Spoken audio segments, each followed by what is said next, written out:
welcome to today's session of viewer levels. As usual, we're going to be starting with a quick warm-up level of my own selection, and then we're going to get on to the first submission that is already in queue, which comes from Ace Dragon Ogi. So let's get this one out of the way first. This is Drill Drift 2, a fairly recent level from earlier in January by Pultris, a South Korean maker some of you may remember from 5 and 6 YMM. I actually saw a bit of this on Supernova's stream yesterday, and it was a really interesting concept, so I just wanted to show this off quickly, and then we'll get into the main queue. Drill Drift 2, but your drill is upgraded. I never played Drill Drift 1, so I don't know how similar that is conceptually, but let's do this one anyway.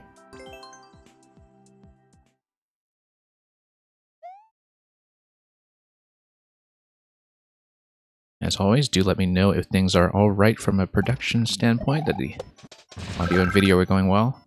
And yeah, there's the drill drift for you. You spin jump, and then the blaster pushes you down on pace with a thwomp that is pushing the blaster.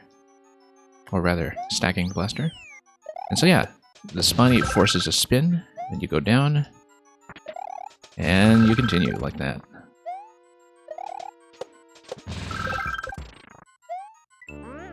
And you just go spin to spin throughout the vertical zone.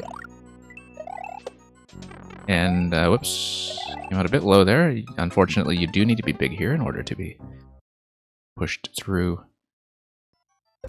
using the spin jump property of the mushroom to break the yellow blocks.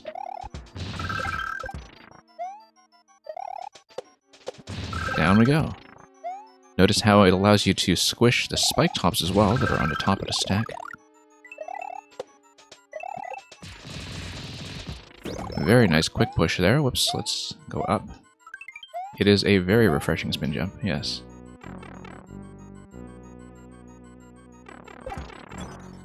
Okay, checkpoint. I've been playing too much Mario Maker 1. You know that because I hit a checkpoint and was surprised I didn't get a mushroom.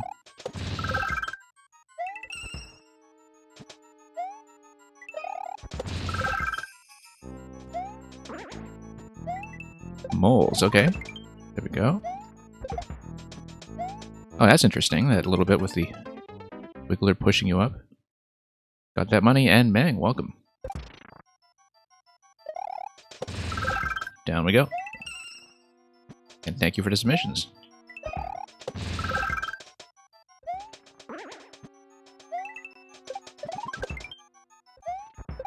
Okay, let's not love it this time. There we go. And a couple of one-ups for Endless. Not much to look at over there, perhaps. So we'll just get pushed down. Oh! That's okay, didn't need to spin at the very end. And it looks like the P-doors at the end are probably just decorative, so here we are. I'm kind of surprised the clear rate on this is as low as it is, given that it's a very straightforward level. With a very interesting concept. Anyway, let's get right into it and hit next.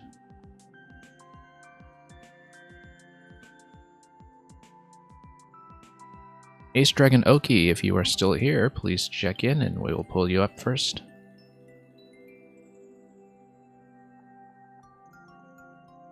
I believe you're still here, so just drop me a quick message in chat and we'll take a look at what you have. Mr. Greggy Spike, welcome in as well.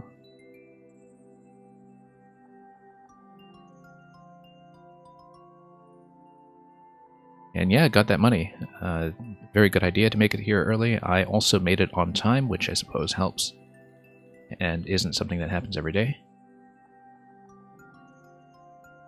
I do see Ace Dragon Oki on the list, but if I don't get a check-in, I'll just do the usual thing and bump back one spot. And in that event, we'll look at Mang first. That's the usual policy. Supernova is going to send the entirety of GDQ our way. Anyway, let's rotate Ace Dragon Oki back one spot since we didn't get a check-in. And let's see what Mang has in store. Yeah, this one, the concept I also had partly spoiled for me. Really looking forward to it. Anime Episode 7 specifically. That's something with the X264 encoding, ripped from somebody's Blu-ray. Anyway, we'll turn on the subtitles and translate your way through the darkness. Let's do it.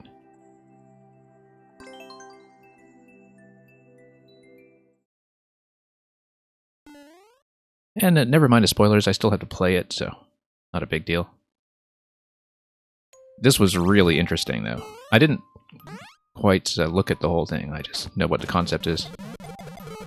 Anyway, the POWs are going to light up the floor. Look at the 1-ups. The 1-ups show you where the platforms are.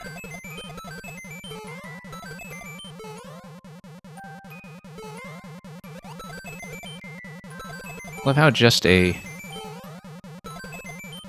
few days ago, I think, a very major curatorial figure in Mario Maker was saying how he thought Maker 2 was kind of all conceptually tapped out, and we'd, seen what this game was capable of.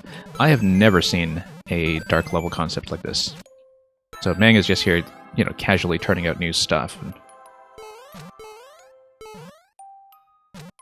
And it gives me the feeling that, hey, we touched the checkpoint right on time. I was hoping to get around to Shell there. Anyway, Mang is just kind of casually showing us all this new stuff week after week.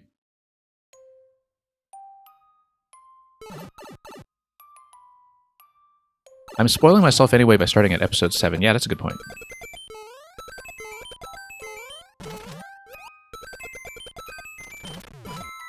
Okay, gonna whack that thing, and then, whoops, I just missed a jump. And yeah, I got that money. I think there's quite a lot still to do with this game. There's quite a lot of tech that hasn't really made it across different genres yet, for instance, where, the troll community or the puzzle community, they're always coming up with new stuff that hasn't necessarily been integrated with platformers proper. The same goes with people who are playing with things like looping music. There's a lot of stuff I've seen in this game, like tech demos or Uno Mas, that people haven't really spun into a full-scale level yet, and which I think have a lot of potential. It really just takes the right makers to meet the right concepts and properly develop them.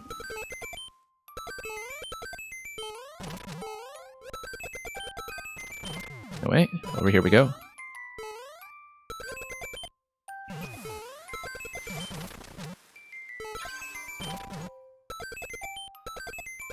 The thing that throws me off is that the text appears slightly above the platform, so I'm always aiming for the text, but I'm judging my height incorrectly sometimes, because it's sort of difficult to visualize that the platform is underneath the subtitle.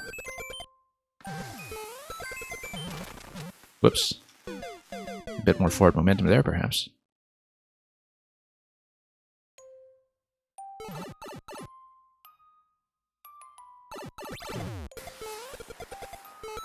Anyway, let's go. I'm a little behind on a chat because I'm too busy reading subtitles. So we'll catch up a little bit later on whatever self-deprecating remark Nova has made about himself this time. Whoops. Oh, overshot it slightly and landed safely on the edge of that platform. It is also slightly shifted to the left, I can see that. That does allow you to kind of land in a diagonal towards the subtitles and still hit a safe platform, so I suppose that works. I mean, the offset is just naturally a result of where the collisions are happening.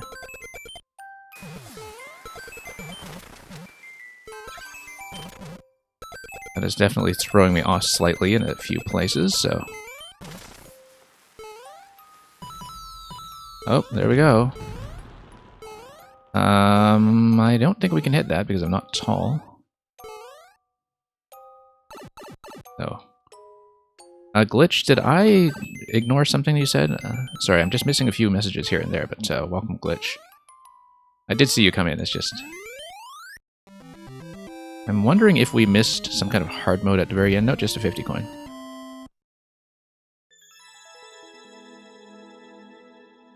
You can get those with maximum P speed. Oh yeah, I just lost momentum. Just one moment while I catch up in the chat. Now, Glitch, you were saying the contest levels are pretty good at showing off new stuff like stolen tools. Yeah, and there's an ongoing contest right now as well. The Tower Escape contest that is being hosted by about 10 different streamers this time, I think.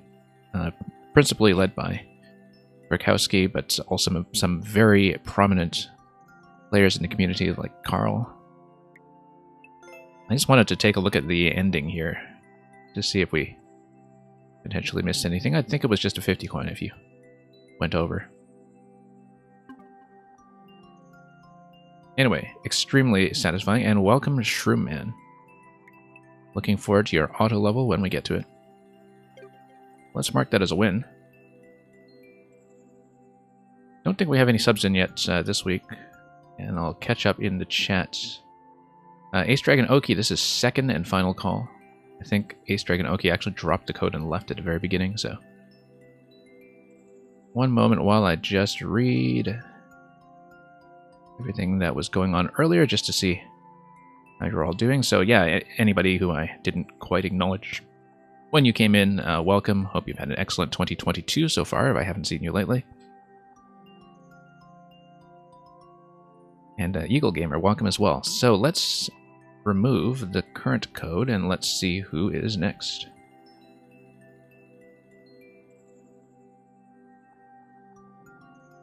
Personally, Meng says the subtitles being annoyingly offset to the left just adds to realism. Yeah, you have to wonder who was responsible for that. God, that money is definitely here. Having spoken up just a moment ago, so we will bring in... This finally caught me after a couple of weeks of missing the queue.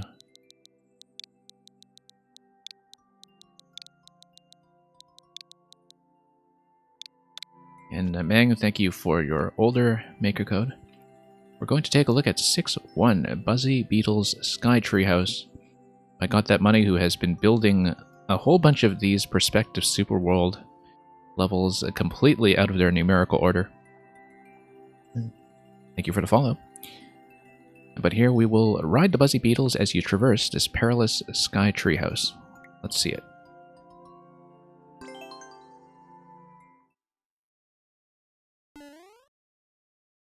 Mail64, welcome.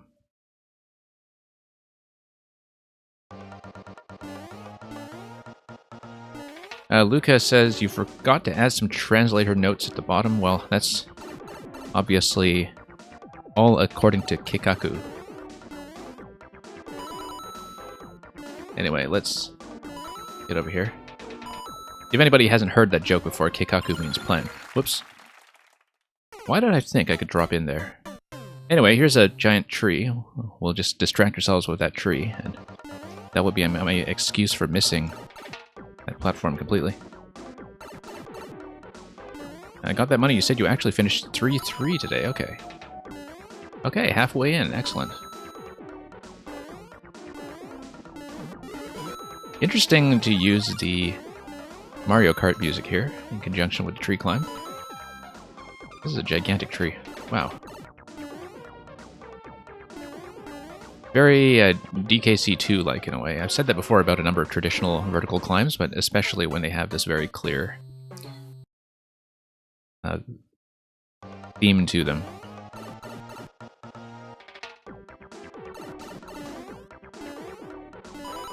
Yeah, quite reminiscent of some things in DKC2 specifically. But let's get up here and over. Okay, Spike Top is just going to keep it decorative there. I kind of wonder if anything is accessible down there. Yeah, I thought so. But not really anything. I don't know if this right side somewhere you could come up. Anyway, let's follow the arrows for once. Atlantis, welcome.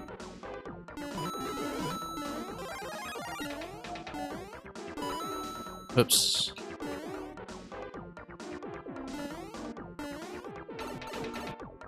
Clearly not calculating my momentum very well today. Let's... Oh, I see what's happening is I keep trying to adjust once I land so I don't slip over, and That's giving me trouble every time, so we'll just try not to do that. I do have a bad habit of over-adjusting my jumps. It works so well in most of the standard platforming difficulty that you see from Nintendo, for instance, but not so well when things are a bit more precise. Anyway, just as a proof of concept, we will grab the 50 coins safely. Yeah, and we'll jump up this way, get on top of the other side, and then go over, and that's going to be much more sensible.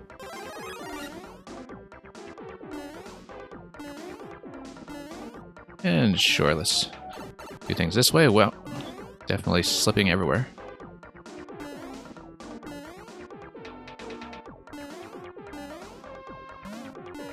Anyway, nice little landing here. This would be an interesting one to speedrun, actually, because you can get so much momentum off of the Buzzies if you hit them at the right times, when their movement is kind of going in the direction of travel. I feel like there are secrets up there that are reachable, but can I? Okay, I guess I can. Might not be very wise, though, so let's just go back.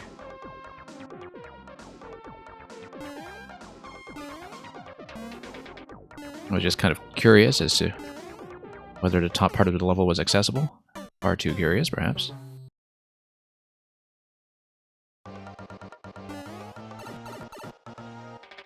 We did manage to get over to the up pipe that was at the end of this zone.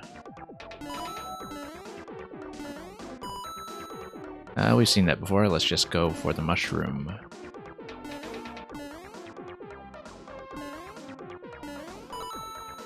Barely ducking under that guy. If you keep looking around, you'll see secrets for sure. Yeah, I've seen enough of your level design before that I kind of expected that it would reward a lot of exploration. There were some zones we didn't really check. Like this one. Whoops. Back down we go.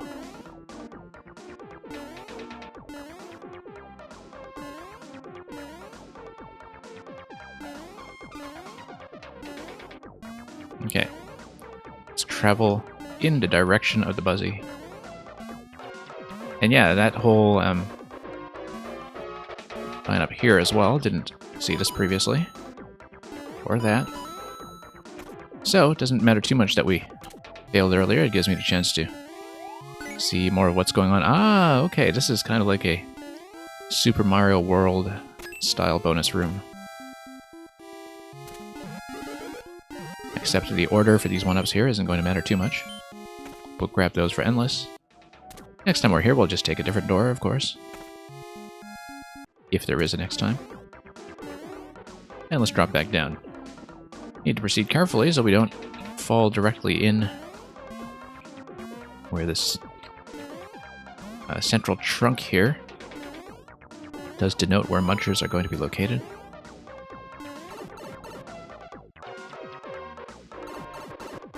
Okay, up we go. Oh, auto-scroll. Lost a bit too much momentum there when I was reading what was going on, so let's try it again. And sure, we'll pick a different door this time, if I can remember which one I took last time, which I don't. I think I took the one in the middle, in the bonus room.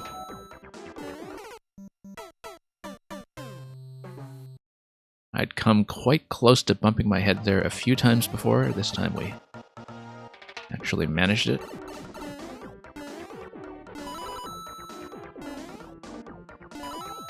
Whoops.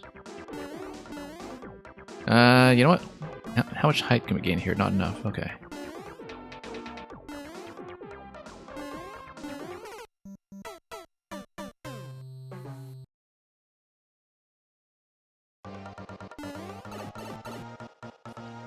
So yeah, I probably should be careful about that. I know it's approximately there, but I'm getting up there fast enough that I'm not really seeing the next Buzzy on camera. But I think this is kind of partly built for you to take off on the right side when you have reached a point where the camera will not be an issue. So if you try to go up directly, you can run into a little bit of trouble by making your jump a bit too high.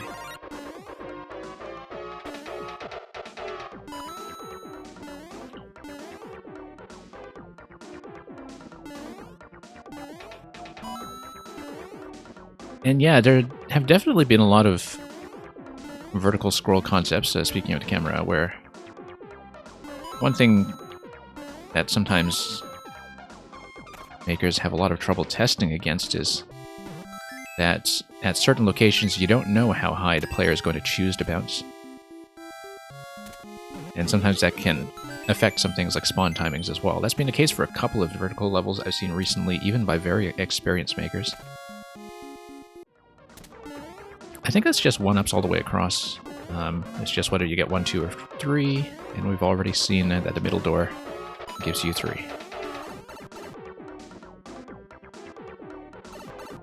Anyway, auto-scroll, let's get over here quickly.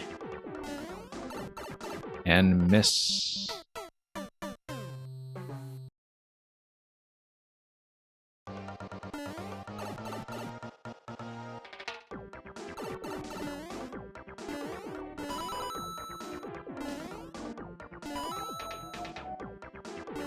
Okay.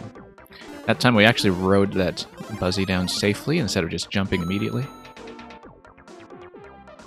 Hey, Luca, thank you for submitting Krakenheart. I feel like I recognize the title, but we'll take a look at that anyway when we get to it.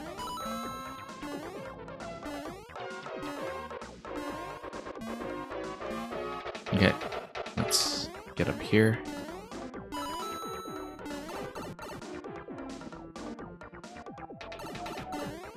And the tree continues. Interesting way to make it seem as though the climb is continuing even though you are back in a horizontal zone. It seems like there's a whole bunch of stuff to the left that I just had to get to much earlier if I wanted to see the top track there at all. We're past checkpoint at this point, so I won't really get a chance to see it. Yeah, I should have inspected that a bit more carefully before deciding to take a dive. But anyway, up we go. Oh, I see. It's probably a Buzzy that you have to ride at some point and just ride further up instead of jumping off of it immediately. I suspect it's something like that. Okay, we'll do that. Ah, Cypher's level. Yeah, I think I have played that, but I'm a little behind with Cypher anyway, and so, Luca, I appreciate that. We'll use that as an excuse to take a look at Cypher's more recent work, because I had seen that he had a few uploads that I was interested in playing at some point. Some new material.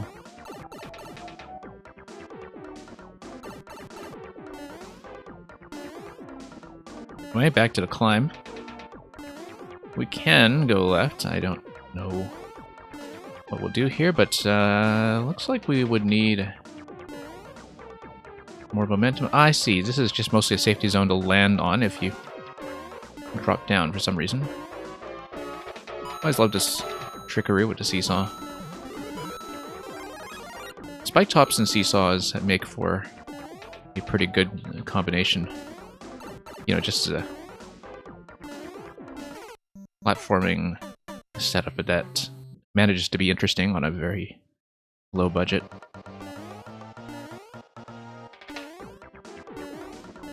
Actually, not something I see that often, even though it comes very naturally.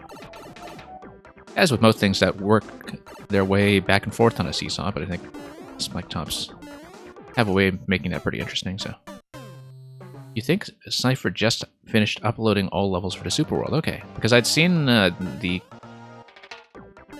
level numbers for that Super World go up and up, but I didn't really see how big it was intended to be originally, so.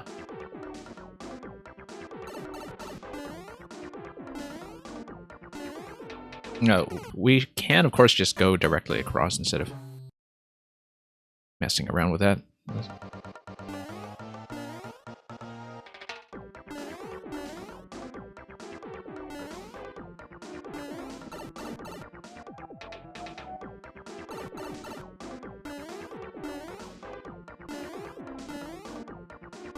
No, we'll go down.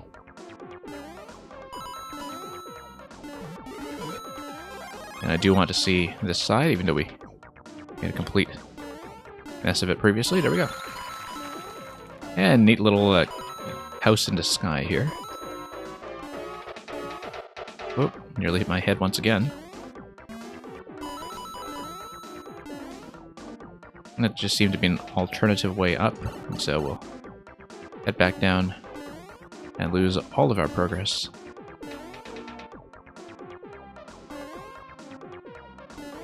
Nope, have to correct that. Let's try it again.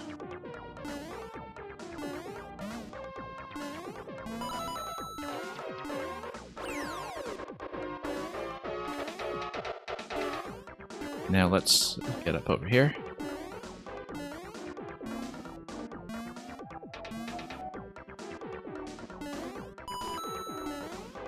And here is the exit. Nice little winding path there, getting you around the branches. I don't know if you mostly started with the tree design and just decided to weave the platforming around that. I wouldn't be surprised if that were the case. Given that most of it has this very natural look to it, where you're kind of maximizing your use of the space accordingly, so... I should have actually looked before I leapt. And let the auto-scroll catch up with me a little bit. So... Now, one thing here, even though it is a vertical climb, I see coins here, and it's very tempting to just go down straight away instead. But of course, the arrow works well as a reminder that that is the wrong way.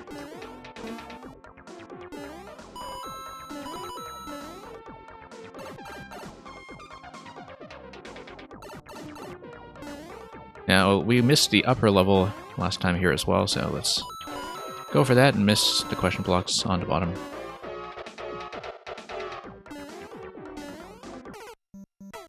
Over adjusting that jump.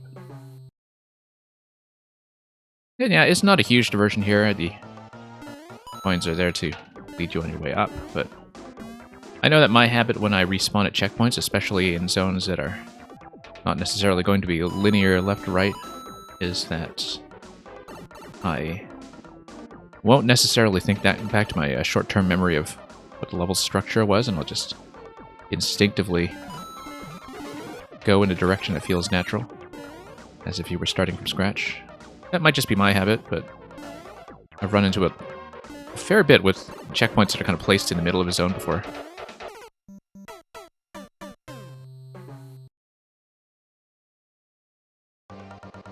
Actually kind of refreshing to see it sort of pacing, where you have a rest stop right in the middle of the climb, in fact.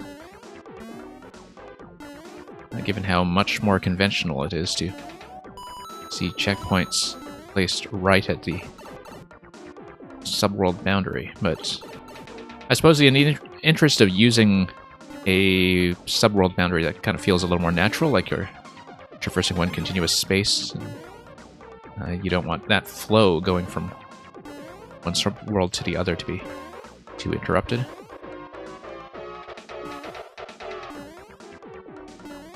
Okay, you do have to wait a little bit to stall here, and oh, okay, so we missed everything on the bottom. As a bit of a bonus path to get you up here.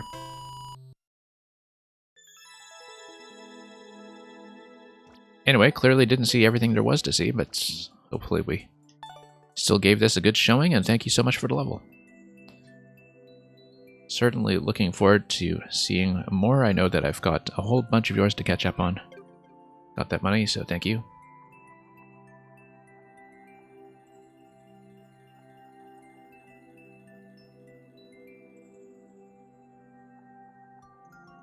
And next is Greggy Spike. Oh, welcome, Terminator. Terminator, I believe I will be putting you in next with sub next after this one. I punched in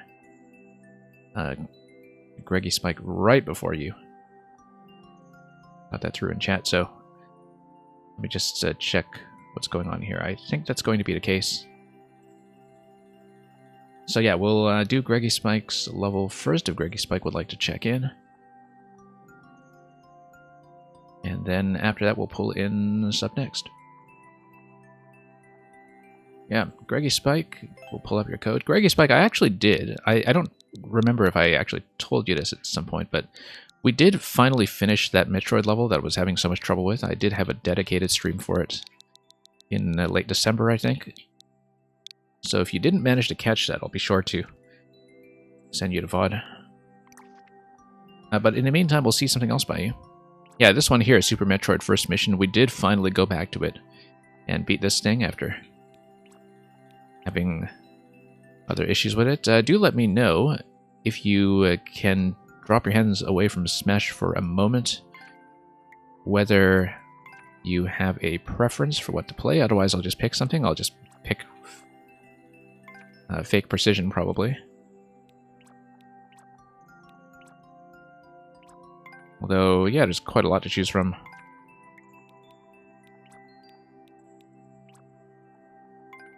But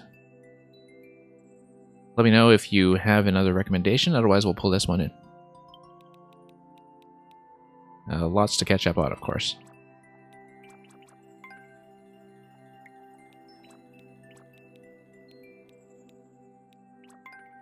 Alright, let's just do it. And yeah, thank you, Terminator. Hopefully that replacement works. Try Cold Blue Knight. Let's do it. Hard blue platform, but fun. Can you get world record? Well, Divine Knight might have something to say about that. Let's jump in anyway and see how this goes.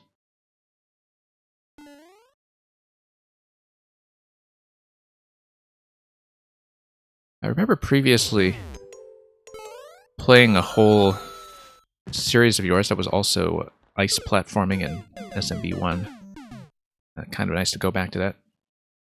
Terminator, how long am I streaming? Well, it kind of depends on how we get through the queue. Lately, I've been trying to close the queue at about hour 30 to 2 hours, and then we just play through the rest if I can. That has been running me way too long lately, though. Like, the last few weeks I've been going 6 to 7 hours or so, and I would prefer not to do that, but we'll see how the levels go today. I usually like to aim for something closer to 4 hours or so. But we had hard levels that were also very interesting in recent weeks, and so I had a whole bunch of levels that I spent upwards of an hour on, and that wound up delaying everybody, but we still had a lot of people stick around to get played because some of my viewers are just that dedicated to seeing me play their stuff. I've been dying to the slipperiness here quite a bit, and welcome back, Mel64.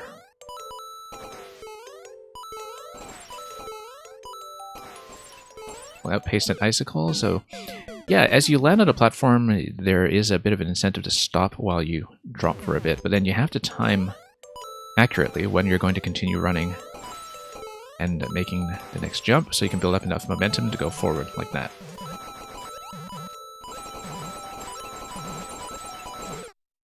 And that jump there, I probably just need to shorten a little bit. I didn't quite read the one-way panels accurately when I was going over, so...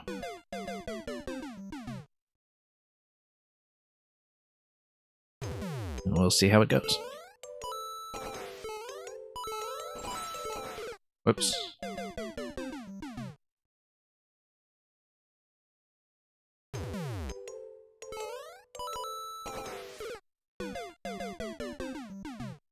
And a couple of slip-ups early on here, but everything here is quite manageable. It's just a matter of not making too many mistakes.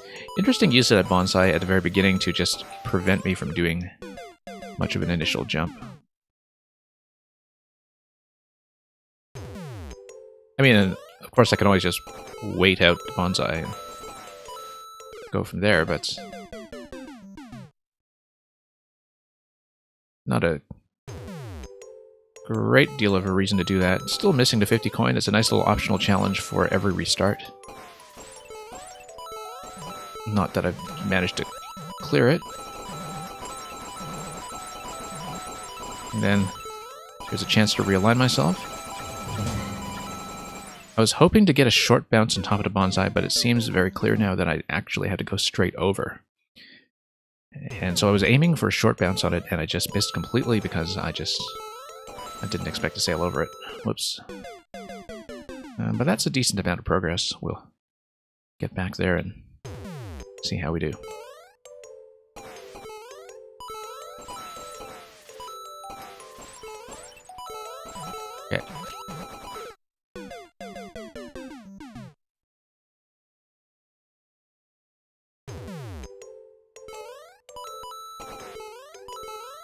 Still no luck with that 50 coin, but yeah, you do kind of have to pull back quite a bit when you land because the forward momentum on the icy surfaces is pretty intense here in some places.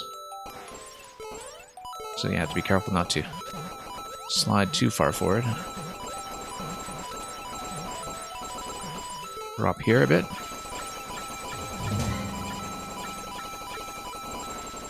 That's a neat little use of the sound effect over the bonsai segment, in fact. Thank you for the vine. Because it's fairly clear to me that I would have missed the up pipe otherwise.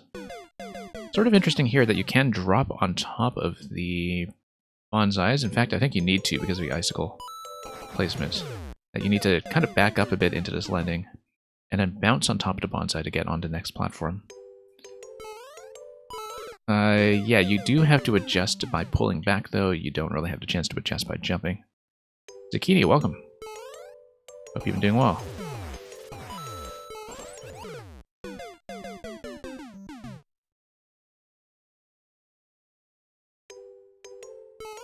You're fine, aside from unexpected allergies. Okay, so we don't actually need to bop the bonsais. I think that actually throws you off a bit by setting off your pace.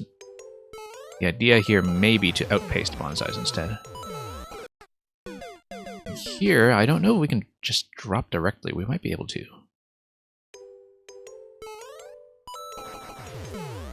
But we'll see what I like as a method here.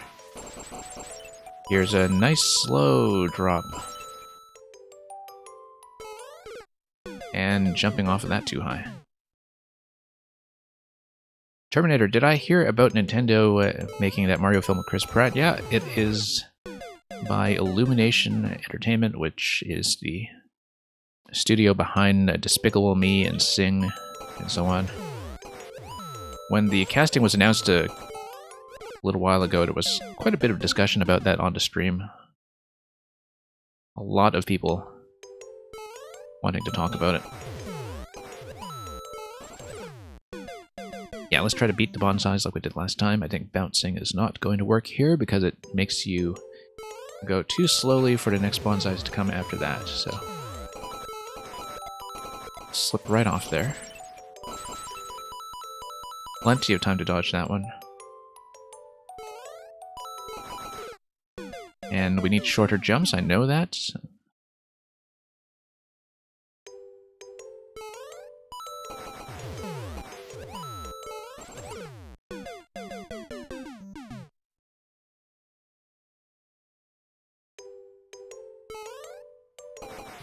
And then, okay, still making it, just barely. Now that's an interesting speed strategy that we saw right there. Not that we're going for any kind of record. And there we go. Checkpoint 2. We do need to drop that. Actually, when we drop that platform, we're going to be catching the same platform once we wrap around. I think it's fairly clear, in fact. What are we doing here? That's... Oh, I see. You need to send a shell across. Okay.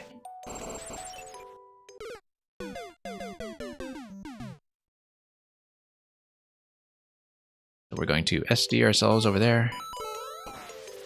Whoops. Slow on that turnaround. Maybe you are supposed to just fall off directly. I think a short jump is probably okay as long as we adjust at the very end and get ourselves back over. Interesting, there's that little slot on the right side where you can slip into a semi-solid temporarily on the way down.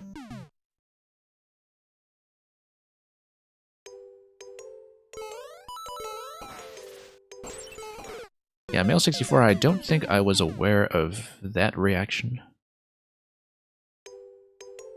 Or at least like that specific way of saying it. Obviously, I think a lot of people were thinking Chris Pratt as Mario? But anyway, here's a scroll break.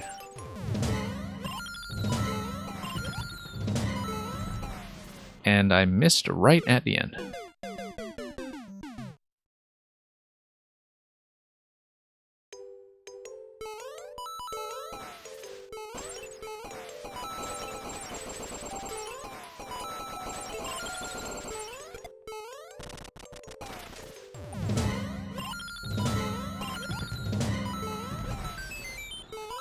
Yeah, I rather like this sort of rhythmic element to the sound effect on every bonsai.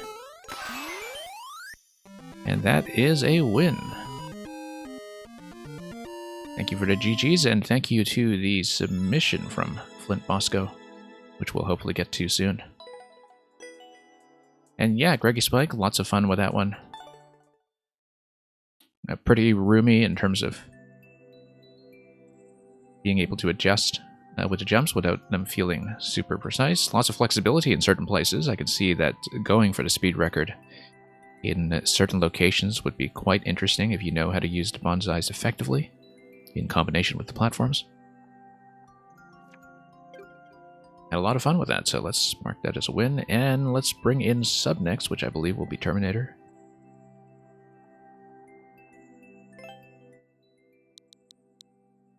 And I'm pretty sure Terminator is here, so let's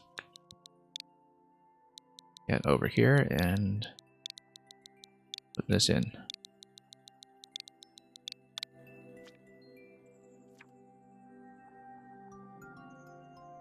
Impossible 10, I believe this is part of Terminator's recent puzzle series. This is a new upload with 0 clears, so thank you for offering me first clear. Let's see how we do.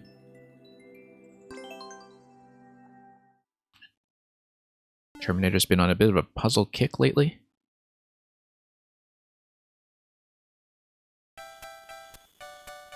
Okay, so the goal is to reach the goal, obviously.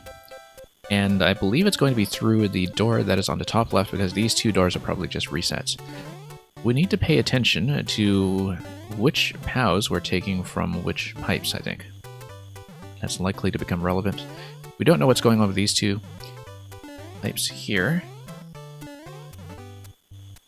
Thank you for the follow. Nor do we know what's going on with the donut block here, but we'll see. Currently, what I'm seeing is that if we drop in some objects here that allow me to break open the P-switch somehow. Well, let's respawn first of all, and let's reset in here. Yeah, it's going to be some kind of twister manipulation. Notice that I didn't... the reason that we didn't see the first two springs earlier was because the twister was carrying them across. So the idea here is that we want to place the twister so that it eventually gets into this location. The twister is going to raise the P-switch. The P-switch is going to hit the muncher. And then that's going to open up on the left. Notice that this blaster on the left side is also blocked. So, with what we don't really know currently, so we'll just assume... unless it was coins or something and we just didn't see. Let's take a look. Don't think so. So, yeah. We'll think about that blaster in relation to entity limits, etc. when we get to it.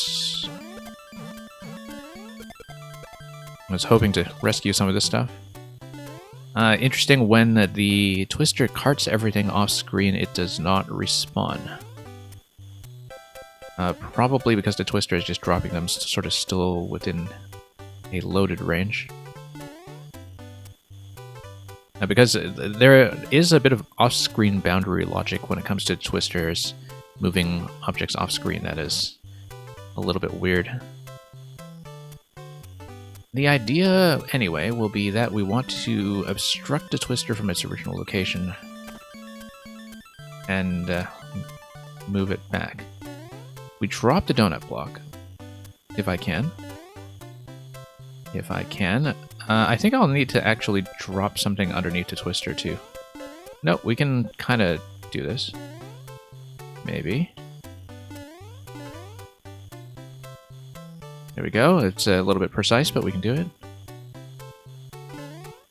Now, interesting thing about Divine here is that I believe that I will probably have to get under some object myself.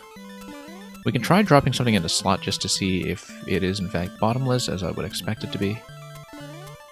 But I believe that I myself will just need to climb under that. Probably by bouncing a POW. And then Yeah, like bouncing a POW and then sneaking in underneath. And bumping it on the way over. So let's see here.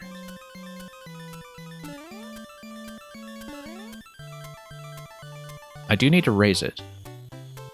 But then I need a way to drop it while being able to climb on Vine. And actually, letting the Twister do this job for me might also work. Whoops, not like that.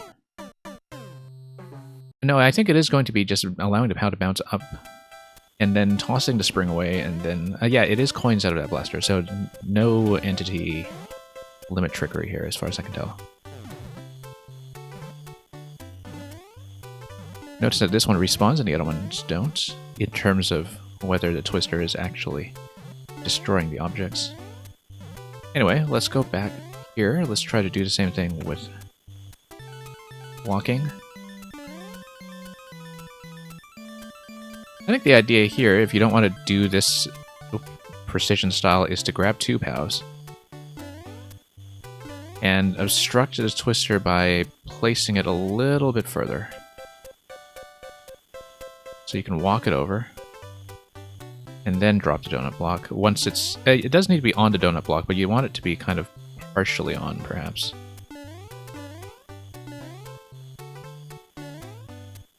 No, I think actually the way I was doing it before was fine. But we'll have to see, because I have to prevent myself from going all the way over. And it was a way I was doing that earlier. It is a little bit exact, but... which makes me kind of doubt it as a solution, because... often puzzle makers won't require anything that precise input-wise, but then, you know, some of them do, so... I don't have a good enough sense of Terminator style yet when it comes to the puzzle genre to know if this would be something intended. But we can always just kind of drop these as well, and maybe that's not going to get across the gap, so let's... We don't want to kill the Muncher because we do eventually want the P-switch to activate.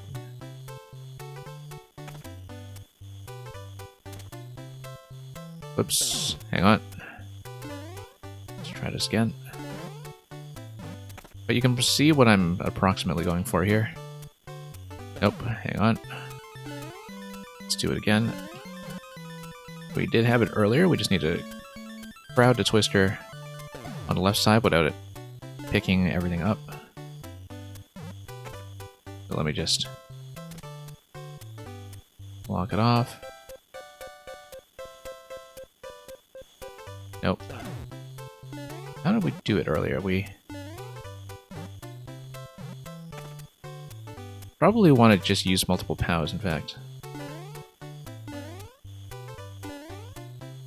Just to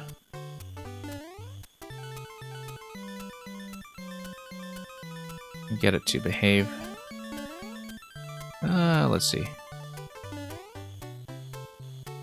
There we go. And that was a mistake, but let's see what we can do just to learn this, even though this will be a dead attempt if we don't have the Muncher for hitting the P-switch.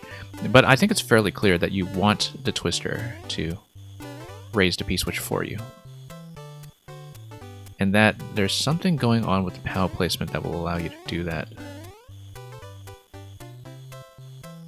Specifically the way that we're going to make this bridge over here. So we'll just try something casually here.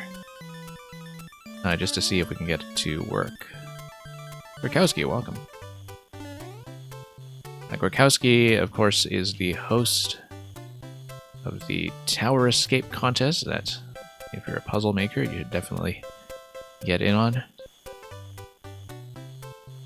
It's been nice to see such a revival of the puzzle community in the form of all these contests.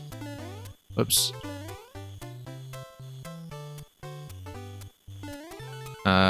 No, that's not what we want. Let's bounce this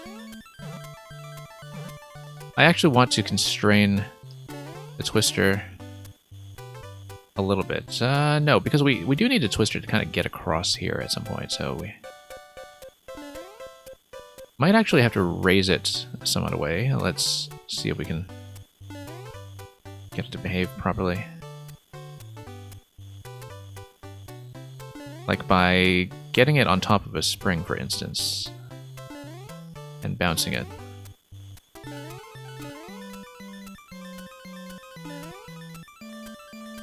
It's not going to do that.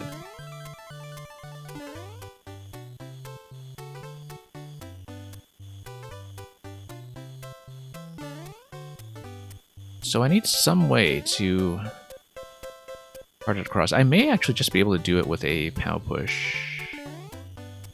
Just by nudging it over gradually until it just isn't going to go any further. But we'll see. And speaking of puzzles, looks like I have one here. Yeah, I certainly do.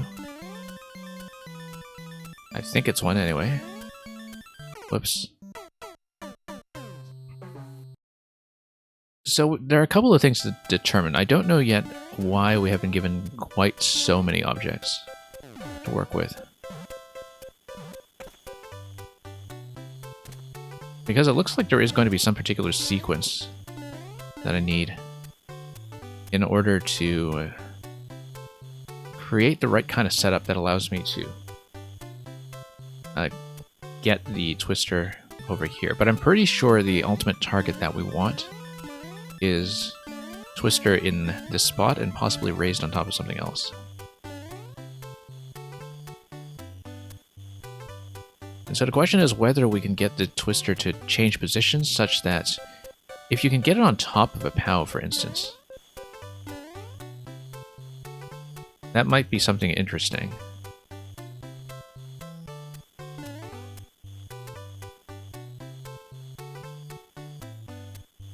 Because if you can kind of get the twister to be manipulated in such a way that it's going to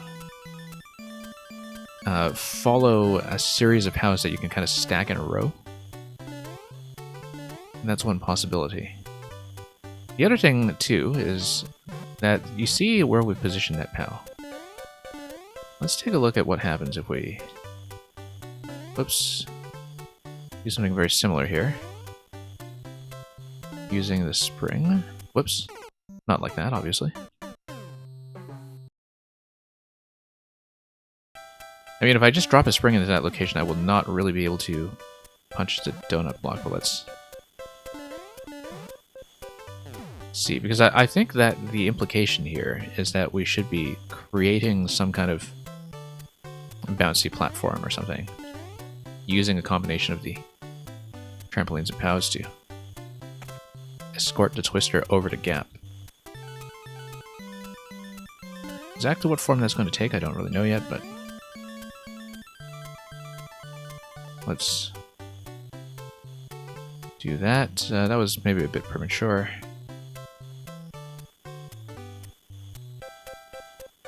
But we can also use the springs perhaps to create a kind of timed gates.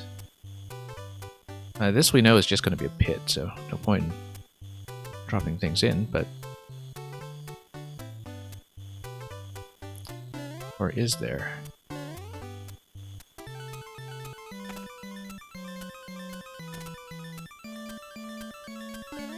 Anyway, let's try to maybe drop in like this. And yeah, it's not going to interact. Notice that. So I wonder if there's a way that we can get it to be displaced upwards. Oops.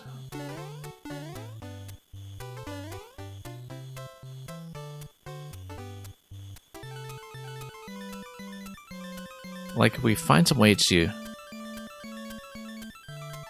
bounce it up, perhaps on top of a POW. You see how when we picked it up, there was that little bit of a nudge there. Let's try to show that off, in fact.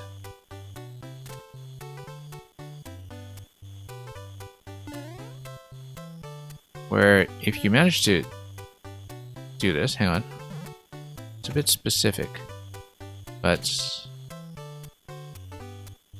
if you manage to get over here, you place this,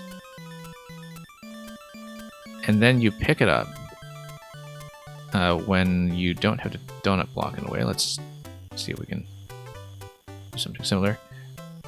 You just noticed a muncher. Yeah, so that's why I believe that the solution is going to be using the twister to raise the P. I think it's going to be placing the twister in such a way that it's actually able to reach the P switch, but then you would need to move the twister up a few slots.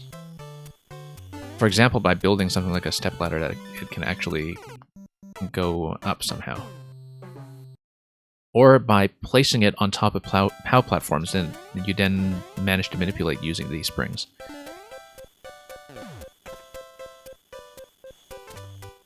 Because I'm thinking that if you manage to get the twister on top of a series of POWs, then you stack POWs next to each other to kind of gradually cart it over, and then you use the POWs in conjunction with the trampolines to raise the twister into a different position.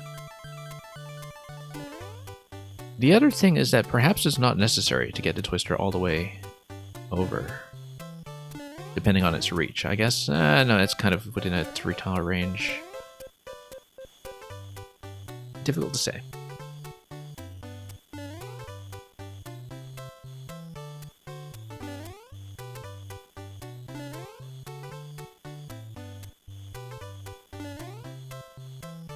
Yeah, because I was thinking that... Oh, notice that nudge there. That's interesting.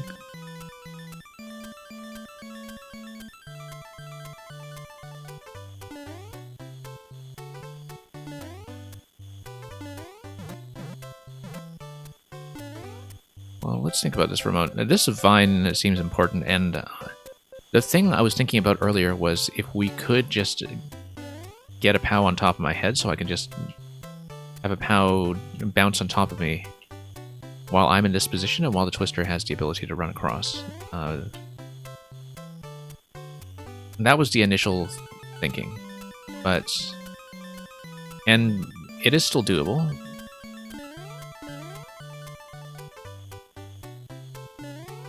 I think what we'd want to be careful with is we would want to obstruct on this side. We would want to set this up here as I was doing earlier. And we need to do like POW bounce over here, and then you do a grab, and then you drop down. But you would need to be fairly careful about the twister positioning to do that, so let's try to show this off. So the idea would be, you have the POW going dead center like this, and then you kind of go like this, and then have the POW bounce on top. But you'd need to be more careful with it than I've been showing off here.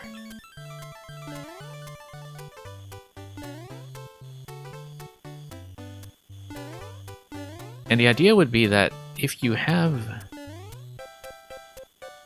a POW with a twister on it, then you can bump it up using your head, and then you can kind of move the twister onto a higher platform. Right? So let's say you have a 2-stack over here. You grab another POW, you bounce it around. You have the POW land on your head while you're on a vine. The twister goes over to POW. You bump the POW. The twister, you would want to have it land on a high position like this. And then that's approximately what I would be going for, but it's a little bit tricky to actually make that happen.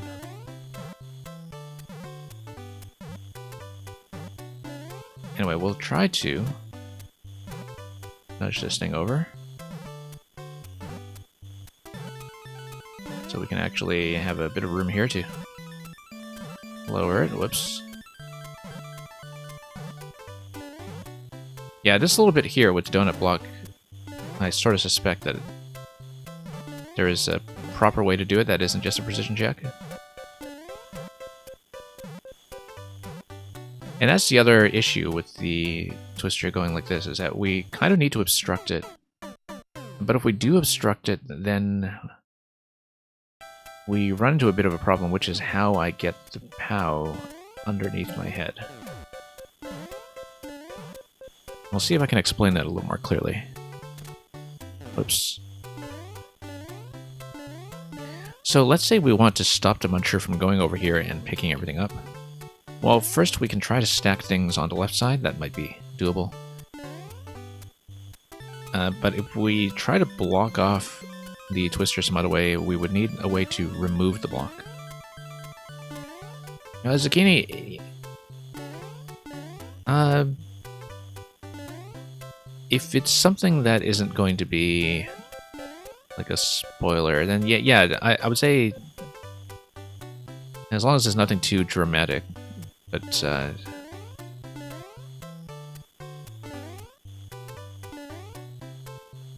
if you want me to try something for the purpose of demonstrating it, yeah, go ahead and suggest that.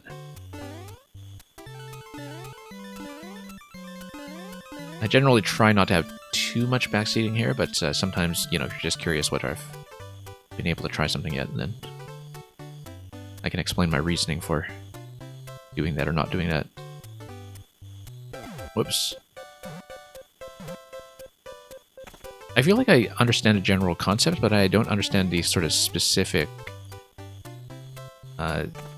placement that's going to make it happen, or why we have so many objects to work with here. You were going to suggest trying to stand under the donut block and throw a spring while the Twister was over me. Yeah, the thing is, I was trying that lift earlier, and it did seem to do something. As you can see, there is that little bounce here. I had noticed that earlier. And it does suggest, perhaps, that if you had something like a POW placement on the left side while you're doing that, that you could get it on top of a POW, perhaps.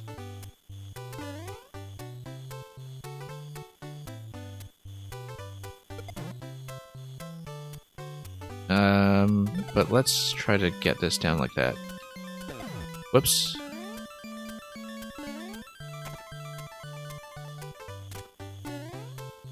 And yeah, we can try that.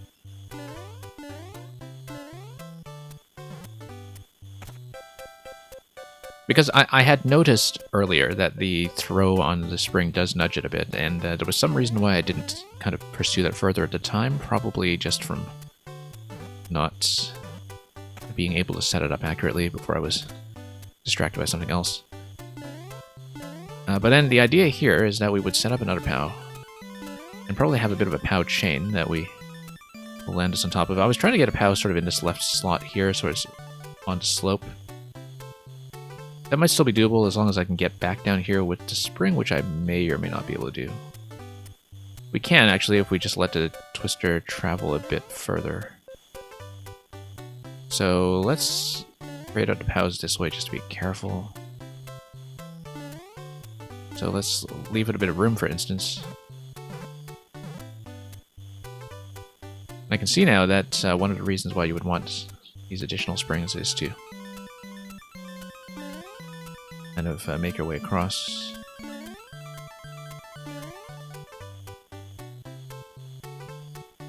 But I'm going to set up an additional POW, actually, just in case we can get the Twister up even further.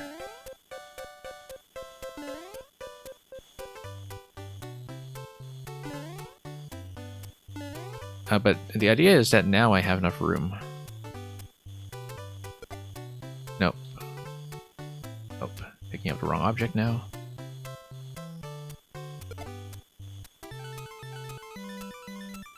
And yeah, you were suggesting throwing left. I was doing a throw right simply because otherwise I have some issues with hitting the POW instead.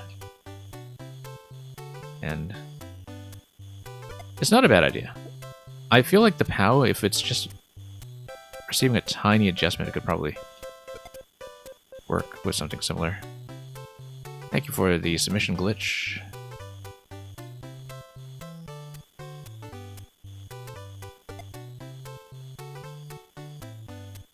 It's not a bad idea, but feels like I'm just slightly out of position to make this work.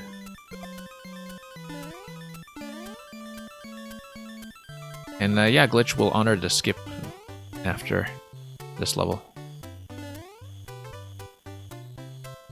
if I do in fact manage to solve it in a reasonable amount of time.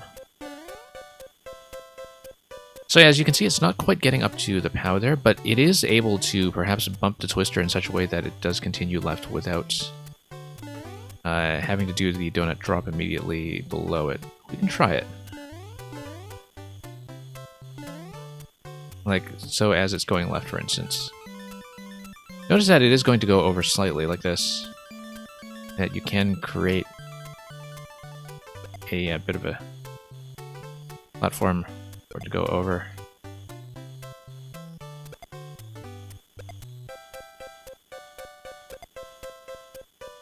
And maybe you can nudge it on top of something else. Like if you have two springs, for instance. That might work better than POWs. In terms of giving it another surface to be on top of that I can then actually pass through without quite as much fuss.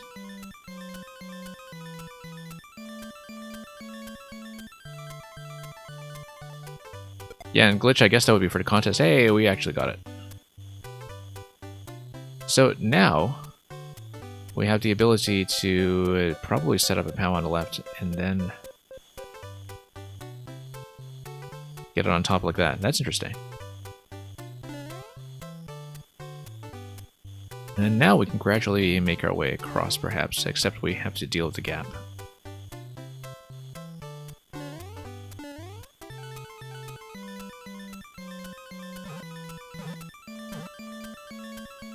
And then... yeah, let's get out of here like this. Whoops. That's the risk of doing it that way. Now that's interesting, that if you place the POW as it's going down towards the slope, then the POW pushes it up. That also works. As an alternative, that's going to be a little bit faster, I think. Just that you kind of have to let go immediately so you don't run into issues with picking up the POW at the end of that throw. Oh, it's for a different contest, I see. Whoops. We're going to run into timeout here. Let me just start over quickly to see if we can set that up. Not what you imagined, but it's working. Okay.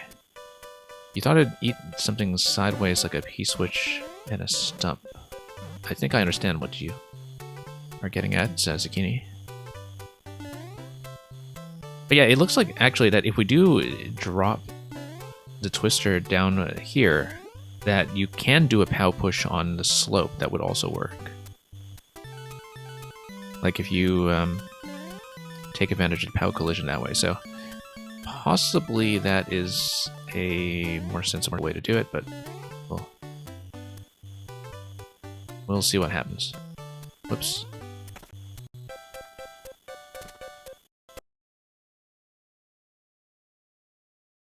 Okay, let's try that. Let's take this over now.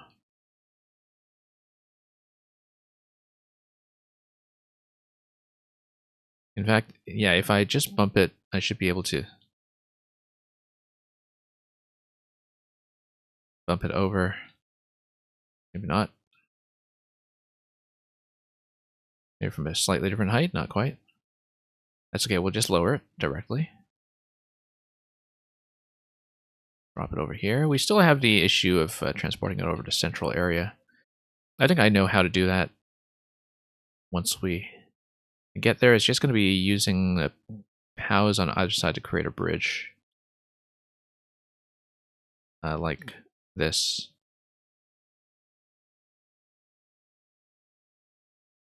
And so we want to get it up to this height. And I sort of had a way to do it. And we'll see if we can reproduce that interaction somehow. Yeah, a bit precision oriented, at least with the method that I'm using here, but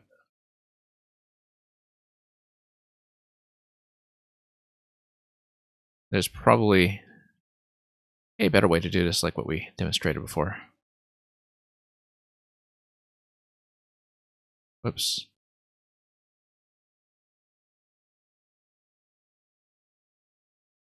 So what I wanted to demonstrate was that if you stand here and then you do the POW drop, just before...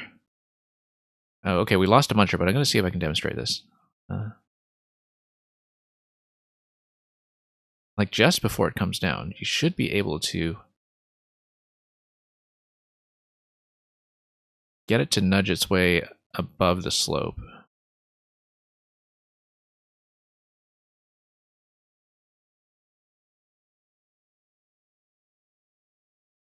Like that.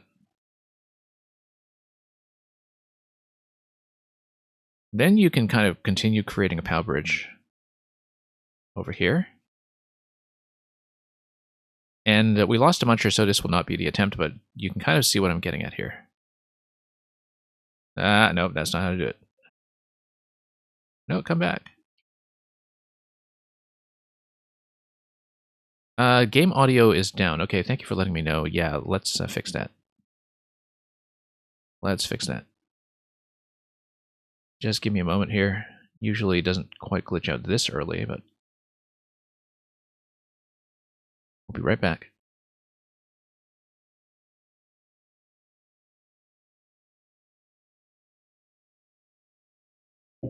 We'll just fix it as a precaution anyway.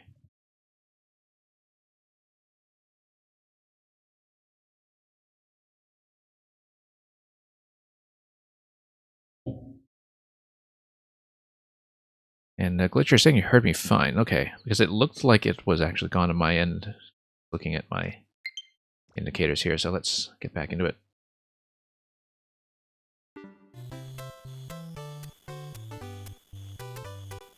Anyway, this attempt is going to be dead anyway, so let's redo it. Glitch, you probably heard me fine, but the game audio might have been cutting out. Because that's separately tracked, and occasionally we do have some issues with sound cutting out.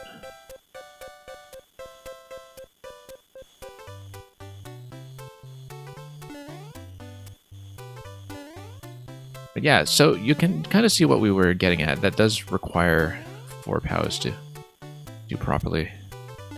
Create a bridge through the middle, and then we just sort of trade POWs across until we can get the twister in position.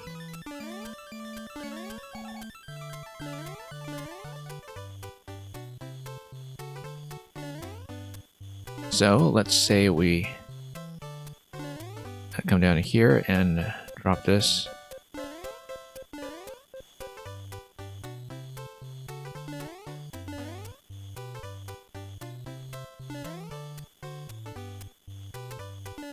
Like I said, probably a much better way to do this, but we'll take it.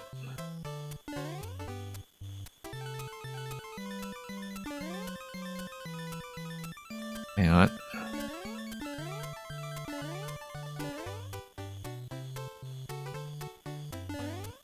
By whatever means necessary, I suppose. Not a very elegant way of demonstrating that, but we'll do it. And here we go. Now the trick here is to not pick up the POW once I throw the spring. We need to let go and not repress. And maybe on the way down? No, not quite.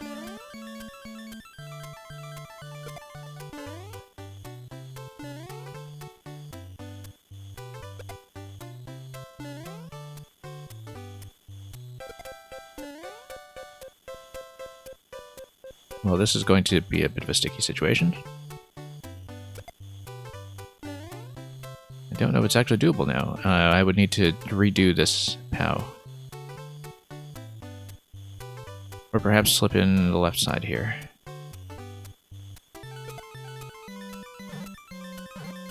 Oh, there we go. Yeah, a little bit finicky.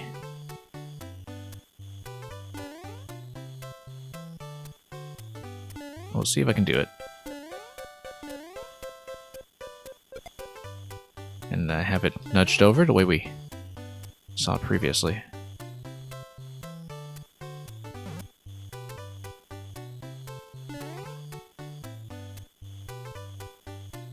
Yeah, we kind of knew from experience this... Oh, there it goes. Not quite what I'm going for.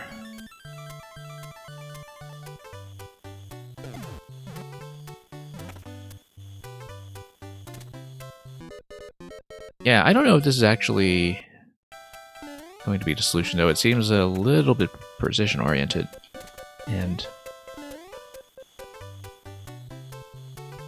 there might be a more elegant way of doing it.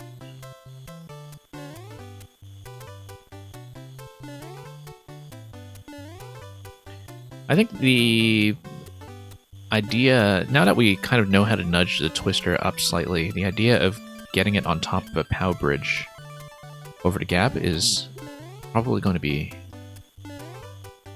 correct, but we're going to run out of time on this attempt anyway, then we might as well start over.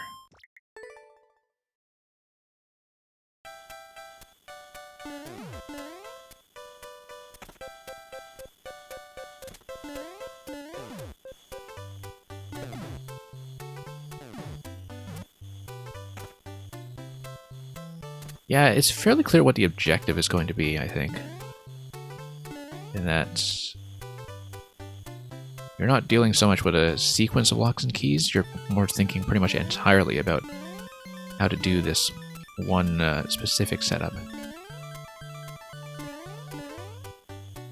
To manipulate the collisions that are going to bring the twister over to the other side.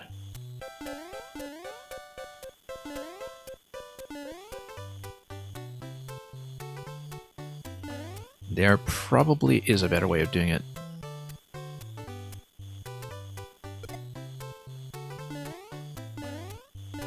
But we'll see.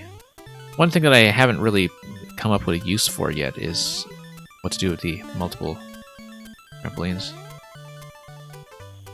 Yeah, Zucchini, I'm kind of wondering about that as well. Given that...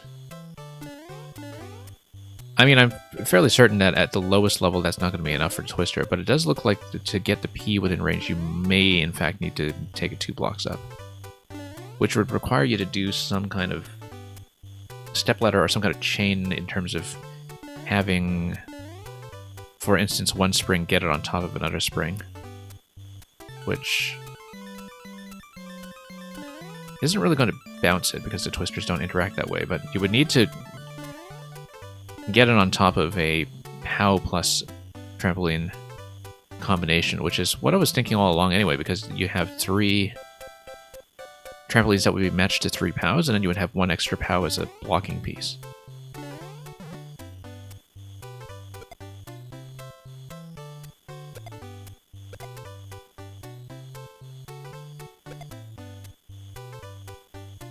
Yeah, but the placement is a little bit difficult to organize here. I think you kind of need to get rid of this and then do a bit of a halfway nudge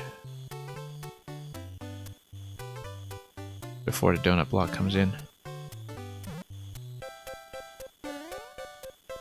Like that, that's much better. I like that placement a lot better.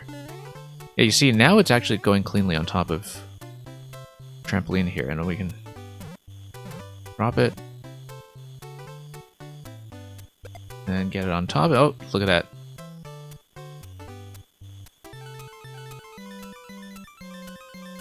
Well, that's Mario Maker object collisions for you. That's how they'll behave sometimes. But maybe the idea is to kind of bounce it on top of a secondary trampoline and then do things that way. I wonder too if maybe doing this donut drop I thought of earlier might be the way.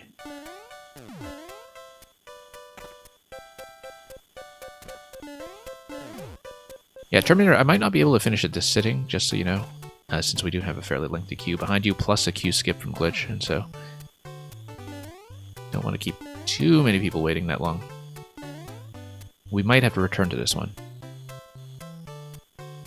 That's interesting. Look at this. How did I do that? I did a drop that pushed the spring on top of the donut block Was it as it was respawning? I didn't really even get a good look at that.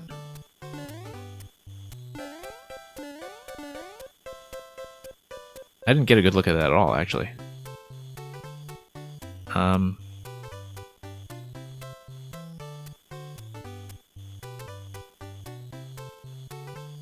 Well, that has some potential here, if we can actually get things to stack beside it without being raised. Without doing that either. The donut drop sounds like breakfast. It usually does, yeah. We can actually do a bit of an object push here, in fact. Okay, so here's a possibility. Here's a possibility. I dropped it and bopped it up with Toad's head. Yeah, let's see what's going on here. Oh, whoops. Yeah, like that. You do a soft drop like this, and it kind of intercepts.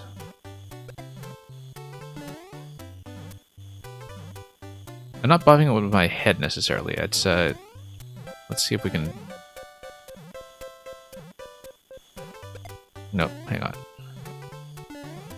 You tried to clip it and it didn't work. Okay, look at this. If I throw against a wall like this, if I throw against a wall in this position, that's what's happening. I throw against a wall and then it's getting bumped up.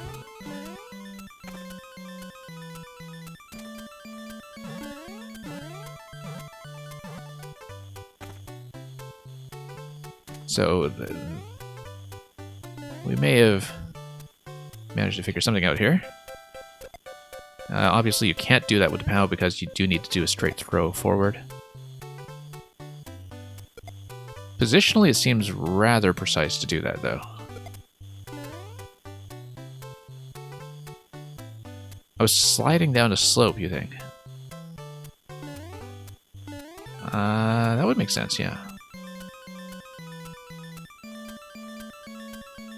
Ah, yes, yes. Okay, so it wasn't a throw, it was a slide.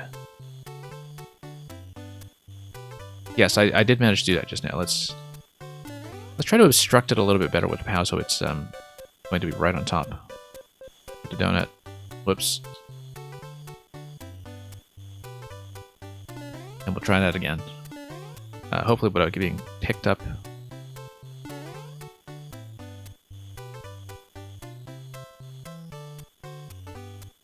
Okay. I can set the spring and then slide it anytime to pop it up. Yeah. Maybe I do need to give this a little bit of room here.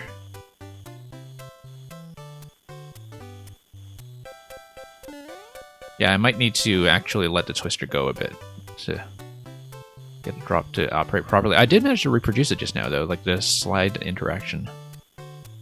It's just that I didn't manage to do it while the twister was in place. But let's see if we can demonstrate it. No. Nope.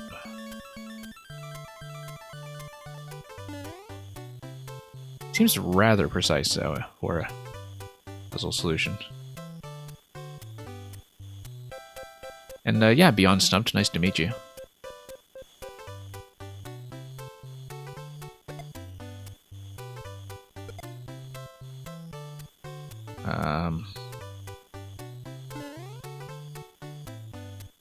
This is a very odd interaction. Let's see if we can do it. Burkowski clipped it, but I want to look. Yeah. I don't know if I can reverse engineer the input from that, but... oh, I did it. I did it. I got it, and then I ruined it. How typical. Whoops.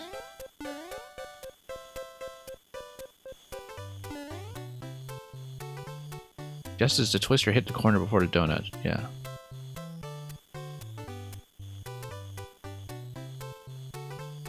I got it just now and I spoiled it. Whoa.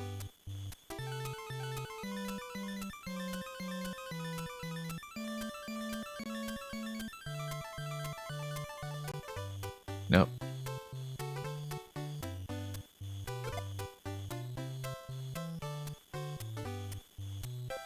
Now, I don't know how I was actually supposed to find that out, but... because it is such a minute edge case here.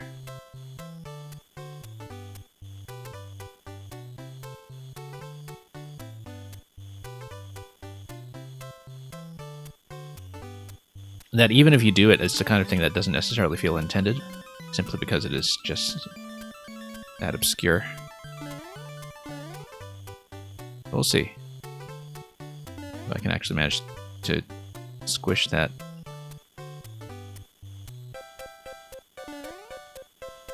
Hang on.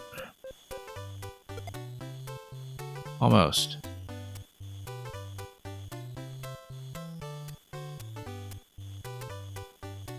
Yeah, I don't know if I can reproduce the input, that's the issue. Like, we've seen it a couple times already, we've seen it get done, but it's such an exact moment to get the collision to happen that...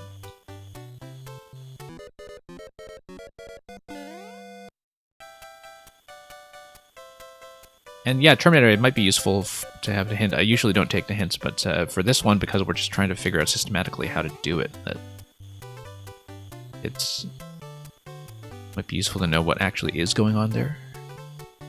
Whoops.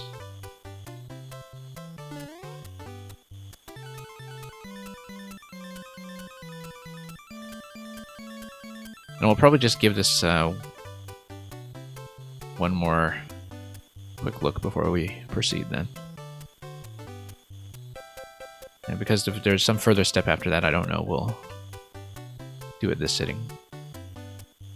Deadly Lackett 2 is going alright. Hope it's fine on your end as well. There we go.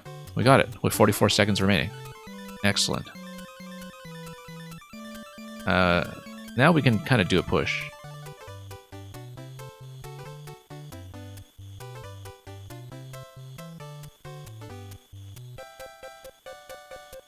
And then we can escort this over in the next 25 seconds. Whoops. This is not the position I want. It's not gonna work as well as I'd like. Hey, look at that. It goes way up. Now we're almost in business, except we have 6 seconds remaining. And actually, if you do a series of trampoline throws after that, you would be able to raise it up to 2 stacks high, so... if we can just get that initial reposition going.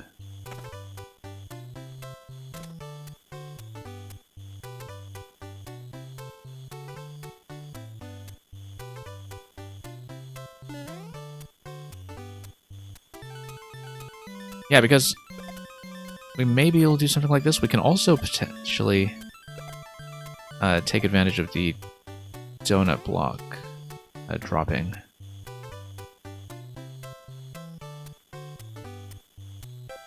Okay, there we go. There we go. Got it quickly this time.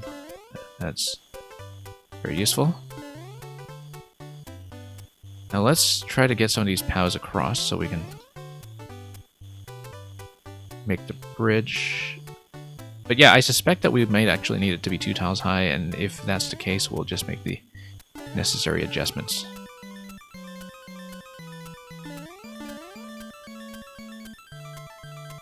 But I should be able to just push it over step by step.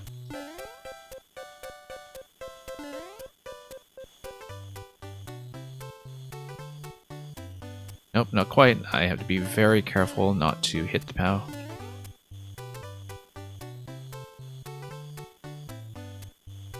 We'll do the push.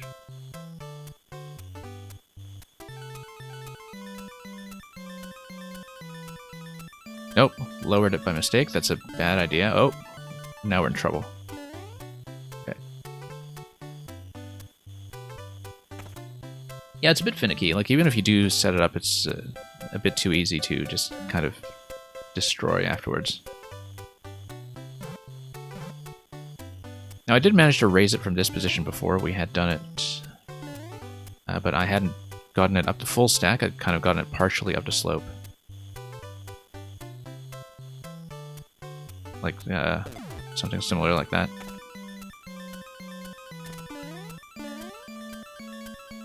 Nope. Let's reset. Hey, Caboose, welcome.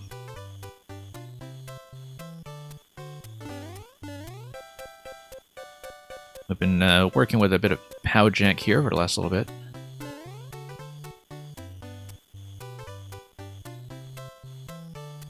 There we go. That's incredibly weird. I still don't think I can reproduce it reliably, but, you know, we'll take it. Probably just create as much of a bridge as I can now while we're able. And then we'll do the POW push the rest of the way. Without hitting the POW by mistake, of course.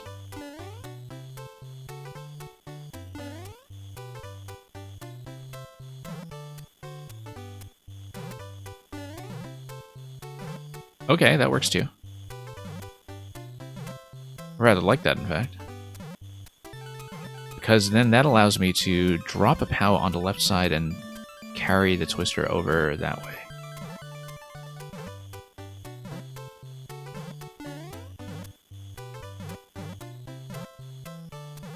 We just need to move the whole thing to the left now, actually. Nope. That's not how to do it. That's not how to do it either. That was so promising. That was not promising.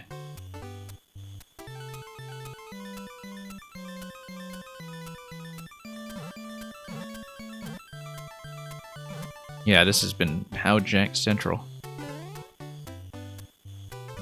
I was incredibly close. I don't want to run out of time, but let's just start over.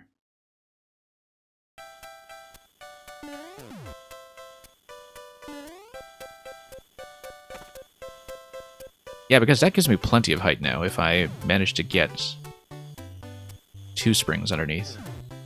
Like that.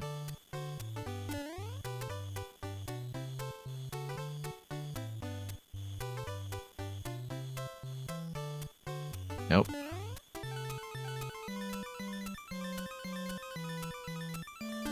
Yeah, I do get the feeling that there's a cleaner solution to this part here.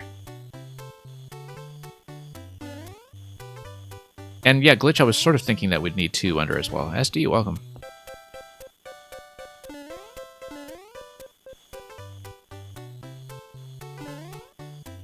But I also kind of get the feeling that we can do it. Like if we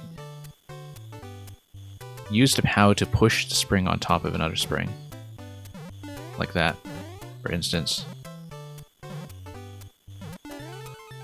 And then we can gradually stack it over. We're careful about it.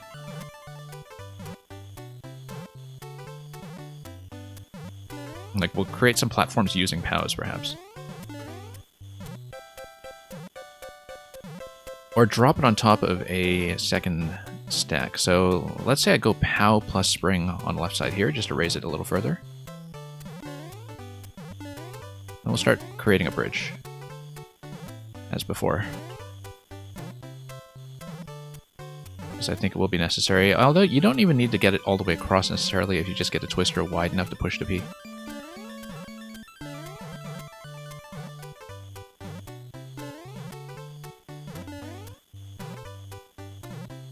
But the idea here is that you would get a POW underneath the next one. So let's be careful not to do anything that would spoil this whole position by hitting a POW by mistake or anything else. So let's say we get this under like that. And then we just escort this next one. No. Come back. Come back. That was the right idea if you did it going towards the left.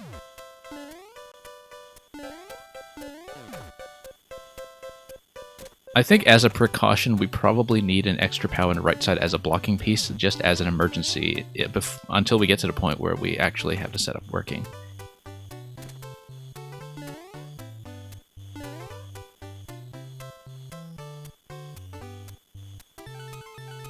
Okay, let's try it again.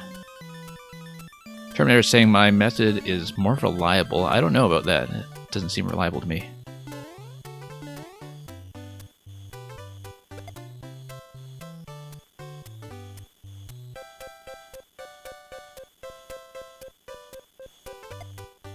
Okay. Yeah, this is a nice trick. I don't know if it necessarily works that well as a puzzle solution because there isn't a really natural way to lead the player towards it. It's one of those things where either you experiment enough to try it or you don't. I mean, it's a very cool idea. It's more that the process of solving it is something that feels a bit obscure. And we've seen a number of puzzles work that way before, too. You know, things that are basically all about collision jank and figuring out ways to exploit it. Unless I'm just missing the less janky solution. And something that is a bit easier to execute.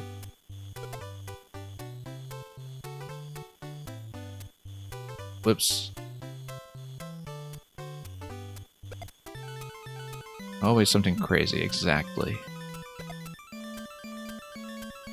The solution needs jank, yeah, well. It's kind of a natural barrier when it comes to some mechanics puzzles, but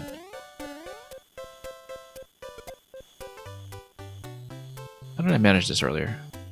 We've done it a few times, but it's very tricky. Like, very trial and error on my part, where I don't know at any given point if I'm actually going to manage it. So I feel like there should be a better method for this that I'm kind of missing in terms of getting that push. Maybe to do with the donut block expiry, but come on.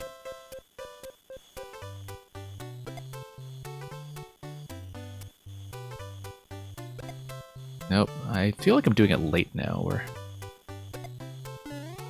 I'm not quite getting it to behave positionally. Nope.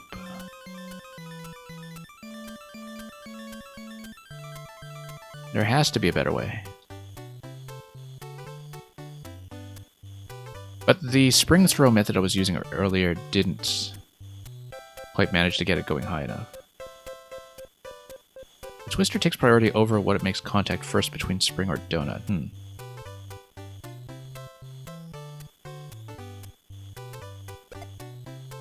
Yeah, let's... I'm not sure I get that. But because the issue is doing the drop to begin with. I'm not doing the drop accurately.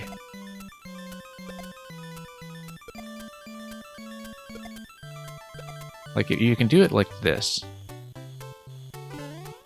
Then... like, as the twister is kind of coming down towards you. Nope.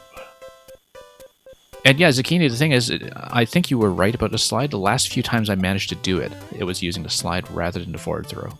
Like, I was doing a drop and a slide. But it does require you to do it at a very specific column, and I haven't been able to reproduce that despite trying it repeatedly.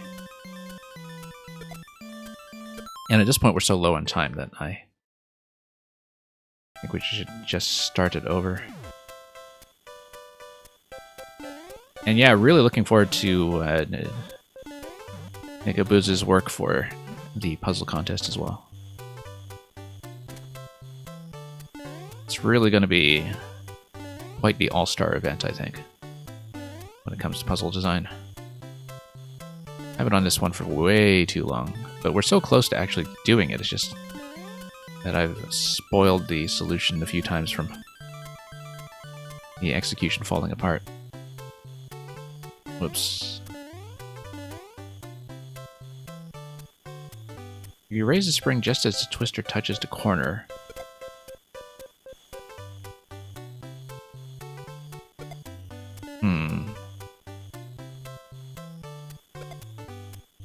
Yeah, I can see that. But I would need to do it from a position that will actually land a spring on top. Which was why the sliding strategy seemed to work a lot better. Put spring, back up, run, and slide.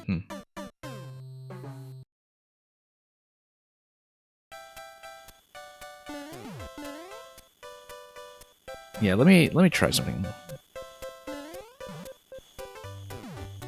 Like, yeah, where you slide and then you bump it up.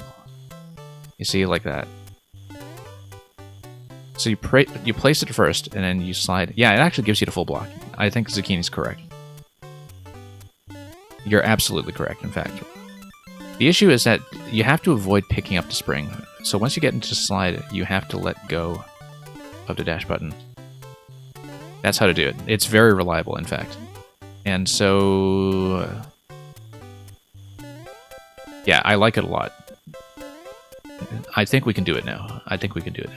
This is way better. And despite having played tons of puzzles, I've seen almost nothing that uses the slide to raise objects like that. I've rarely ever seen this. And it kind of surprises me that I've rarely ever seen this. Maybe this is going to give me a clue as to something I've left unsolved previously by, I don't know, Bird Dog or whoever. Like some puzzle designers, like and Bird Dog or Funked, who really love this kind of very specific collision interaction.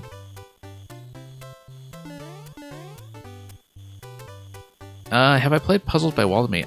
Gorkowski, I've played some collaborations where Waldemy made a room in some other puzzles, including one that was probably... it was either for Street Rat or for you, actually. I'm trying to remember. I have played something by Waldemy before, but haven't really gone through the profile exhaustively. The Acorn one, yes, that's right. I remember that now.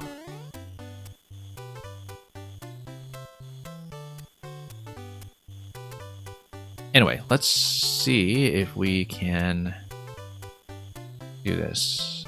Where we can probably stack it again, and then raise it again, in fact. That's quite satisfying to do. But the trick is to move it over now, which is going to be maybe a little bit finicky.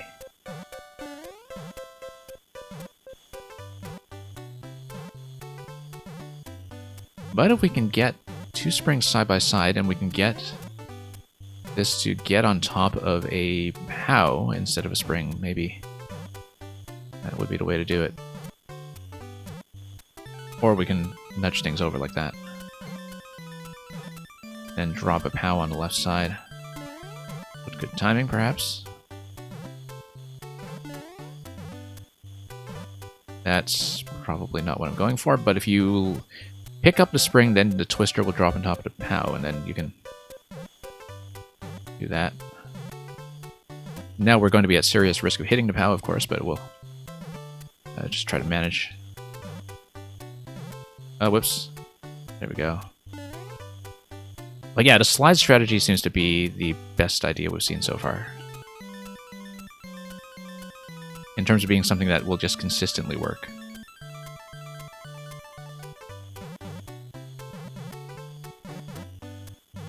This is going to be a disaster. Just watch as it gets onto that central block.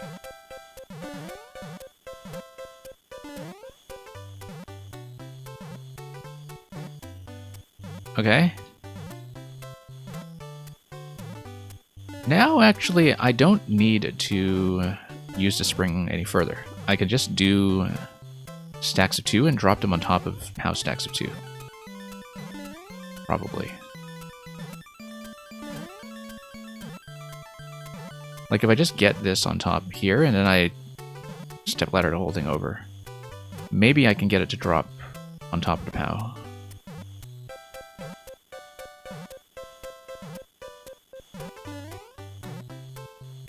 Hang on. Let's see if I can... No. Come on. Alright, that's okay. We know how to do the slide now. We know how to set it up quickly. Using the slide method, I can do the same thing with POWs. I suppose I can. I hadn't thought about that, actually. Let's just test this out. Yeah, that would be cleaner. That would be cleaner, because then you can do a 2-stack with POWs. The issue is getting it over this gap.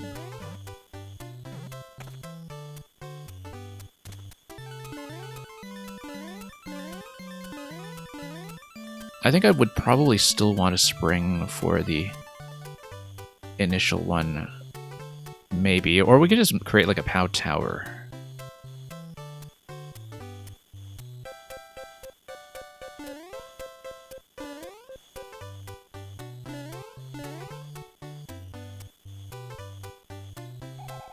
Like that. Now I'm stuck, though. I can't do that because I would have to hit the POWs to get out.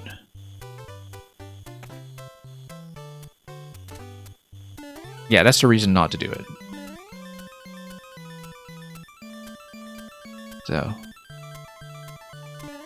And because you have to get in there from underneath, and that's just too much of a risk. You can, however, do... No, even if you do a second POW stack, I would not want the POW to be at the bottom of the stack.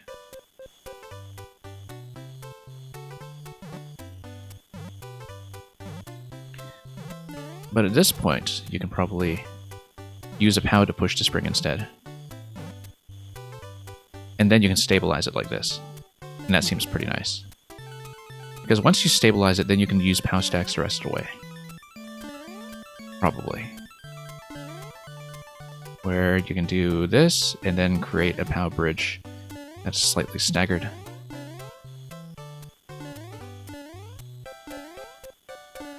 Hang on.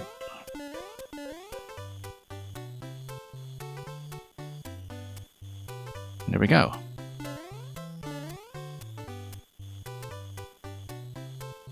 And then gradually just move the stack to the left. And eventually build the bridge. In fact, you can even use the springs to move it over, since it's going to go over without being bounced. That's a little easier to work with in terms of allowing myself some mobility. And then you can create more POW stacks here, as long as we don't drop it into the abyss. There we go. Yeah, I'd rather like that. We'll just move this over. Not hit anything.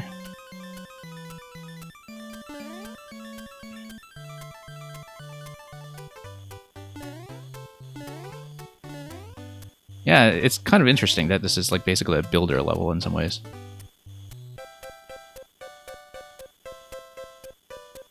Now, let's hope that 2 blocks are enough to get it over to the P. It's not quite moving over either. There we go.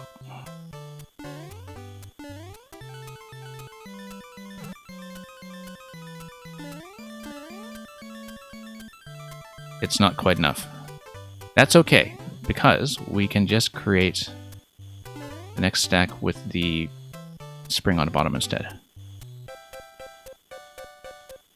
And we should be able to move it over, if we're careful.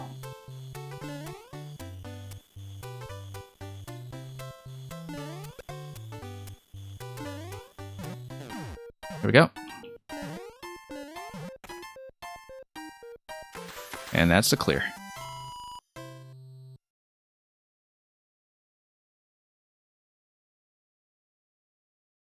So yeah, the slide and understanding how to do that reliably was the major breakthrough. So thank you for that, Zucchini, for pointing that out when we were trying to reverse engineer how exactly I was making that happen.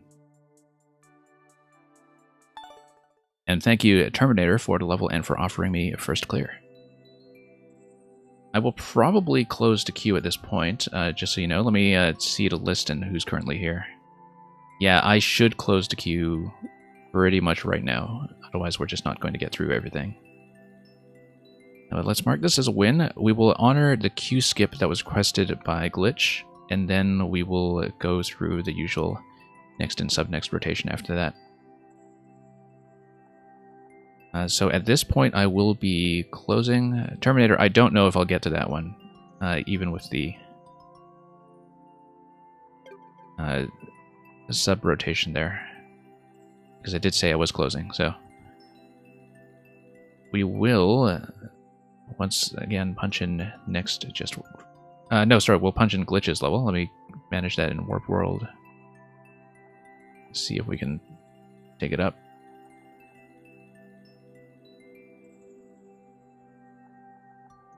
And yeah, Flint Bosco, that was something that took a while. What is the current code? Let's make sure everything is displaying properly. We'll punch it in. Thank you for the follow. And it's a temporary test, so you're saying that there are some dev exits. Okay, I'll be aware of that.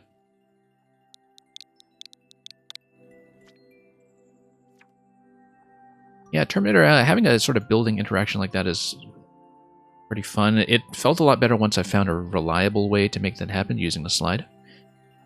Whether or not that was the intended solution. I think often when it comes to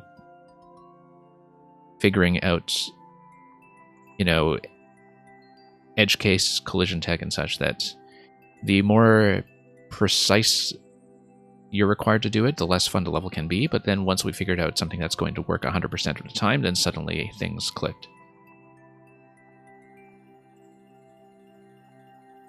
Yeah, in general, I'm of the opinion that, you know, things like precision and puzzles don't really mix, because precision is too execution dependent. So once we found methods that did not require much precision, then it was clear sailing. Let's close the queue. Let's update the stream title and the bot display, and then we will proceed from there. And for anybody new here, I will be playing through the rest of the queue if I can, as long as people stay, so don't be too worried about me cutting off ahead of time. It rarely happens, against my better judgment.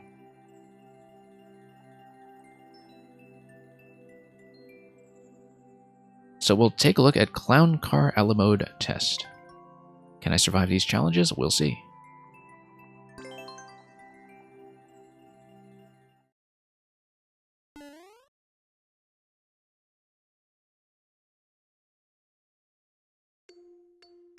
Okay, so yeah, developer exit there, as you were saying.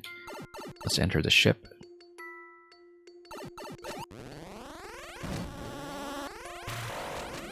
Yeah, we've actually been going at a decent pace today, or were, up until I hit that level just now. We want to do what using the bomb? We want to raise the bomb somehow towards the on-off switch. I'm going to think about how I will do that. Let me just see here. Probably need to get the mecha to do something for me here.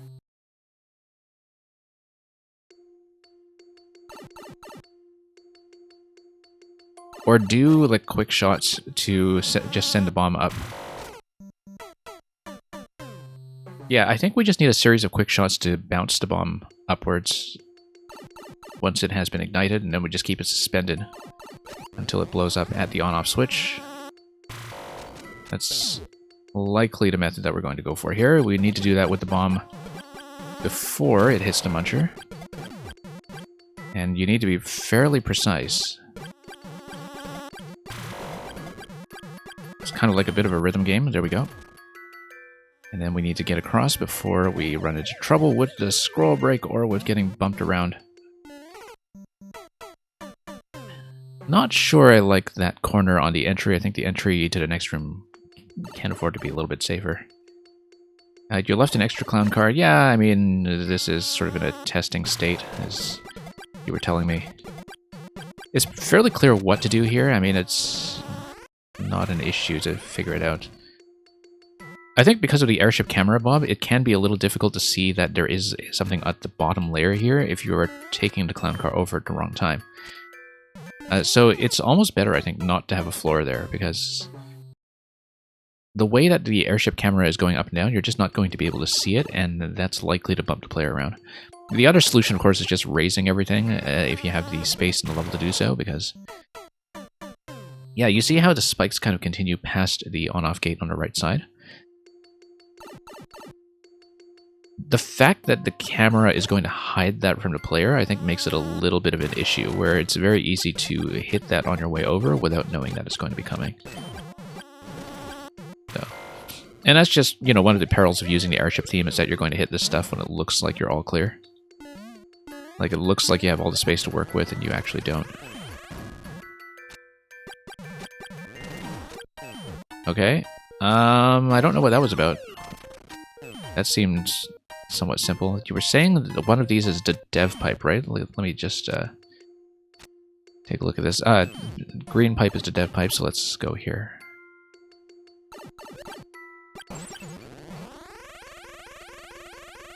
Yeah, that's just the unfortunate thing about working in low gravity or working in the airship theme, is that you do need to account for the camera issues. It looks like you can kind of slip up the one-way panel towards the piranha plant and kind of get a close quarters shot on it. Like if you go halfway up. Oh, no, you get in close and then something activates the on-off switch. I didn't see that.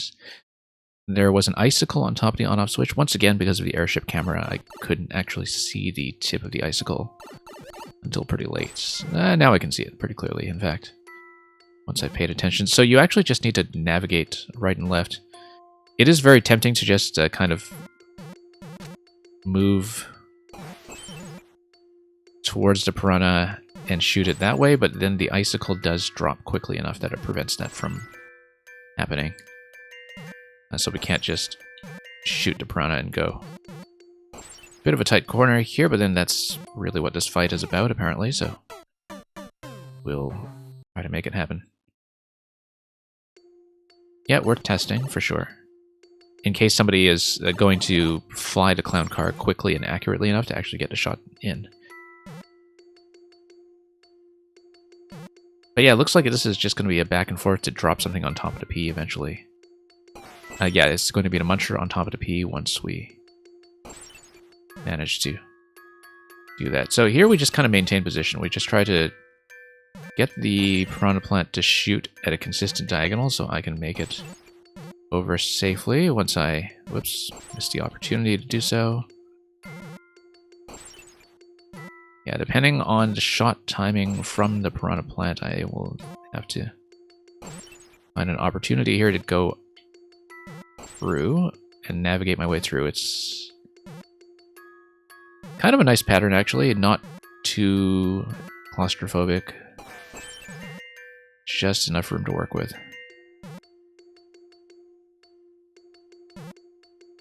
And then there's just going to be a little bit more of a back and forth here as we go back over, and then... yeah, if you do things quickly, it's actually easier because then you don't have the piranha plants shooting consistently. Notice that it is possible to miss the P-switch here by being too slow. That because you only have the one activation of the P-switch, it is an SD lock once you have it time out, and then the room is unclearable from that point. I know you're a little bit tight on space here in terms of the P-switch, but I think it would be better if you had either some kind of infinite P-switch or some way to get it to respawn to just keep going. I mean, I know it's probably meant to be a timed exit, but the issue with the timed exit is that you just kind of get stuck afterwards. Anyway, if we find a nice smooth pattern, this is going to work out pretty well. Just need to do everything back and forth fairly quickly and then make it across in time. I don't mind that it's a timed P-door entry, it's just that things like SD locks always feel a little bit weird. Okay, I need a pretty decent reaction time to get on top of the car, and then we will look at this fight. Looks like we'll be shooting the on-off switch that is on the left side.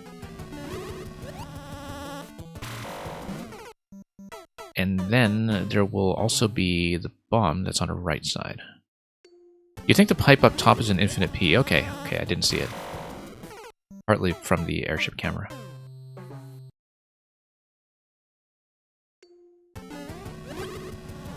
Okay, good to know that it is infinite. That works out a lot better, I think. I just didn't see it. Once again, the airship camera is what it is. I see. So we need to just pelt the boss while the door is open. And then the bomb on the right side is going to reset things a bit. So we just need to pop this open and then get as many shots down as we can without being shot in the back ourselves. Nice idea. I like the timing of the pattern here. Just enough of a threat to keep the player moving and possibly squished like that, but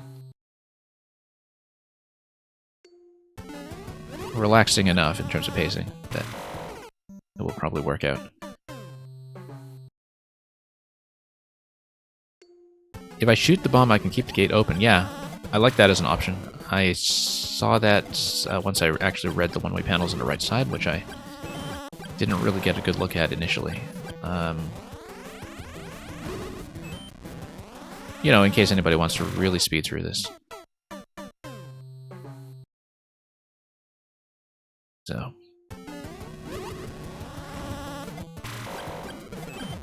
Okay. Whoops.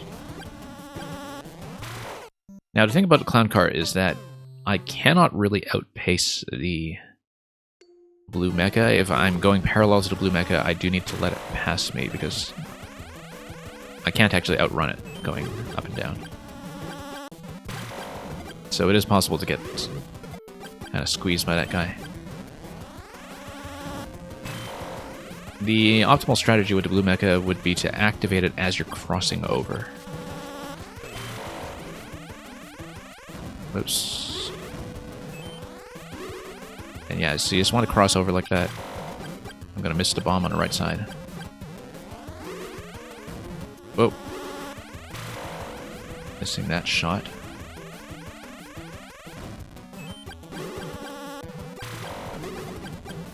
No, let's not go for it.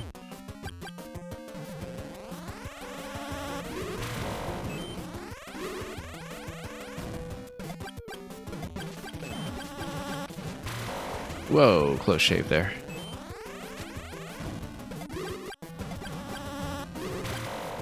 Once again. Just going to let some of these projectiles pass, and then I'll let the mecha pass me first.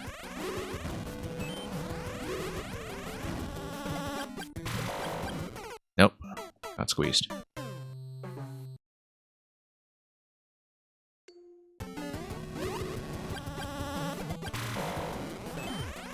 And yeah, it's a nice fight.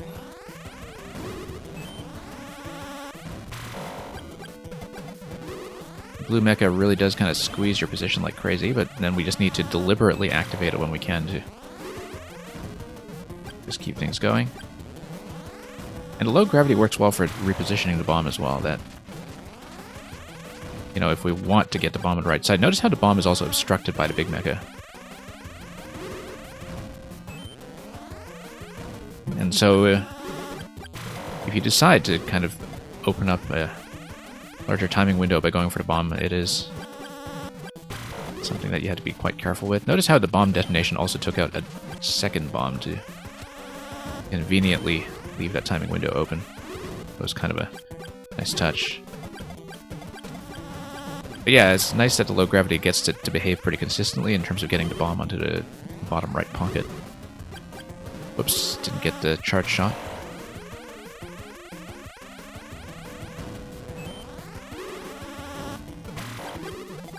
Okay. Let's let the mecha do its thing.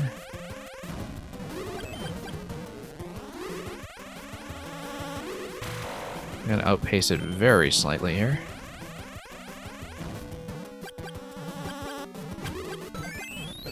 There we go. We have a key, don't we? We would need to get across here without letting the conveyor belt run me into the muncher. These are just a dev exits from earlier. Okay, I get it.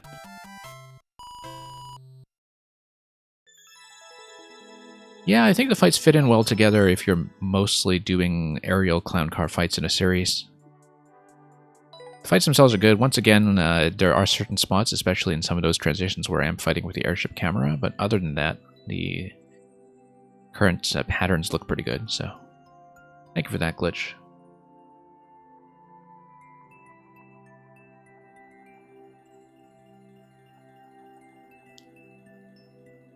And Terminator, since you have been played once already, I'm not going to go through Subnext right away. I do want to go through more of the queue from people who have been here all the way throughout. So, and yeah, Glitch, the fights are pretty readable. As with a lot of your fights, there's sometimes multiple timings going on that you need to read, and then you just kind of stay alive long enough to actually look at the different parts of the screen and understand what's going on. But I found that in terms of grasping that quickly, the projectiles generally left you enough room to do that, and there wasn't too much do or die pressure that kind of kills you before you understand what's going on. So the tuning was fine, I think. Anyway, the next level is going to be trash, so let's pull up some trash. I do know that Supernova has something new from this week. I don't know what it looks like.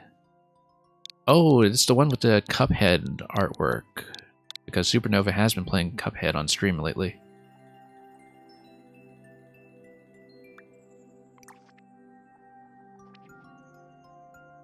We did an early version of Counterintuition a few weeks ago. I assume that you want to see Cuphead Trampoline, where you stole a thing from Cuphead and made a level with it.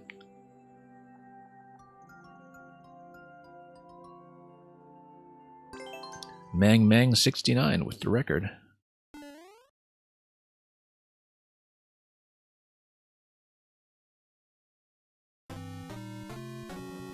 Okay.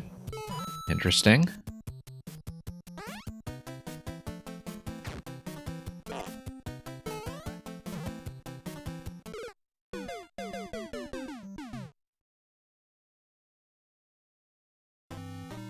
And yeah, Glitch, I can definitely feel your disappointment that there isn't that massive wallop text at the beginning like there is in your own set of levels. Okay, we're going to go up here. We're going to hit this. It will allow me to whack this guy over here. And then we're going to up here. I guess it's more of a run and gun, but... Nice, I like making that push happen. That's a neat idea. We're going to totally fail that momentum correction going up top.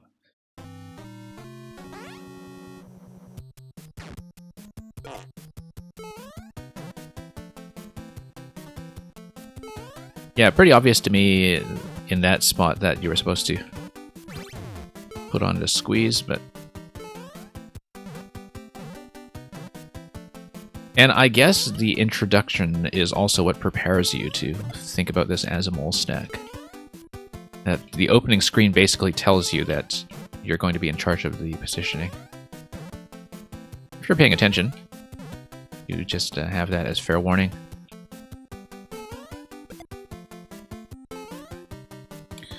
Then, oh, this is going to be a bit of a timing check here. Let's... Nope.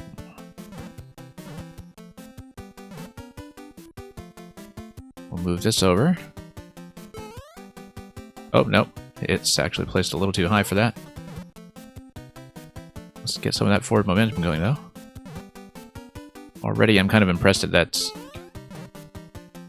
2-minute world record by Mang. It seems like there is lots of room to improve on the timings here on the player side.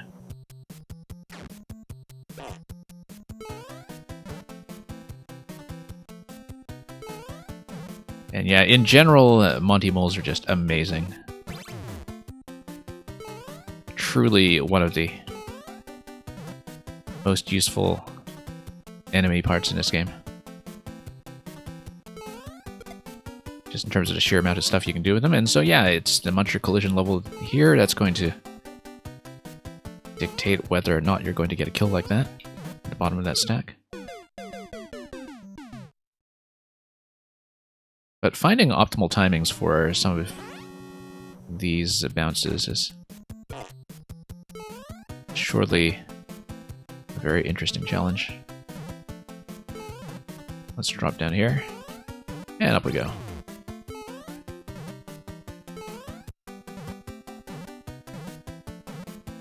Yeah, we just kind of need to stay on the right. It's sort of nice to have the springs on a set of 3 because you get a certain amount of control over whether you're going to go left or right just by being able to visualize which of the 3 stacks you're on. Like basically the right stack will go right, the left stack will go left. And just having them in a group of 3 is very easily understandable.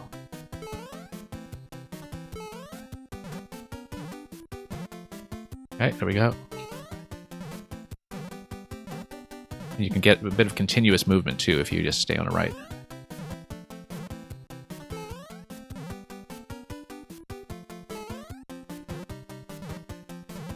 Nope, not quite. And yeah, this one's a lot of fun.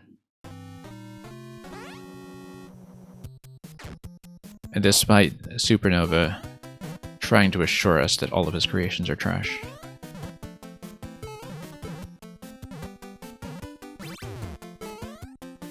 That's false advertising.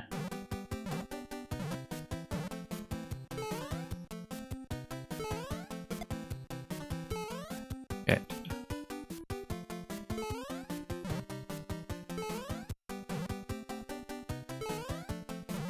Nope. But yeah, controlling your landing in terms of what part of the stack you land on is going to be a good idea here.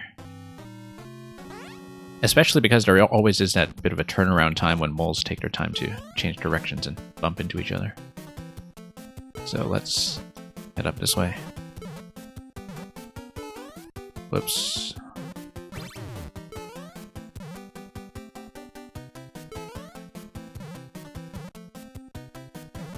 Okay.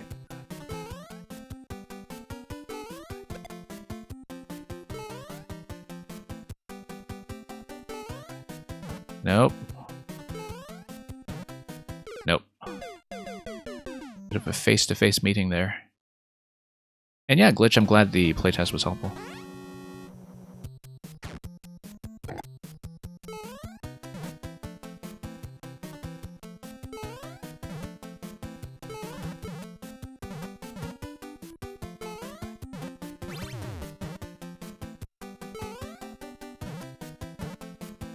Okay, let's get over here, get a push.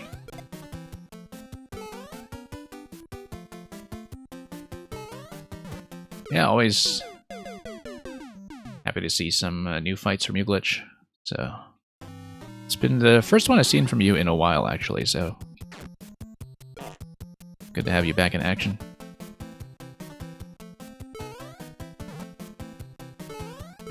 And hopefully this new streaming time works out better for you as well. I know that I used to run a little bit too late for you to stay, so.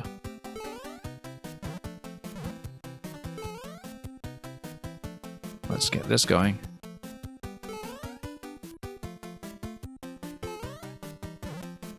Nope, still not quite doing it.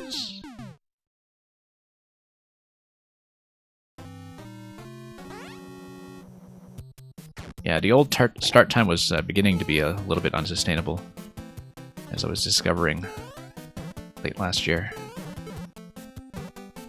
So now I just run this stream far too long instead.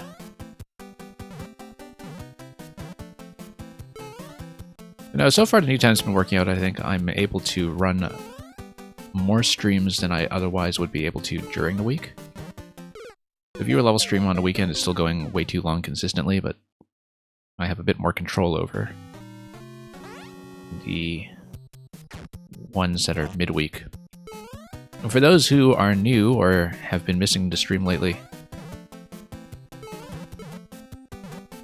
recently we've been playing Super Mario Maker 1 on weekdays. Going through currently some levels from 2YMM from 2017.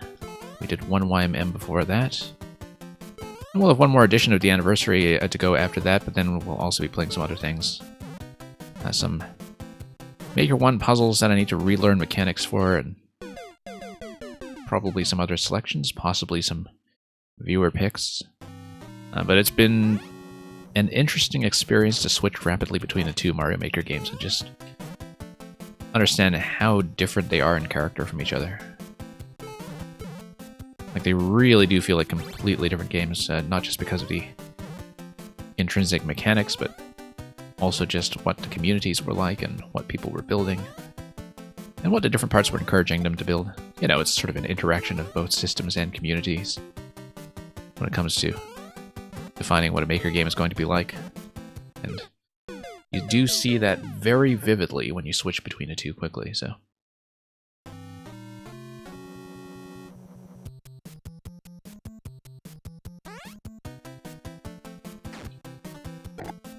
And Mail64... some of the gift subs have expired. But... honestly... with or without that, it was mostly just the amount of time that I was spending on certain levels that was running everything way over.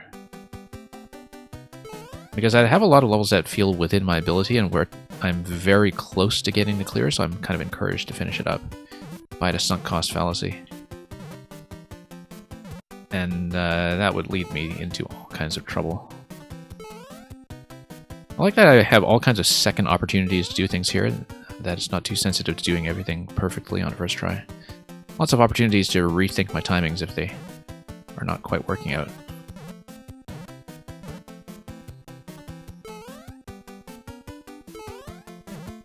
Nope, need to rethink that one.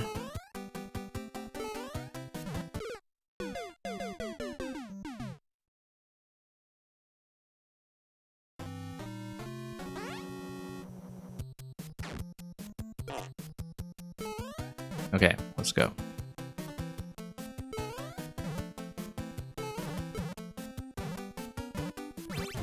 We'll pop that. You're saying Nova left a soft lock there. Oh, you mean that semi-solid. Unless that's just a block that I can hit in that space. Wouldn't be surprised if that was an invisible block, but... hang on. There we go. Just getting the triple bounce there. Just enough space to get back to safety.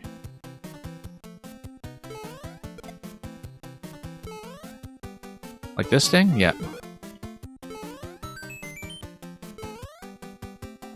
I assumed it was a block. I didn't quite expect a 1-up, but it's kind of nice to have that. As a reward for being the kind of person who checks for locks and trusts that there won't be one. Whoop.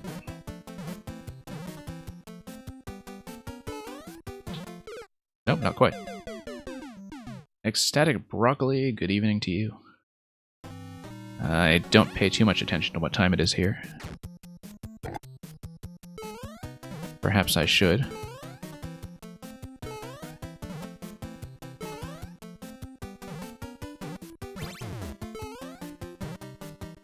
You left a soft lock in Midnight Mid-Airs. Don't know if I would have picked up on that, but... it's been a while since I played it, so... that face on a door, yeah. That's... something we'll pay closer attention to later if I actually am still repeating this segment. Here we go. Sure, let's move on. Get that push.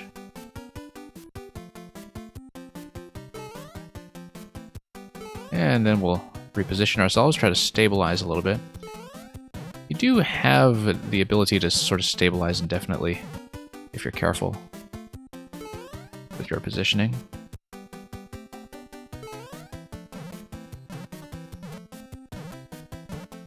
go. Very useful to understand how to do that, in fact.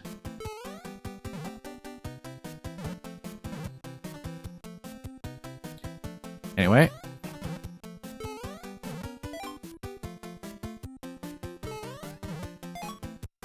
That felt a little bit risky, but we got it.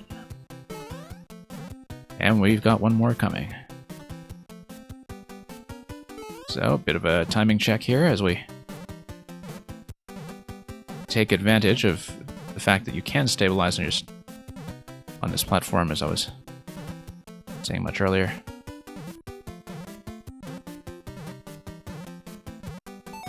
Here we go.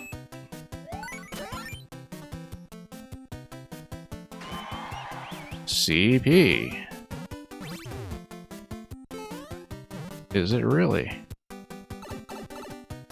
I guess we won't be seeing the face on a door one more time.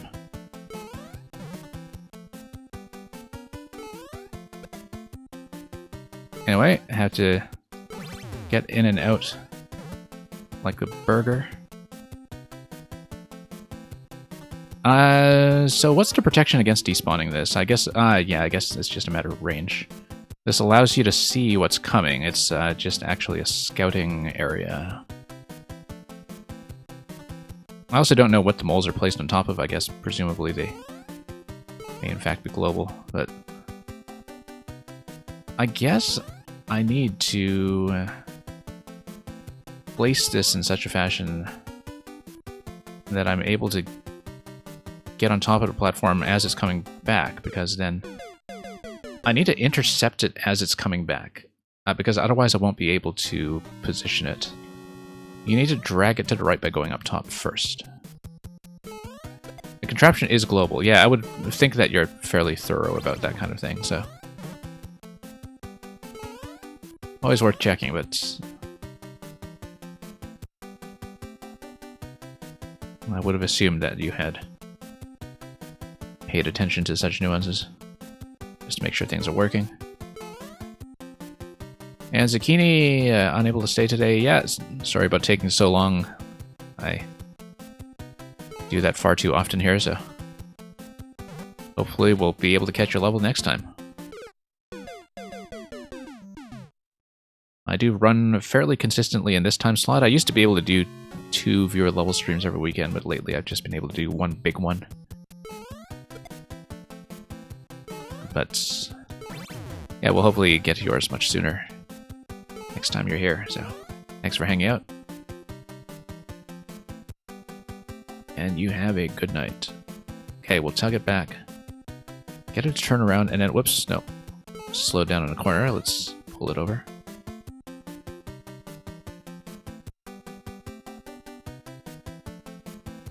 I don't know if I pulled that far enough. Nope.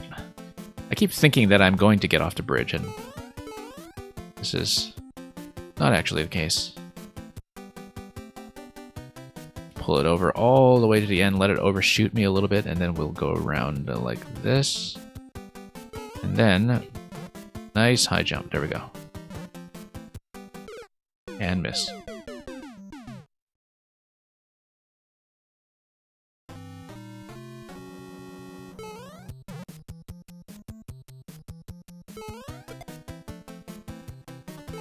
Okay. Back here. And over. Let's pull. Pull, pull, pull. And we're back.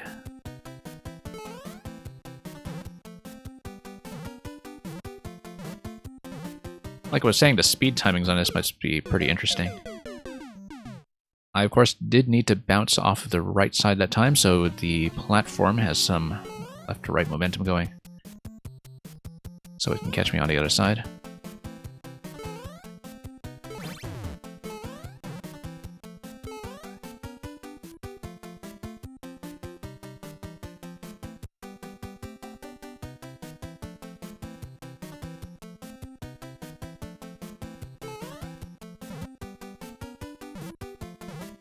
Okay.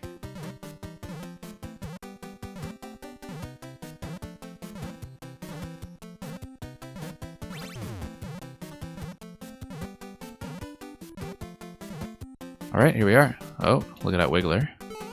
Interesting gate on that Wiggler. I quite like how stable it is, despite how fancy it looks.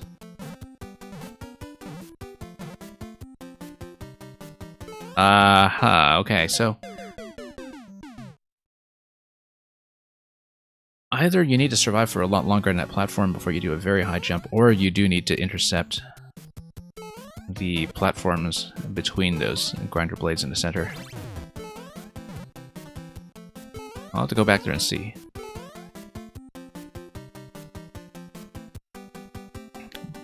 I did need better positioning coming towards the Wiggler, of course, just to make sure I get the platform going to the right. Whoops. You didn't think it would work when you placed it there. Yeah, it does look like the kind of thing that would likely just blow up and unstack, but Wigglers are fun that way.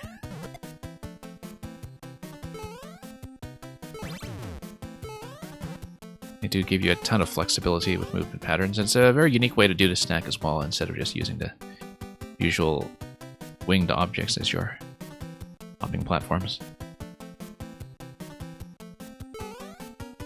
Okay, let's do this to the right. Oh, no, no, no.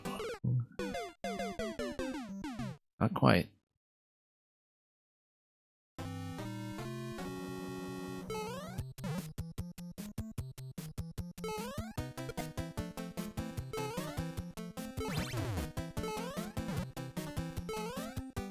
Let's move it.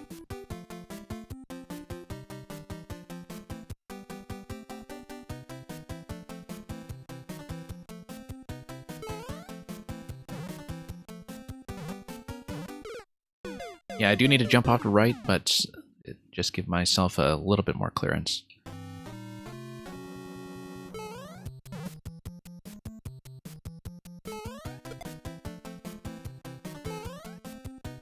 Very nice of the Munchers to do that for me. Only for me to squander it.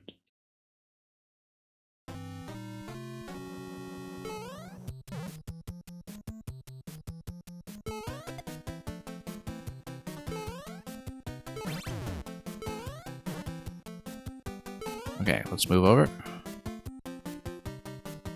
Pull everything.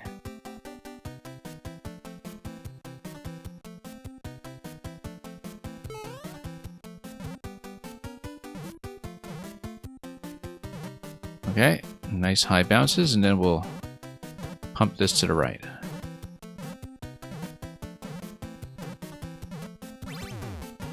Yeah, I like how intuitive it feels after a while in terms of positioning yourself on a platform.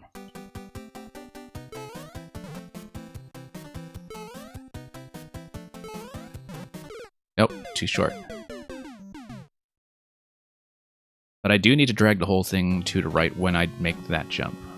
I really don't have as much flexibility there as I would have had earlier on in the level, so let's just be very careful with that as we drag everything back over and back.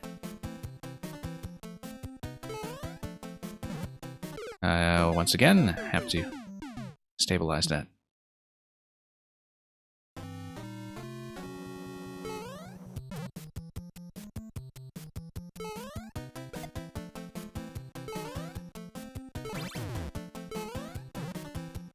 Alright, forward we go.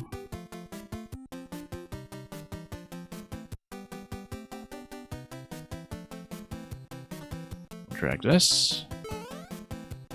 Land on the right side, excellent. Not so excellent.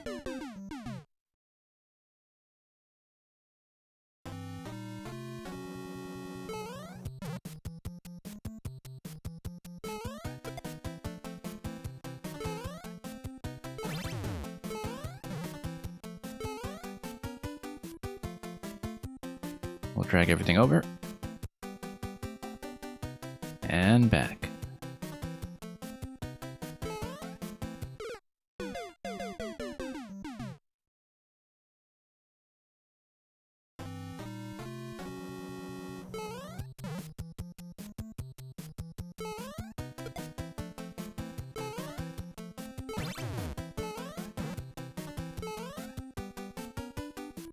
Drag everything over.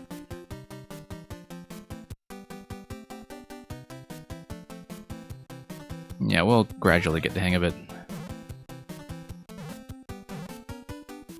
Now, once again, just hit that on the left side, and that was a mistake.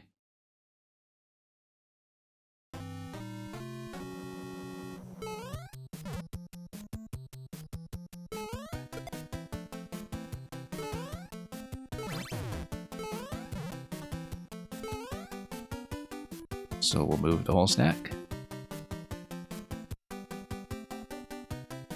And back we go. Stay on the right.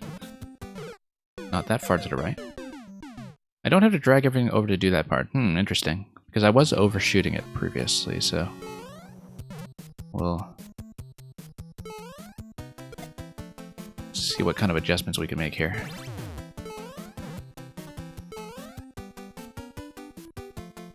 Oh, you mean this part? Yeah, yeah. I guess I was thinking about pacing it.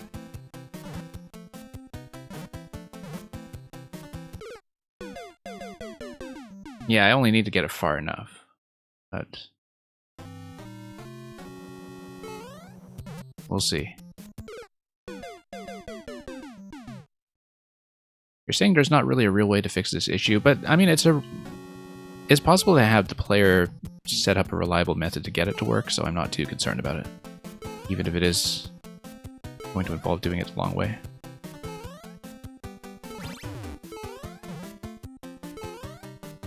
Like, I find it's going to work a little more reliable for me if I mean, I just needed to overshoot where I am, right? So I don't really need to drag it all the way, but it helps to have myself outpace it a bit. I know it's just a viewing platform, but I found it useful.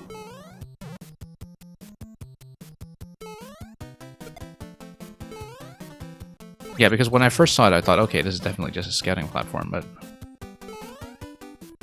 I don't trust my pace enough going to the right manually like that to really catch it. Like, I find that using the viewing platform is going to be more reliable.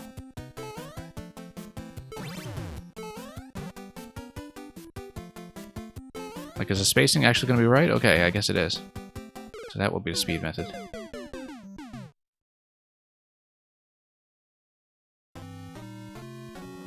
It works either way.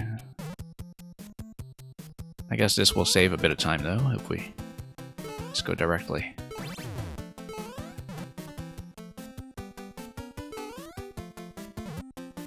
Nope. That was probably doable as a jump. I just backed out of that too soon.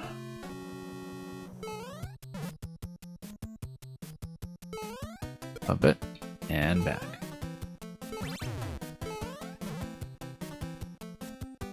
Nice high jump then. Nice high jump.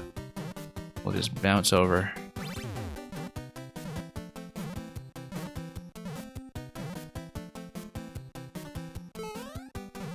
And once again, not correcting properly for my distance there.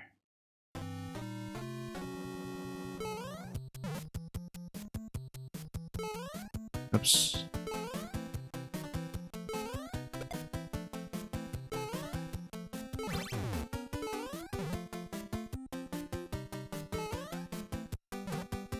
Oh no.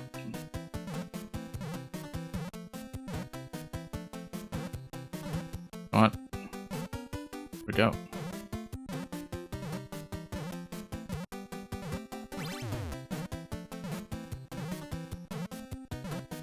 Stand on the right.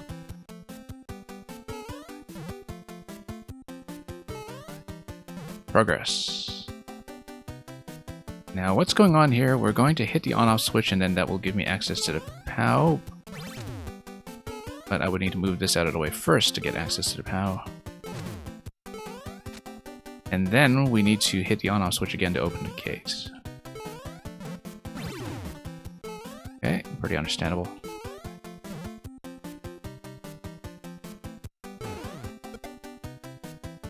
That's interesting. I wonder if I'm supposed to spawn something. Yes, I am. And that's going to stabilize that way. Okay, that was dangerous.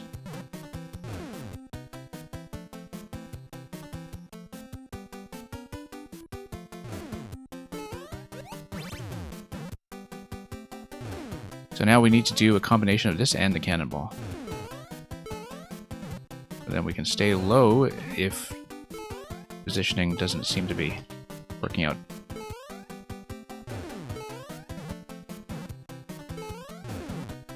Here we go. Okay, this is going to be a big jump. 10 coin over there, indicating to me that something is going to be safe. Oh, I see. Cannonball. Yeah, okay. We'll do that. Grasshopper our way over, and then that's going to be 50 coin. Naturally, we're going for that.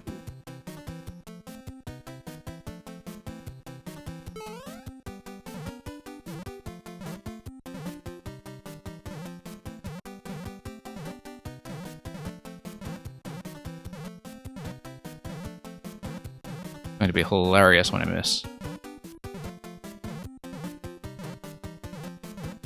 Again and again.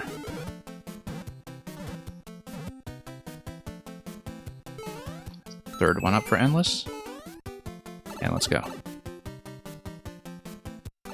This level is easier if you turn on tilt controls, I agree. Should have thought of that much earlier. Anyway, Cuphead. That's the ending. Thank you for all the GGs. And forward level from Supernova.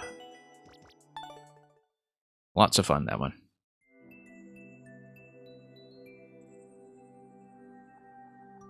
Shroom Man is definitely still here, so thank you for your extreme patience. You've been here a long time. Shroom Man, let's pull you up.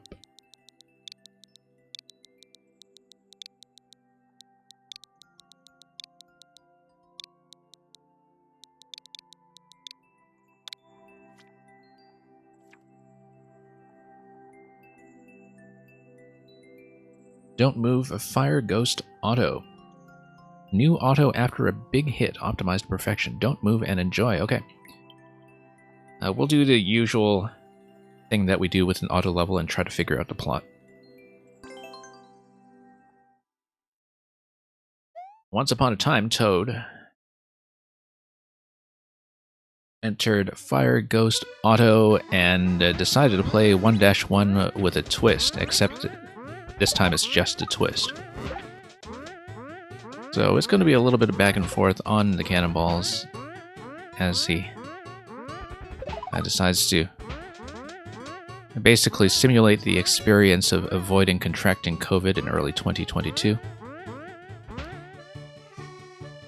Very nice, these hops through the boo rings, in fact. THX 1138. And we're going to have a P-switch at the end that lights up THX. Just to make a point, and I am going to be behind the world record, which tells me that you can make a minor optimization at the very end, at least, to try to squeeze this down a bit, but thank you for that.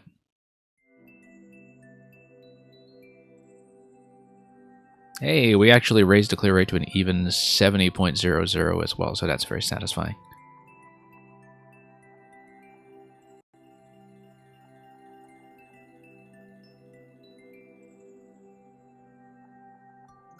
Eagle Gamer is still here, so we'll pull you up in just a moment.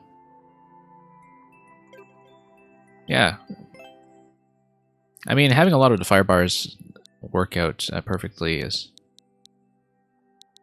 by itself nothing all that new, but then having all the boo rings just kind of line up nicely is a neat little setup. I see that nobody would have come even close to trying to break that manually, despite the minor optimization of time from the world record holder.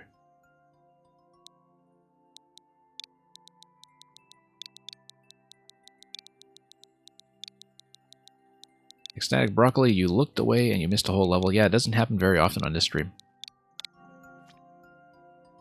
But that makes up for some of our pace earlier, perhaps. Cat's favorite toy. Cats love to play with spike balls. Yes, they do. Maybe that's not so good for the safety of the cats. But that's okay. They enjoy a little bit of risk.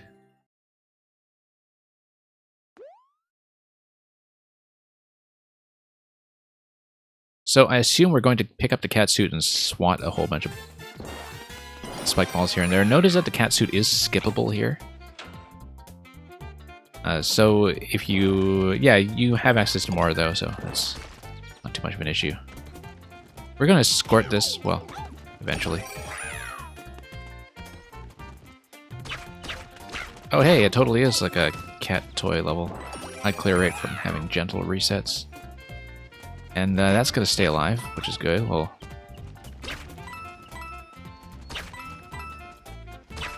do this. Amazing, a cat level that actually feels like you're controlling a cat.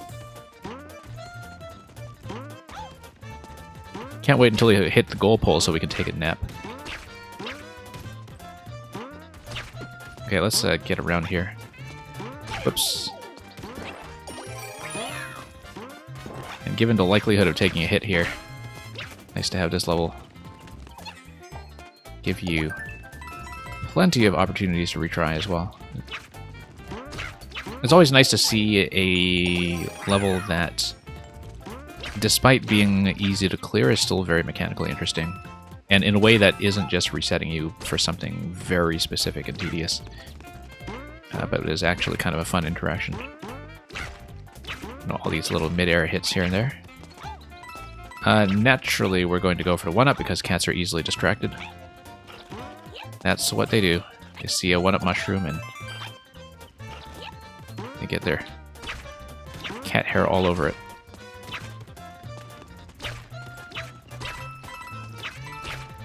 Anyway, that's going to hit, and then we'll go. Is this the most smooth Jazz Mario music? It's not.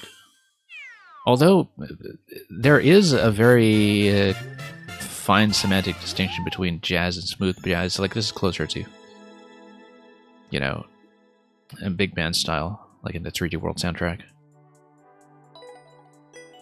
People can get, actually, very irate about that distinction, let's just say.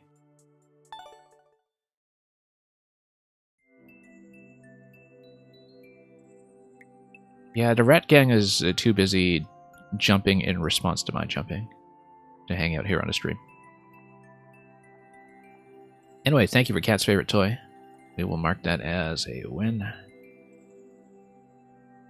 Actually, getting through some levels quickly, imagine that. That almost never happens here.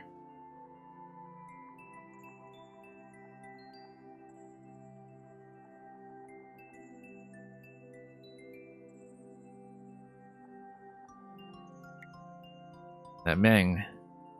Yeah. I've played enough Nintendo games from this recent era of acoustic scores from them that I've started to recognize the sound of some of the instrumentalists in their in-house band, particularly the trombonist. Like, if you listen to the soundtracks to Breath of the Wild around Tarrytown and Animal Crossing and Mario Kart, etc., like, you start recognizing the trombone player and the sax player and just the way they approach their instrument and the way that they're recorded. You start to pick up on that kind of thing. You get a surprisingly big sound out of a small set of instrumentalists, actually, if you look into the credits and if you look at some of the footage of their recording sessions, which is occasionally shown to the public for promotional purposes. But yeah, I've always been very, very fond of the 3D World soundtrack. Okay, Meng, we're down to Bongo Rave Cave. Straight from 100 Mang Mario. 100 Mang Challenge. Just seeing what's below that. Yeah, let's do Bongo Rave. I assume that there will be a bit of a rhythmic element to this.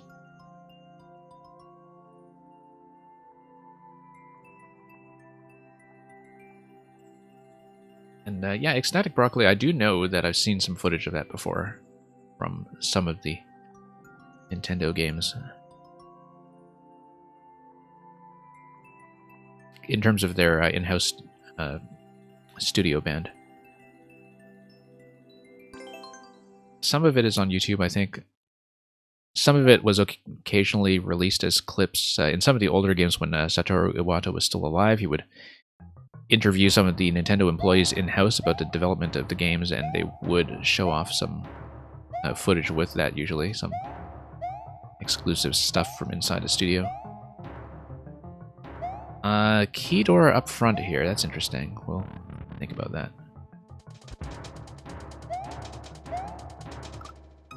And totally a timing check here.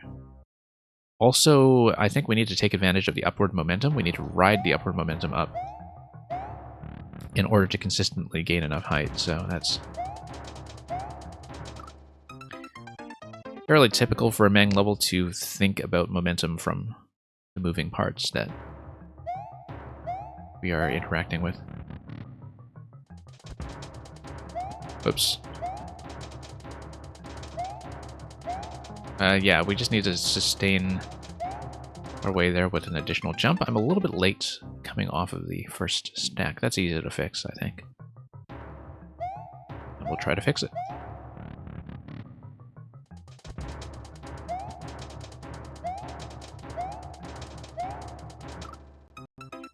And yeah, Ecstatic Broccoli, Nintendo has a very stable music team that has been kind of a staple of their work for a very long time. It's still managed by a lot of their original generation of composers, like Koji Kondo, who did come back to compose a few specific tracks for this game. So some of the themes in Mario Maker were not from the original games in terms of, you know, Super Mario World not having an airship and things like that. And so for that, as well as most of the menu music, I think, like the score for Super Mario Maker, that was kind of a revival project for the original composer. And the interesting thing is that some of the material written for Mario Maker has made its way back into the mainline Mario series. So for instance, there was the airship theme that was written for SMB1 that was introduced in Maker 1. You can actually hear it at the beginning of Super Mario Odyssey as the new motif introducing Bowser's airship in that game.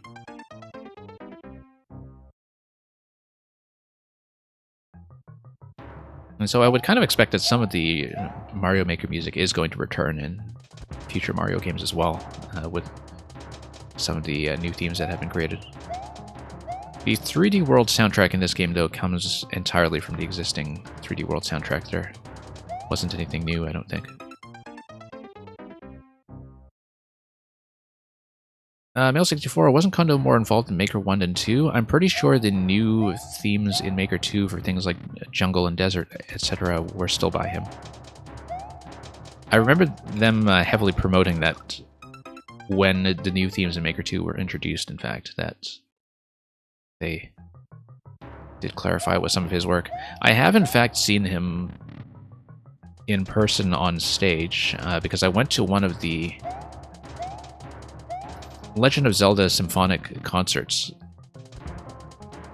when they were running the sort of first series of it, Symphony of the Goddesses, to promote Skyward Sword about a decade ago. And so I did catch one of the performances that was kind of co-hosted by Aonuma and Zelda Williams, Robin Williams' daughter, who was named after the game.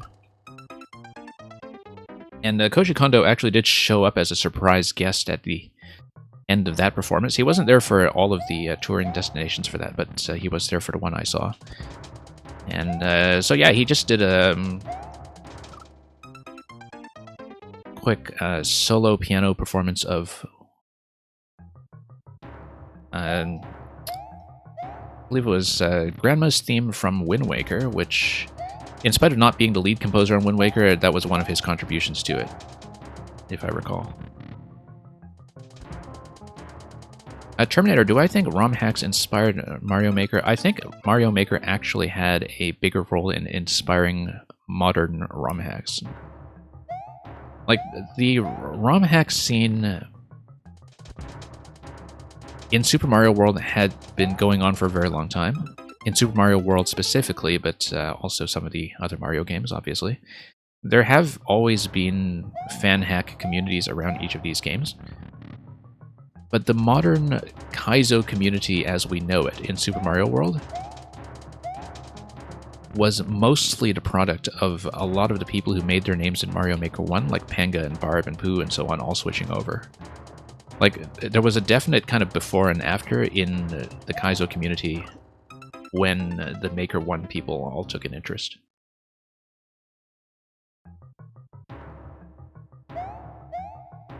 And so there's kind of this effect where both of them feed into each other. I think the existence of a lot of hacks in the community did establish for Nintendo that there would be interest in such a thing as a Maker game. But in terms of the actual material that you see dominate the ROM hack scene nowadays, that's very much a post-Maker 1 community.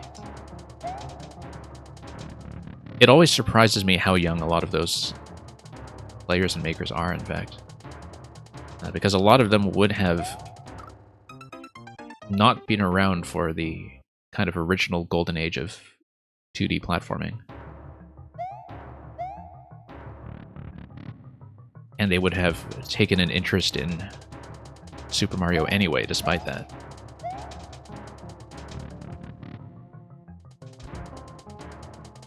In terms of the tools being unwieldy, yeah, I know Lunar Magic's been around for a long time. That's still kind of a standard so far as I know. I'm not really that involved in ROM hack scene myself, so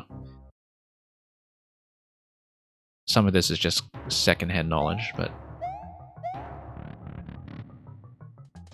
you get the idea.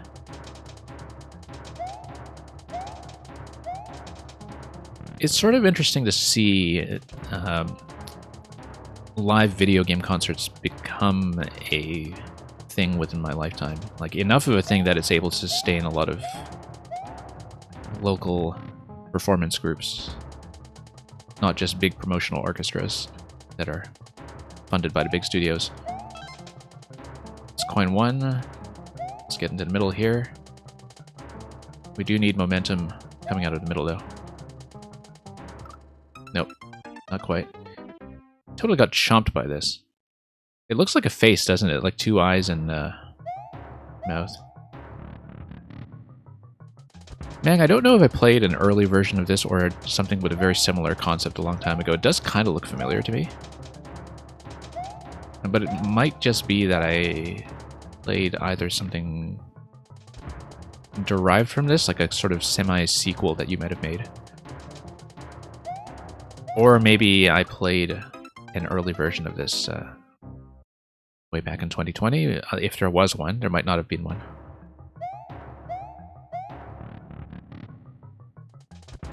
But maybe you made a second level with this concept that came much later, which I'm just thinking of right now.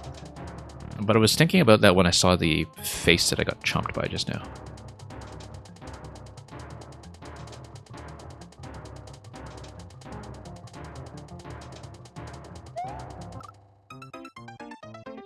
And Ecstatic Broccoli, roughly golden age of 2D platforming. Well, I mean,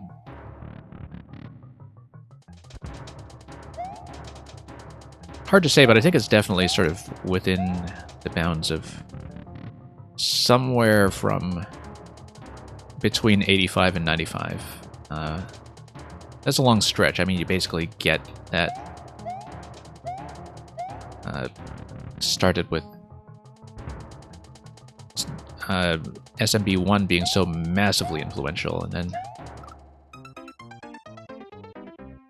2D platforming just being one of the dominant formats in video games until the rise of 3D and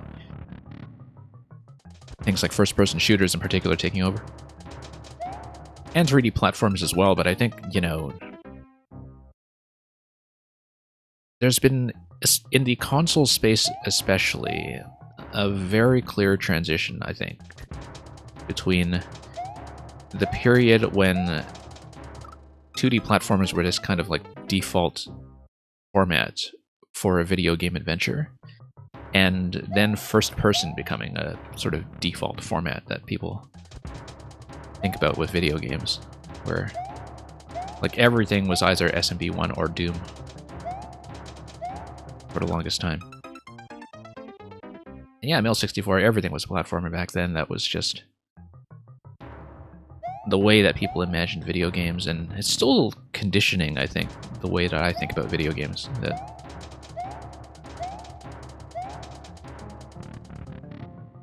Of course, back then, there was much more of a divergence between the console and PC market. I think if you were looking at the PC market, you could make a much stronger case for things like point-and-click adventures being much more of the standard formats, or just puzzle adventures in general being much more of a standard way of thinking before everything after Doom just totally took over. Oops. And you remember when you first played Wolfenstein? Yeah. Whoops.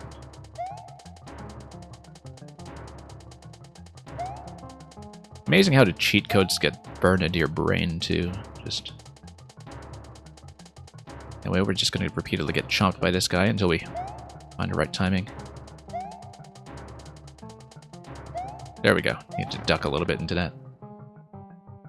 And that's going to be checkpoint 1 with 1 coin obtained.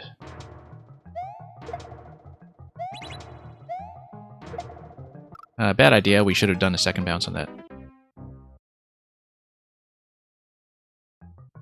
And yeah, Ecstatic Broccoli, that's basically what I'm thinking about, that there was the whole Sierra and LucasArts era.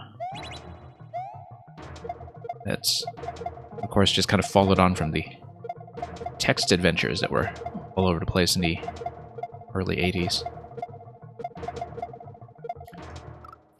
And then Myst was a very incredibly important influence there as well.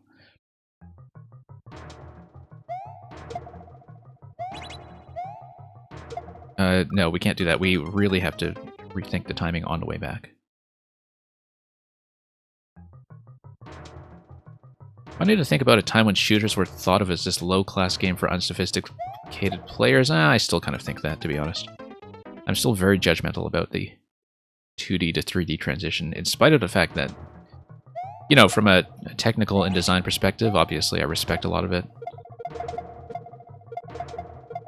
As a player, I still kind of resent that period in the late 90s and early 2000s when people were treating 2D as this thing that was passé and which they expected would just be dead from obsolescence.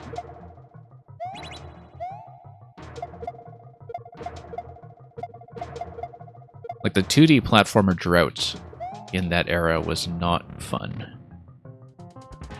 In spite of the fact that we had a lot of other fantastic video games to work with.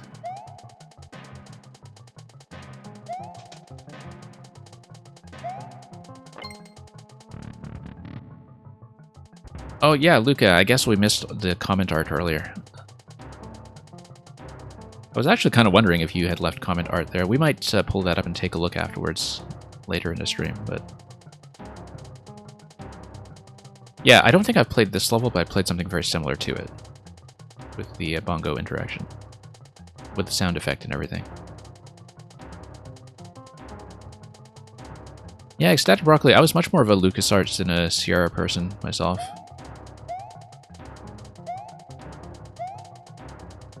But... that was definitely... you know, kind of the dominant paradigm on PC, either way.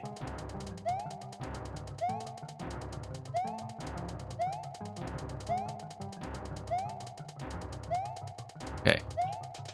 We need to grab this and then we need to throw it towards the POW.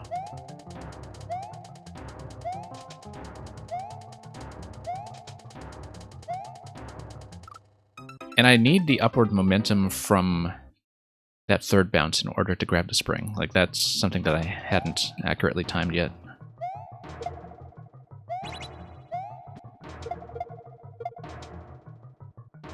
Here we go.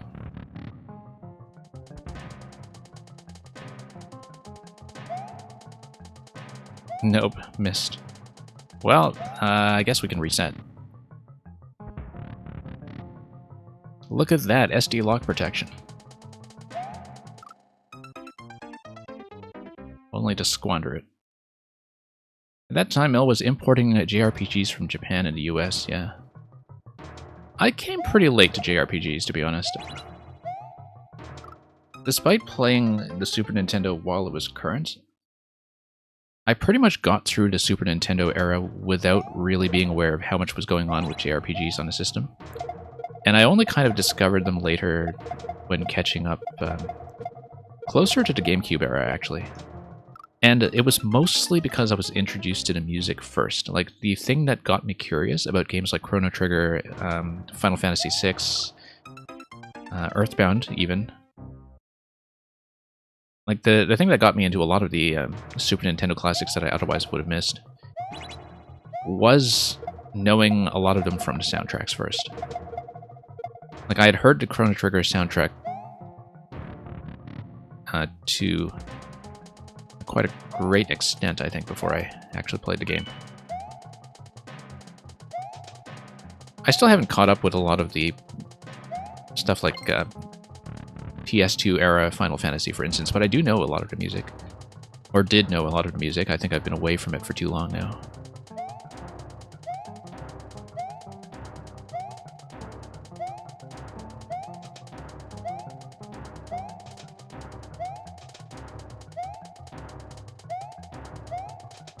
Okay, that was the right height. There we go.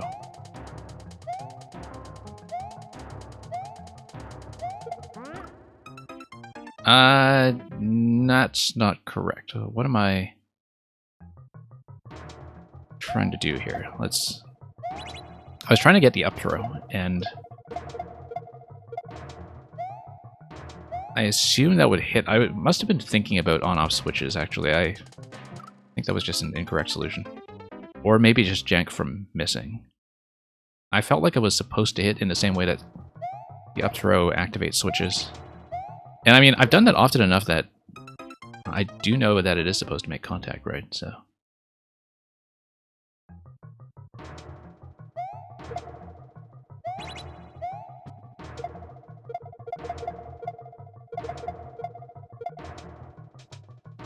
But yeah, it was really interesting to see that, as far as the Squaresoft output of the early 90s was concerned, not only were they just knocking out one genre-defining work after another, but they were doing it so quickly, right? Like, those were some very productive years. And the industry didn't scale in a way that made that sustainable, unfortunately. Not that I would even have time to play JRPGs at that pace anymore.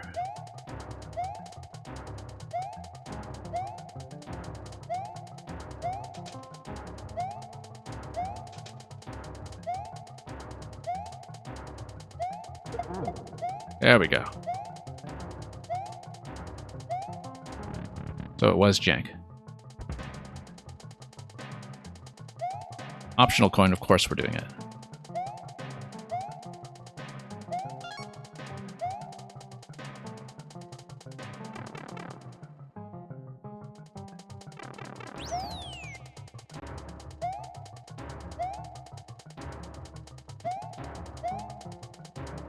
Okay. Oh, don't tell me I'm gonna miss it. I guess we'll miss it. That's okay, we'll scout ahead.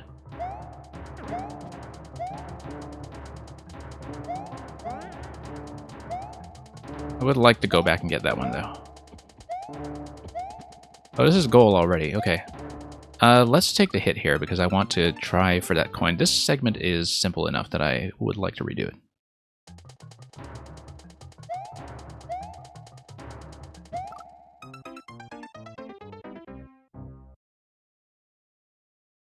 And yeah, there's still a lot from that era I still haven't caught up on, now that I think about it.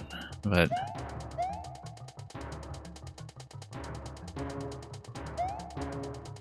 past a certain point, it's very difficult to keep up with the JRPG genre just because of how huge everything is. And in fact, the thing that was impressive about games like Chrono Trigger was that they were, by modern standards, extremely efficient. Because, you know, with Chrono Trigger, you're talking about maybe a 20-hour experience or so that still feels bigger and more memorable and more densely packed than most recent games that are, say, about 4 times the length. You were at an ordination service last month where the minister's sermon centered on Aerith from Final Fantasy VII. Well, that really tells you what an influence that has had.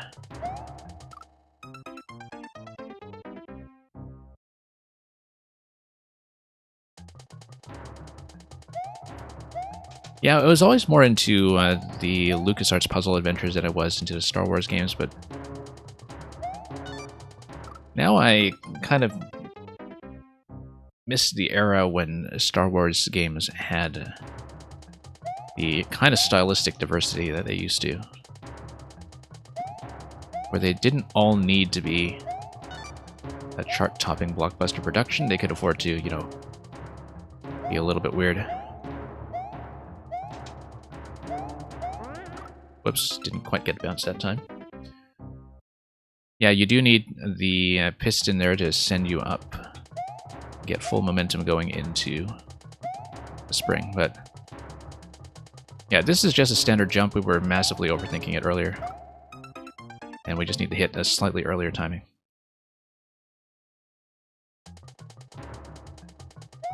Yeah, and I guess Final Fantasy VII, that's well past the statute of limitations at this point.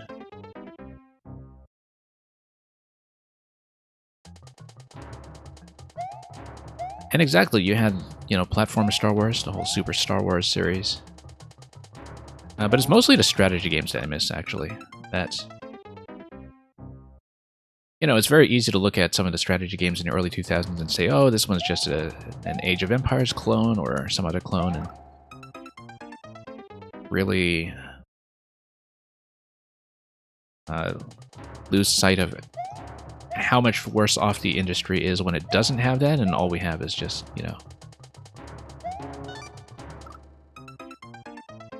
one big production every few years that kind of falls into a more standard action format. I did like Fallen Order quite a lot, though. I did play Fallen Order about a year ago and enjoyed it a lot more than I thought I would.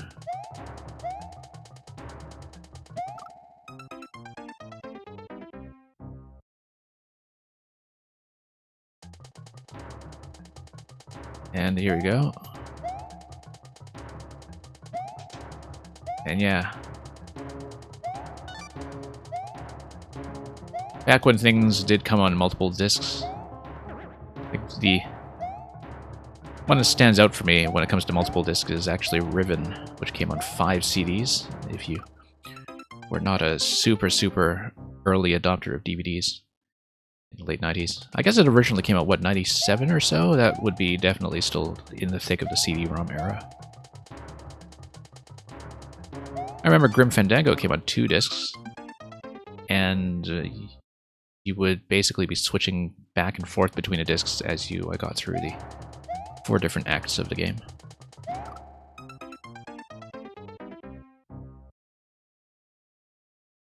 And yeah, with Riven, I was swapping out discs constantly. I do recall that.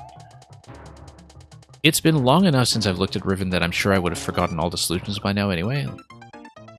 That was the issue with a lot of the puzzle adventure games of the era, is that, you know, if I completed them, I would want to forget the solutions before I went back to play them. And so it would sometimes be quite a long time before I revisited anything. Let's be a little more attentive to this timing here.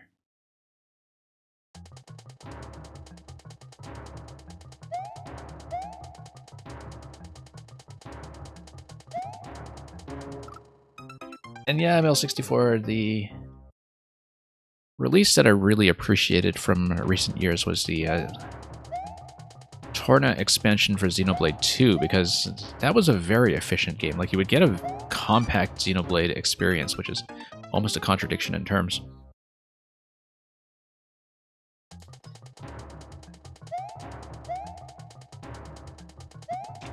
But yeah, you don't have as much open space to play in that game, but at the same time, you would just be able to experience a very full-sized adventure in the span of 20 hours, even if it is just one continent, and that was perfectly fine.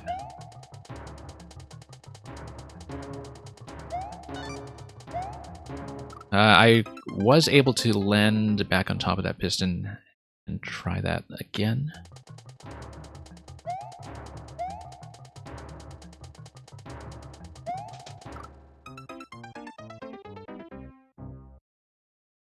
I think it is true that far too many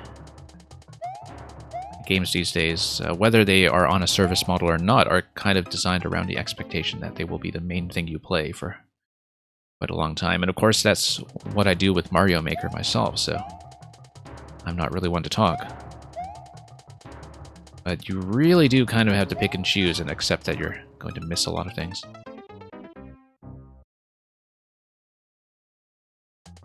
Yeah, so Torna, one of the nice things about Torna is that it does not have the gacha mechanics.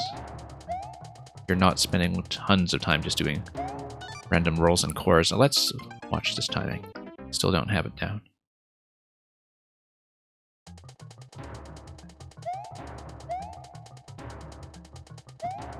And I was quite happy with it.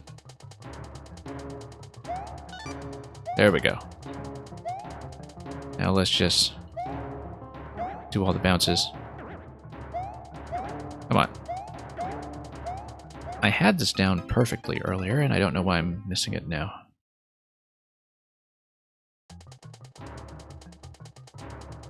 Okay. I understood the bumper perfectly earlier when I wasn't really thinking about it. I think it was a jump sort of towards the side.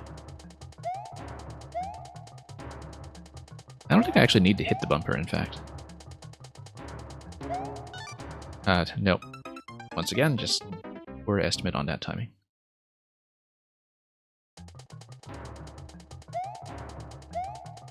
Oops. Here I was thinking going back to get that coin would be no big deal, given that we blasted through this segment on my first attempt through it. And now, not so much. That's okay. Yeah, that's okay. We just missed a bumper entirely. That's a far more sensible way of doing it. Too short once again.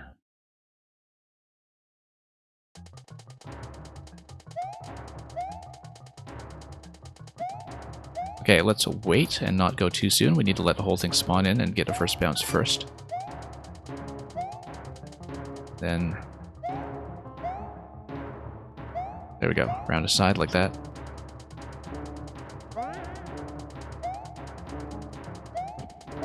Now...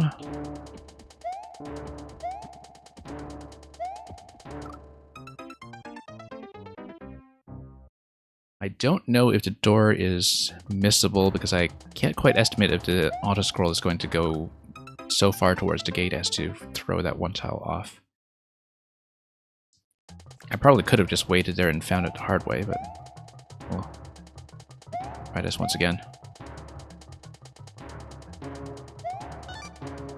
There we go, that's a simple timing. I don't know why I had so much trouble with it. Whoops. So here we go at the peak of the jump. Excellently timed. You see, easy segment. No reason to have that much trouble with it.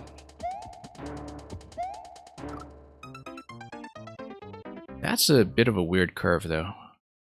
Heading up towards that. Like, you actually don't want full momentum going up. Or you just need to take off from the edge in a way that I have been unable to do so far, so...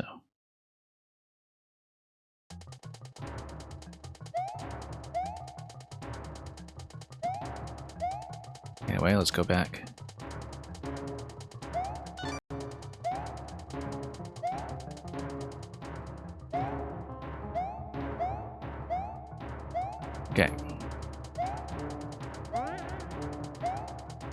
Very smooth.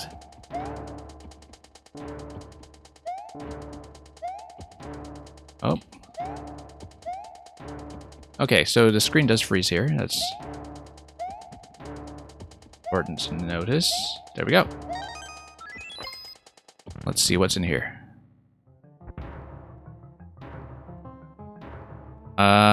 Red pipe up top, which would probably be the thing linking you to... Oh, it's the start of the level. Except a red pipe is on top. Okay, I guess we just go back then. Unless we just go over and hit this pipe as the dev pipe. No, we just go through the door. And probably take the death then. I can go in the pipe. Okay, interesting. Whoops, not like that, I can't. Oh, I guess I need full momentum to do that. Let's see.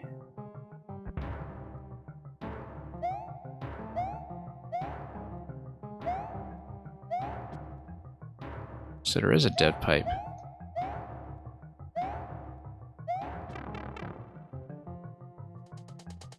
Oh, okay. Pipe stacking, or not really. Whoop. That was not how I intended to dodge that, but we'll take it. Oh, I can just go in directly. No need to burst initially. Meng, I might have to leave this optional ending for a different session, actually, since we know how to get to it from the beginning of the level.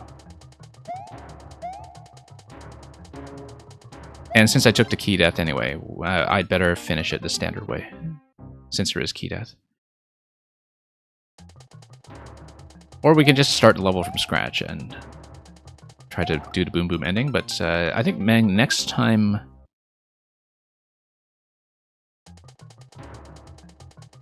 you submit it, or maybe on a separate catch-up stream. I'll need to remember that I have not done the optional ending for this one then. Mr. Yarrow, welcome. So yeah, we'll just finish the standard ending here once, so we can show it on stream, but then, given that the optional ending is accessible from the start, we'll do it some other time. I'll need some way to mark that out for myself. It might even be easier if I leave this uncleared so I know that it's unfinished business, but we'll try to grab the ending again quickly. And now we don't need to worry about that coin, so... At least we had the proof of concept of grabbing the door, so that's fine by me.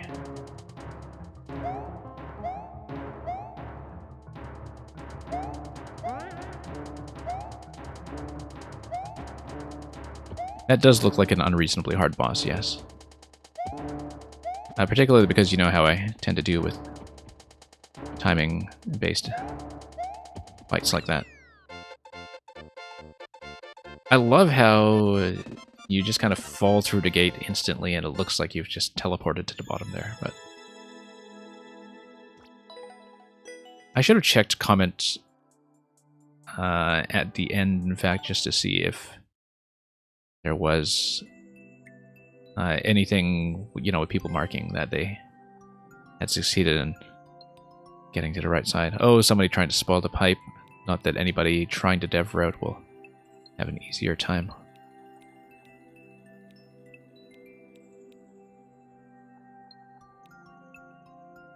Oh, somebody spent an hour trying to beat this boom boom. Now, this is mysterious. I kind of wonder what you do get, so... Thank you for that, Meng. We'll mark that as a win, and again, as usual, thank you to the patience of everybody in queue. Male64 will pull you up in a moment. I wanted to check one thing before I forget, which was that Luca mentioned that we had missed some comment art earlier. I just wanted to take a look at that quickly. And Male64 will get to you quickly. Oh, I'm trying to read this set of 2 messages. Something about Muffin Brain. What was it? Ah, here it is. Bang Bang 69, slurping from Cuphead. Cuphead looking maybe a little bloodied from the experience. And Luca drawing that particular boss. Anyway, lots of fun to see that. Let's take a look at that other one too. And then we'll look at the next level.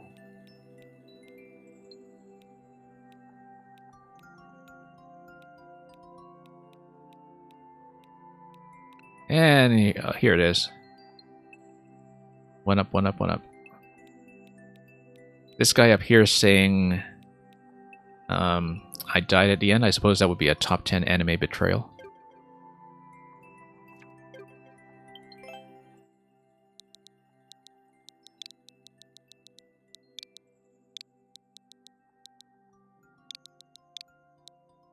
And man coming in with a very appropriate emote for the occasion, as always. Last level just uploaded. Let's take a look. And thank you once again for staying for so long. Ah, yes, this is going to be a new edition of that fantastic design that we saw last week. For those of you who didn't see this previously, this was a level that was kind of built inside this tentacular spectacle.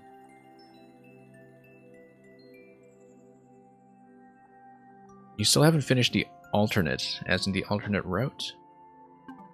Yeah, we'll see. I don't remember what the alternate pathway I didn't take last time was, so you may have to guide me to the thing that you want to see.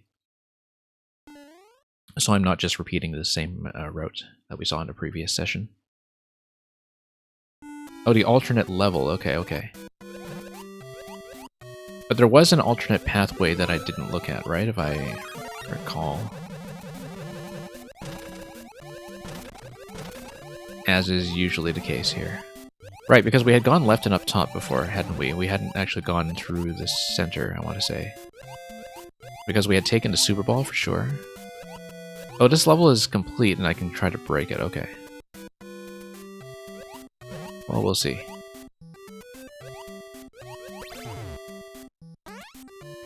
Yeah, because I know I'd gone for the Super Ball last time, but I hadn't checked just going through here.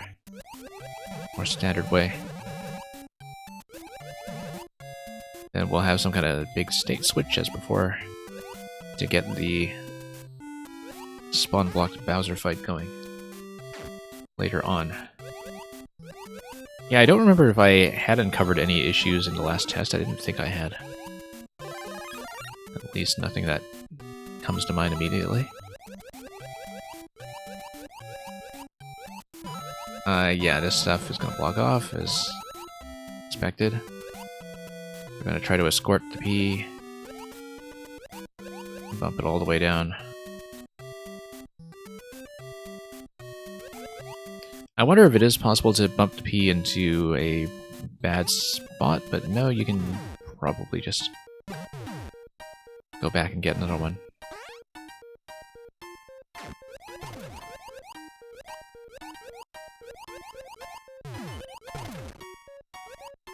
And yeah, Ecstatic Broccoli, the water theme, just one of many things that's just seared into my brain.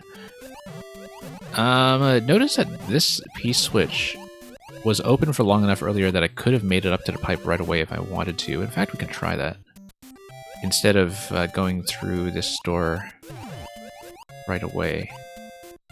I think it was possible to do it. I don't know if it's possible to do it now, given that we're breaking everything for the first time, but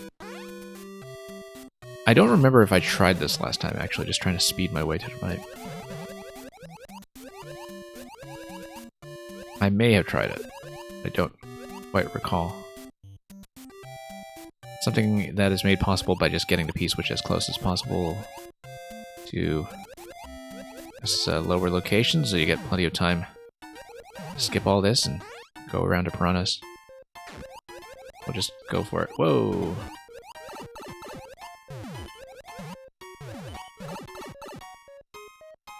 we'll just come directly here instead of going for that door. And having the P-switch activation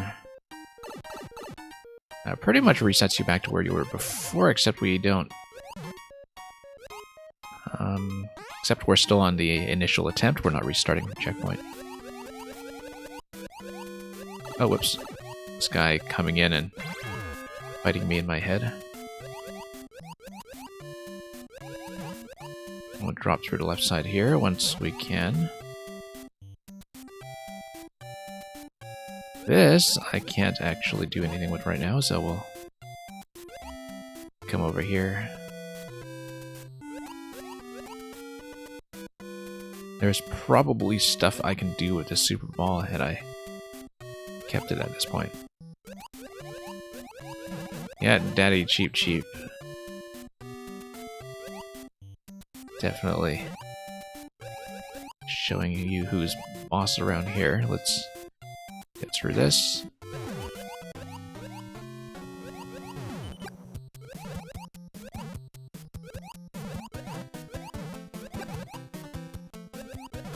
Okay. Ooh, hammer time. Let's be careful with that. Grab the car. I think I had checked last time in the previous version if we could bust anything open with the car. And I think the answer was no.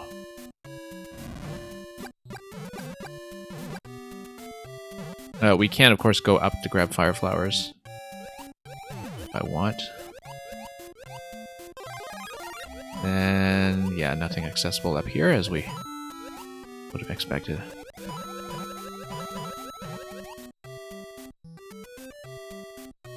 So let's get down here. And let the bullets pass me by.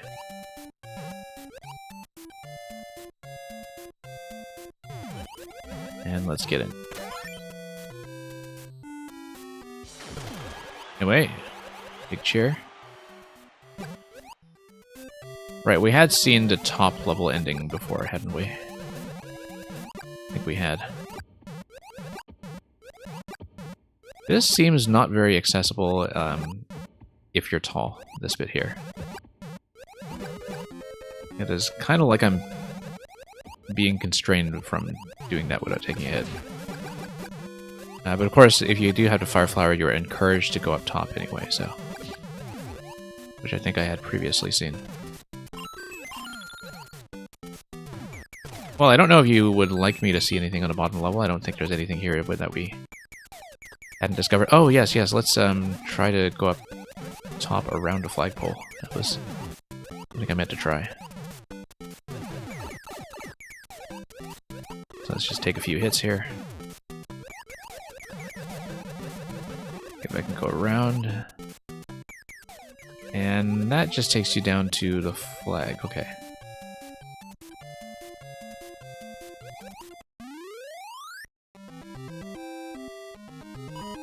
Yeah, not a very thorough pass-through trying to break any of the switching mechanisms. We did get through the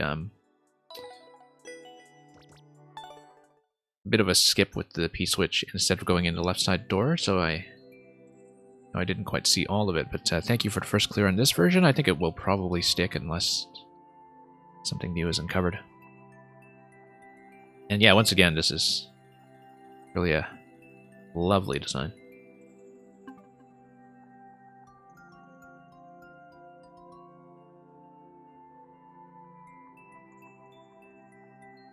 Luca, you will be next.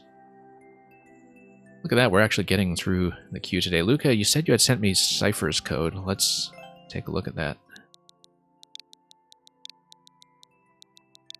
And I said previously, I believe I had played this one, and you want me to look at a different one if so. Yeah, Tentacular Spectacular, very much the case. St. Lantis, there's actually an anagram of tendrils that's in a dictionary. I believe it's trindles.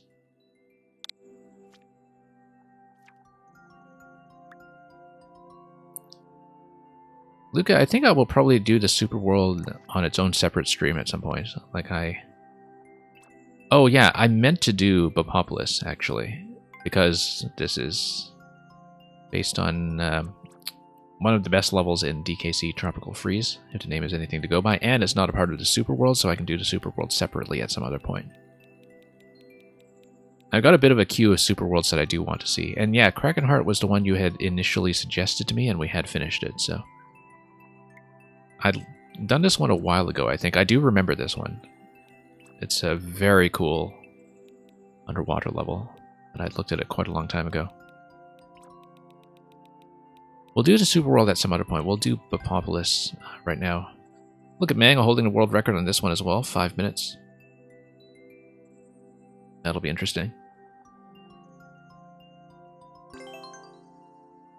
There's a Thwomp level at the bottom too, that's cool.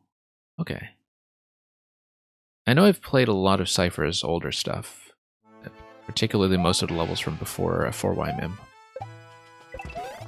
And whoops, lost a helmet already.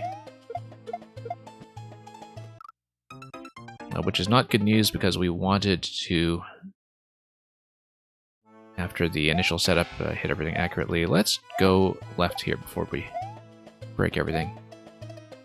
Oh, nothing up here. That's just a KG entrance. Yeah, let's back up a little bit.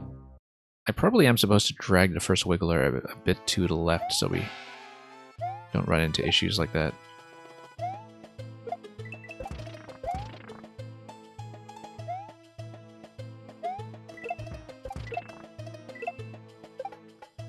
Okay.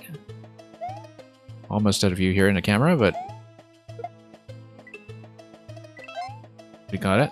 Also got the coin. 1 coin out of 4.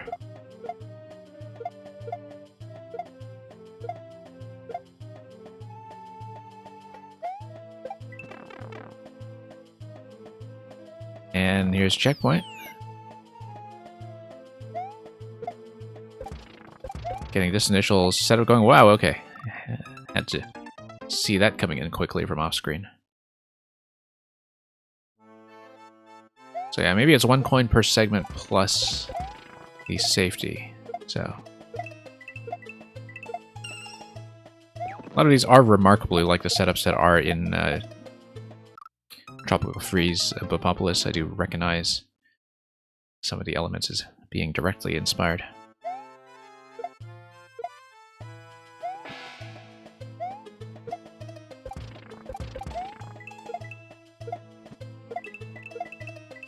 Yeah, it's the World 2 bonus level in Tropical Freeze for those of you who don't necessarily know it. Very similar ideas to what you're seeing here. Except the original has no checkpoint, like all of the bonus levels.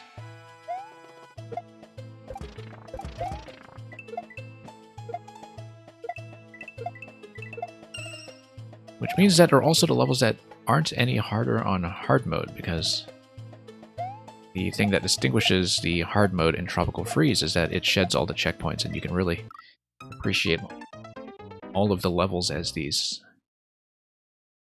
multi-movement symphonic poems, almost, with the beautiful way in which they are structured and how they develop their ideas. Always a game that I'm thinking about as a design reference for 2D platformers, because there's just so much it does very, very well, conceptually. I think it is easier than Returns. I agree with that. Part of that, of course, was that if I played Returns originally on the Wii, I had to deal with the waggle. I actually don't think I got 100% in that game, now that I think about it.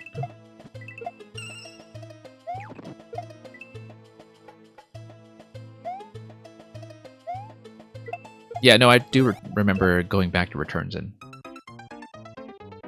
thinking about it as a bit harder.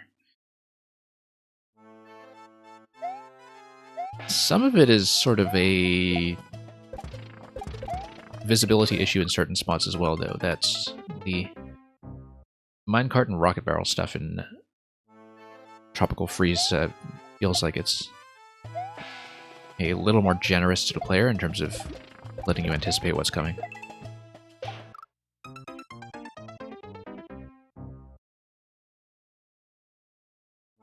And yeah, I know that the hard mode in Returns is the mirror mode, but I never actually played that myself, so...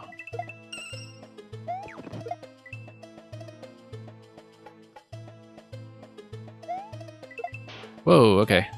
That's not what I expected to accomplish, but we'll take it.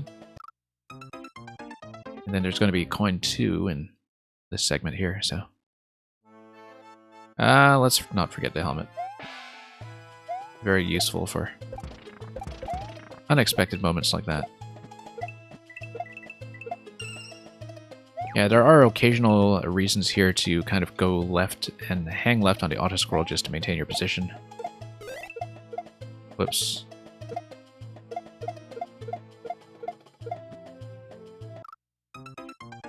Yeah, I need to time that a little bit better so we have a chance at that coin.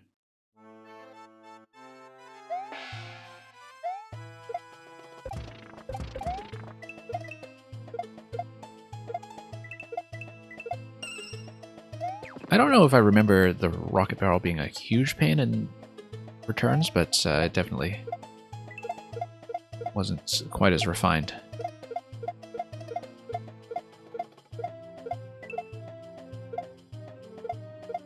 Okay, the screen is going to freeze for me here, which is great, because we'll just continue here, and the one-up is for helmet wearers only. Nice way to do that. Oh, we've got a vertical climb, and I'll miss immediately. It looked like the checkpoint flag was right there at the end of that segment, too, so... We'll redo this quickly.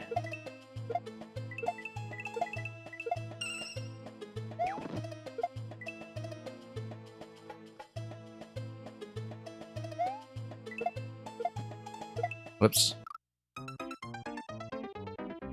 Couple of rough adjustments here for me.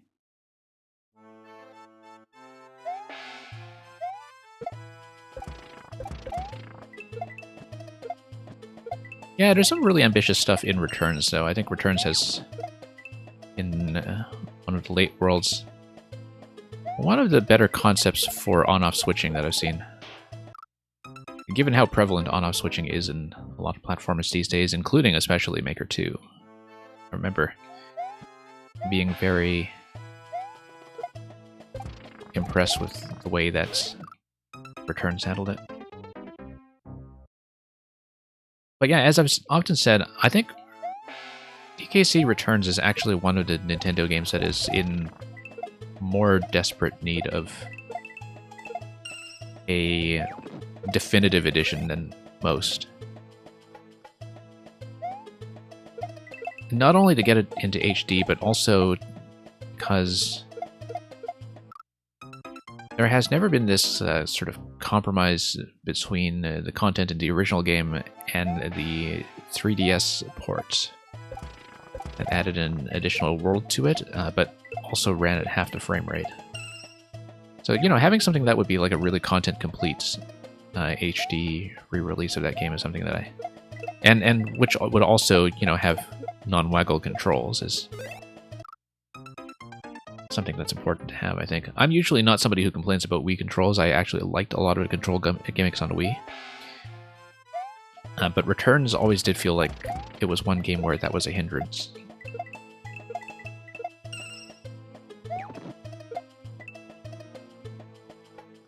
One of the few games where I thought the control implementation actually did take away from it somewhat.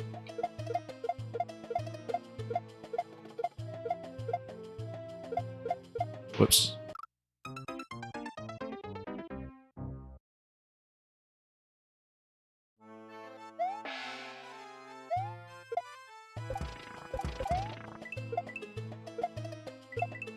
Yeah, nice way of using the 1-up here as a bit of a reward for people who do not damage boost through this.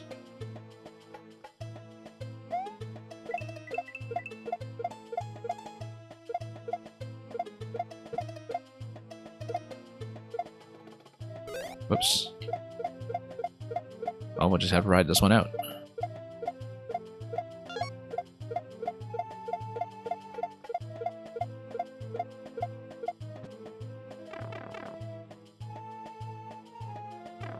Yeah, that's a good point about the multiplayer as well.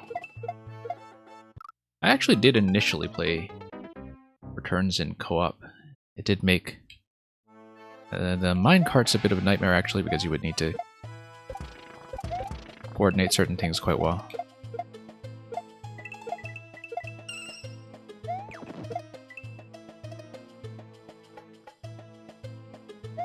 That's one of the few issues I have with the retro DKC games, is that the co-op often does feel like a bit of an afterthought. That doesn't quite play to the strengths of the level design.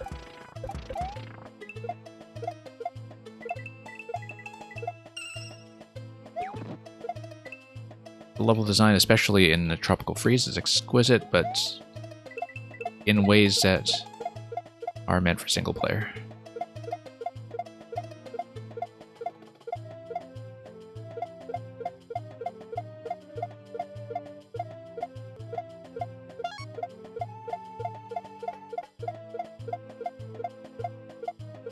Okay, as a proof of concept here, let's bump this, wrap the one up, and go.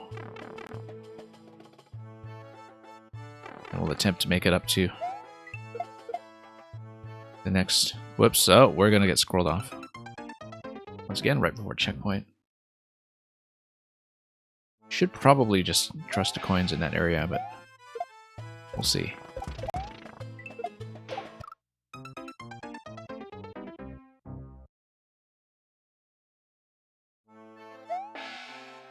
Yeah, that's the thing about NSMB Wii. NSMB Wii I thought was a tremendous co-op experience, one of the best I've had. And it would have been very easy to kind of have that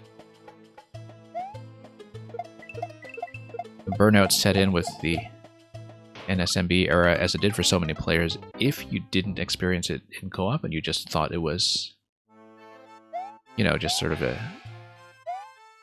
very iterative experience.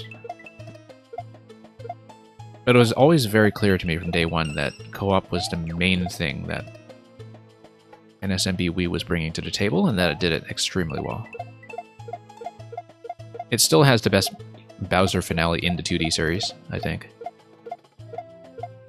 And it's a finale that works well in co-op as well. It was clearly designed to accommodate that and give everybody enough vertical spacing to play with that players could perform the chase without interfering with each other all that much. Nope.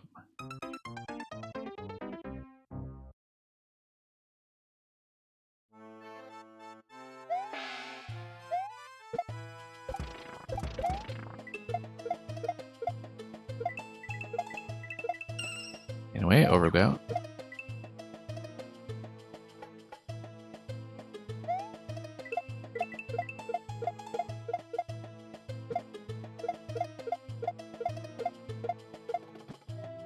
Nope.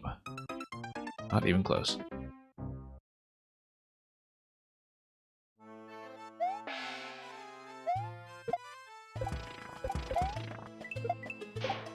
Yeah, at this point I think that for the mainline Mario series, whenever it continues, the local co-op is really going to be a standard expectation. They're not going back on that. At least not while they are developing any of those for home console systems.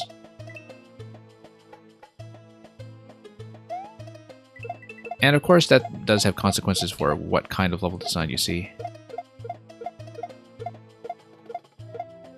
Whoops, nope, bad idea. Not paying attention. Whoops. Zankoth, welcome.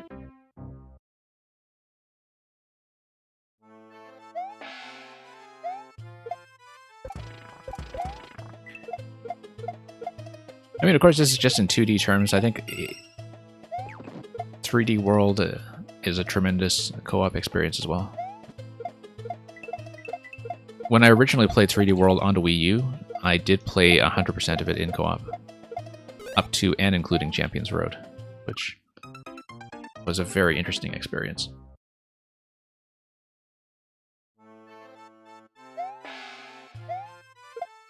SMB3 co-op, helping each other beat the worlds. That's not my experience. My experience was that you ran into the Mario Brothers arcade game a lot.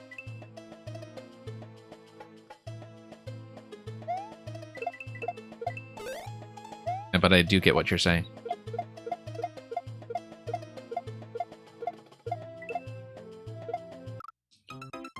Yeah, one thing that had come up recently in discussion, we had talked about it a few streams ago, was that the e-reader exclusive levels that were in the release of SMB3 as Super Mario Advance 4 on a GBA, those are apparently all very easily accessible on a Wii U, where if you buy that version of SMB3 on a Wii U, you get the complete set of e-reader levels. And I'm told it's actually a really interesting experience. Like, I might actually pick that up at some point as streaming content, just to see some of that stuff, because apparently it is a kind of a precursor to some of the ideas in Mario Maker. I mean, I missed a lot of those originally because I just never owned that for GBA and never had an e-reader either. But I remember knowing about those levels at a time. Like, I was aware of the fact that the e-reader had SMB3 content as one of its main selling points. And yeah, Sir Infinito, the very good level indeed. Let's actually grab the checkpoint flag at long last. And totally almost missed the opportunity to grab the coin. No, we're going to get it. We're going to trigger the bomb, and then we're going to start scrolling into the next segment. Going to miss the first opportunity here, are we? Okay, no, not quite. Most e-reader levels never reached outside Japan, yeah. It was sort of interesting to have that period in the mid-2000s when suddenly a lot of Japan-exclusive content started making a comeback. Like, you would have the Sin and Punishment games, and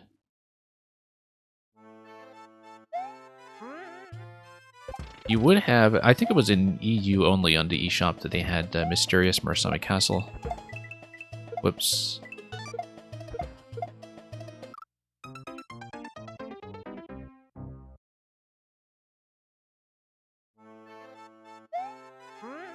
So, Mysterious Murasame Castle, for anybody who may be unaware, that's the ninja attack effect in Mario Maker 2. And the music for that was also by Koji Kondo. It's one of his lesser-known contributions. Lesser known because the game was such a Japan-specific thing for the longest time. Do I ever browse the Japan eShop on a Nintendo Switch? I don't, because, to be honest, Terminator, I can't handle managing multiple profiles across regions like that. I like keeping things simple when it comes to account management, so.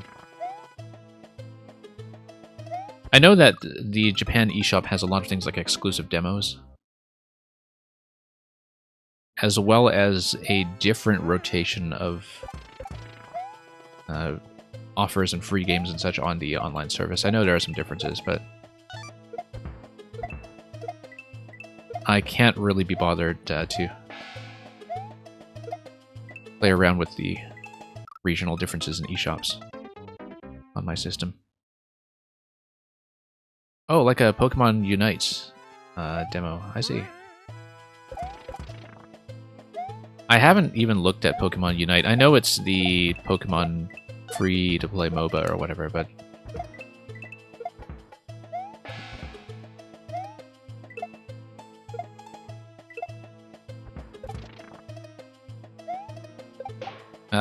whoa, way too high. We gotta take that slower. We've got an opportunity to wait here, in fact, because of the scroll stop.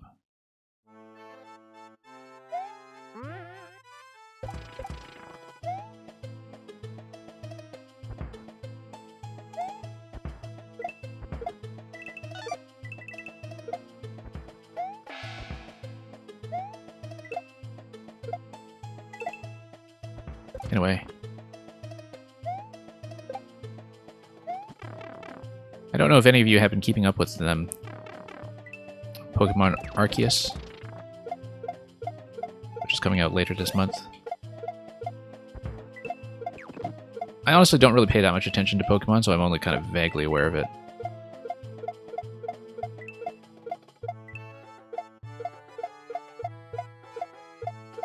Pokemon is one of the few Nintendo things that everybody else seems to take a lot more serious than I do.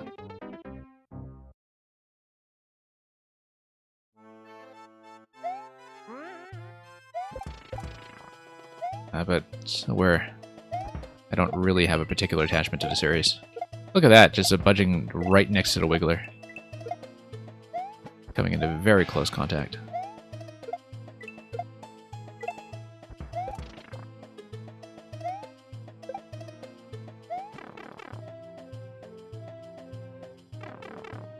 You haven't played Pokemon since Fire Red on a GBA. Yeah, I'm kind of a once every many generations person with Pokemon as well.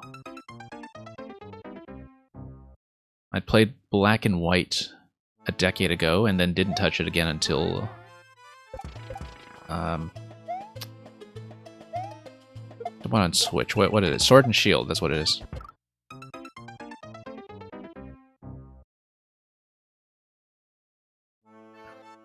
Because, like with Sword and Shield, I know there was a lot of backlash to it for a couple of reasons, but it had been long enough since I'd played a Pokemon game that I thought that, like, most of the issues probably wouldn't affect me too much.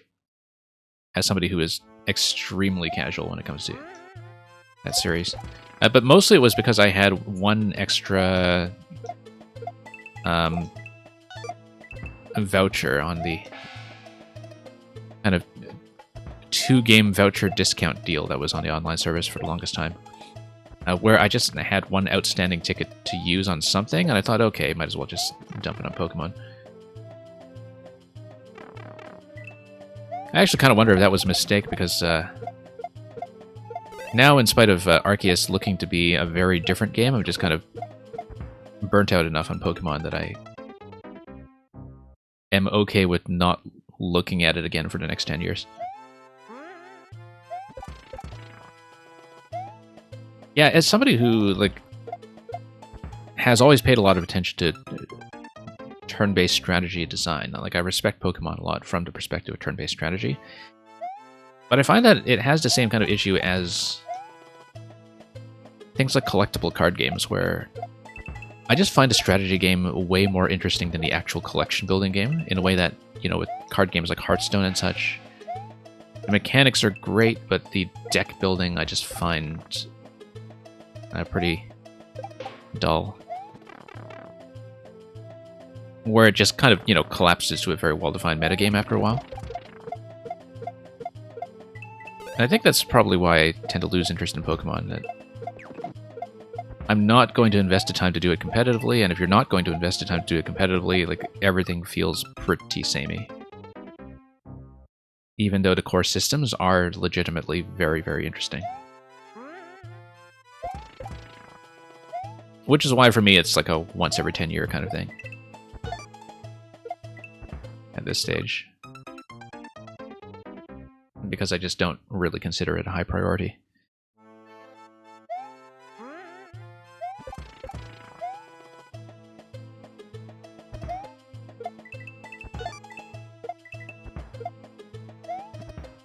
But there's a lot of Nintendo stuff from around the late 90s specifically that I just don't feel all that attached to. Because I was mostly a PC player during those years. So, you know, there are some things that stand up really well even if you don't have much nostalgia attached to them. And some things that don't stand up quite as well, I guess.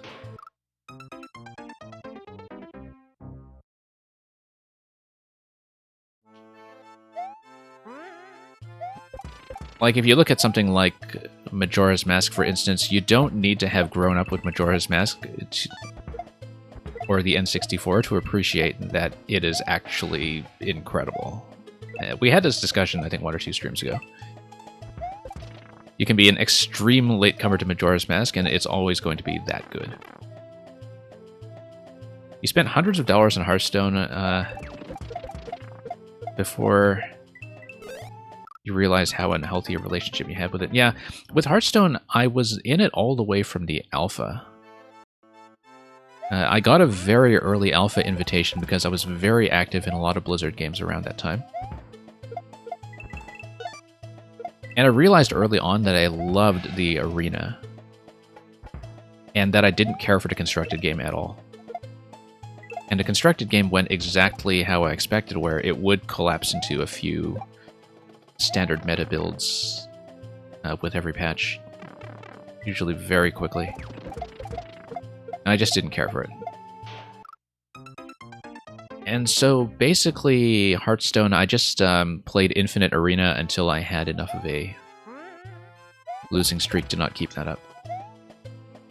Or not a losing streak, actually. I just ended up dumping all of my coins on the campaign content, so I could play some of the single-player concepts. At this stage, I don't think I've touched in years. I'm years and years away from Hearthstone.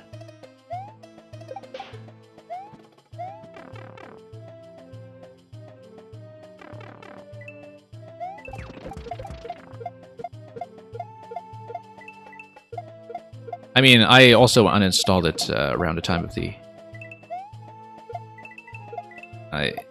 issue with the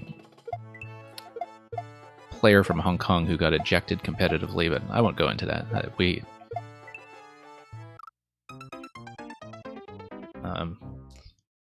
I have a lot to say about that, but I'm not going to go into it, basically. Because at this point, that's, you know, just a minor note on the way towards just how dystopian things have become over there.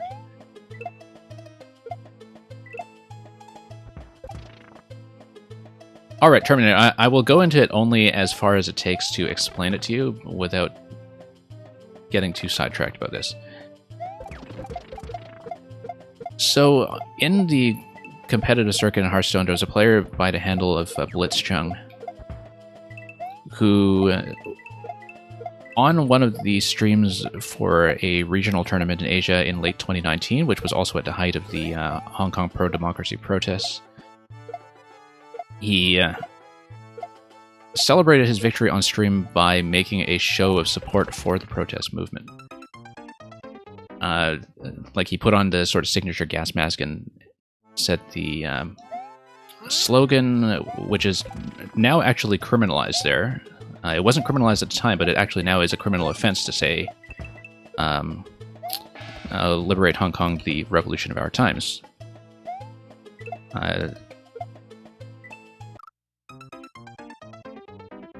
And Blizzard basically ejected him from the tournament without any kind of communication, and like a lot of it was just sort of mismanaged from Blizzard's side in terms of them not really having much awareness of what was going on geopolitically, and also just, you know, there being some miscommunication between California and her regional offices. Like, there were a lot of complications there, and some of them are probably easier to sympathize with than others when it comes to, like, what is incompetence and what is actually malice. But it basically drew people's attention to the fact that, like, even aside from a lot of the other issues that have come up with Activision Blizzard since, they have a pretty massive China problem. In that, if you look at something like the Overwatch League, for instance, like, the teams from Taiwan, for political reasons, kind of abide by the name Chinese Taipei, which is like an imposition from communist China in order for them to kind of cooperate with Blizzard's operations and allow them to operate in the region. Like, there's a lot of pretty ugly stuff, to tell the truth.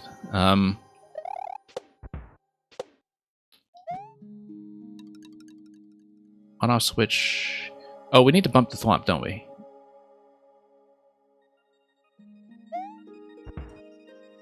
Like, I'm gonna do this.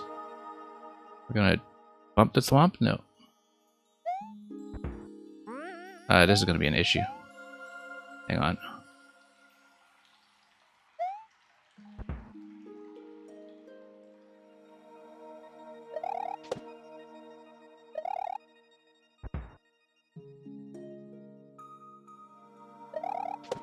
Okay, we missed our opportunity to do this. I can try to redo it, but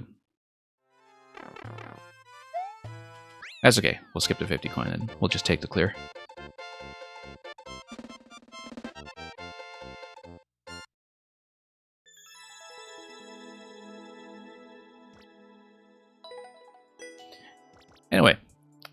that's it for Bapopolis. Yeah, as far as Blizzard goes, like, StarCraft will always be extremely near and dear to me. It is a very significant game to me, and still is. But there were basically a lot of things that piled up over time that were responsible for them no longer getting my money, even before all the other reasons for no longer getting people's money. So, which actually makes me kind of optimistic about the Microsoft acquisition. There are a lot of silver linings to that, despite the general concerns about the industry kind of over-consolidating. Thank you for the GGs. Flint Bosco, if you are still here hours and hours later, I'm totally willing to play your level. I think Flint Bosco did eventually have to drop, though, so this will probably be a skip. Let me just check the current list of remaining submissions.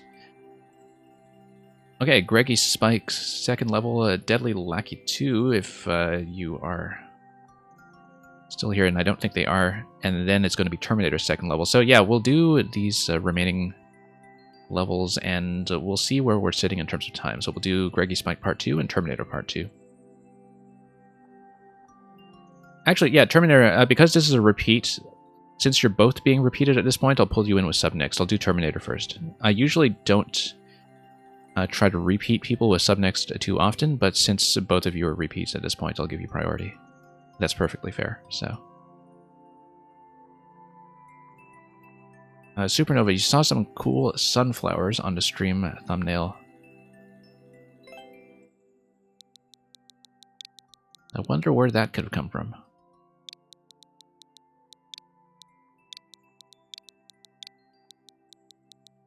Anyway.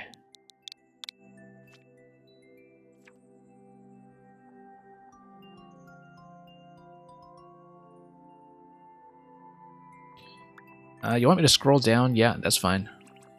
We'll see. If you see anything that you would like to call out, I would prefer not to do one of the longer puzzles at this point just because we are nearing the end of the stream, but if you have something that's not going to take as long, that would be preferred, but I'll let you pick something. And oh yeah, I never did finish this one, but probably not a good choice for today. Yeah, let me know. We've done a lot of the previous projects. Shellsurf 3, that's further down, right? Yeah. Yeah, because there was the whole Shellsurf series, and I remember that we had missed a few. Yeah, that's right. Shellsurf 3. Oh yeah, this one. It's been ages. I will have to relearn this one from scratch. But hopefully we can make some progress. Yeah, this one from early 2021. Remember having to bail out of this one and proceed to the later ones in the series.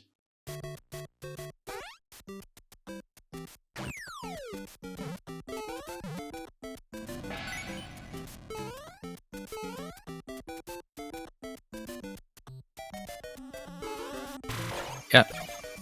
Yeah, this is the level with the Angry Sun bump here. That's a very memorable thing. Like the controlled Angry Sun kill. You do need to keep the helmet in order to win. That's something that I think was usually true with Terminator levels, is that you do have the expectation of keeping the power-ups as you go.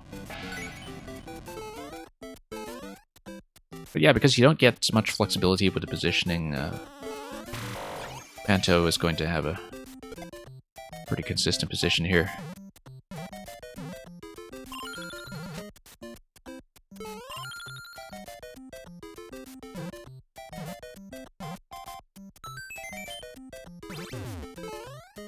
Oh, whoops, missed. Yeah, we'll start over. I used to kind of continue through this level to learn it, but I think we had done enough of that, even if it was in the distant past, that I would like to go straight for the clear, insofar as I'm able to do so.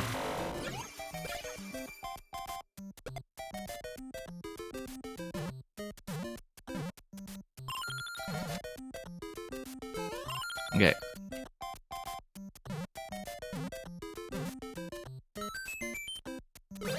Oh, whoops. Got bumped there. That's okay, we'll redo it. Yeah, I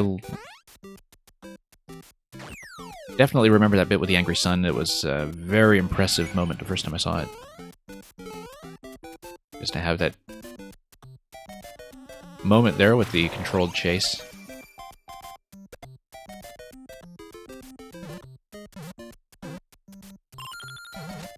Anyway, there's some stuff later on here that gets really tricky, though, in terms of timing. We made decent progress, though, for the first attempt back in a long time.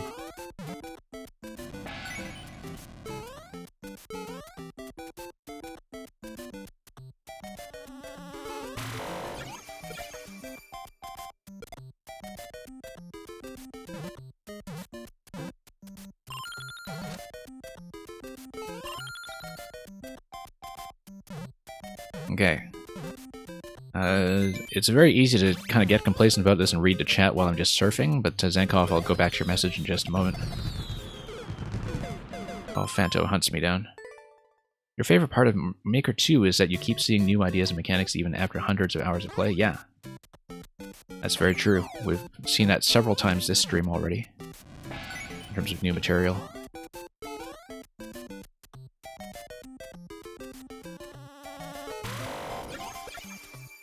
And yeah, for those unaware of joining late, like I was saying much earlier, we have been playing Maker 1 on the weekdays lately. And the two games are so different that we've really been feeling that range of creativity, especially because, you know, going back to Maker 1, you actually see tons of stuff that you do not see in Maker 2. Tons and tons of stuff. And okay, we might as well practice this segment at least once. Because, oh yeah, that's the tricky jump. This one here, I remember that being the roadblock for the longest time.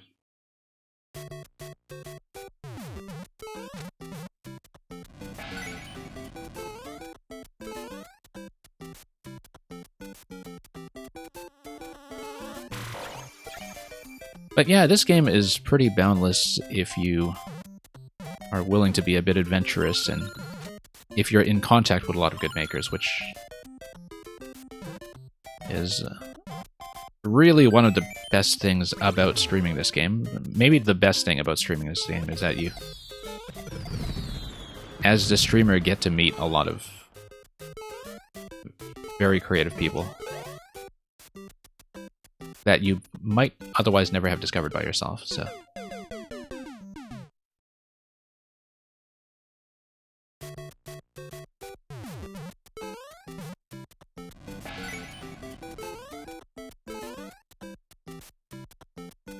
Yeah, like my regulars hear me say all the time, I do appreciate that even when I look at a lot of other people's viewer level streams, I realize how fortunate we have it here in terms of the average quality of submissions on this channel.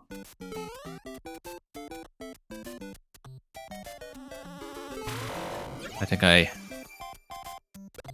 am in a very good spot when it comes to the viewer base that chooses to show up for our content here.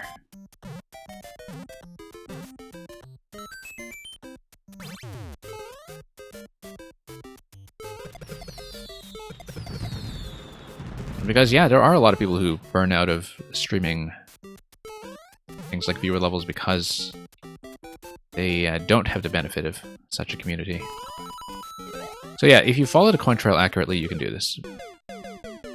But the acceleration on the conveyor belt really does throw me off if I am mentally aiming for the shell. You really do have to mentally trust the coins and not make too many deviations from that.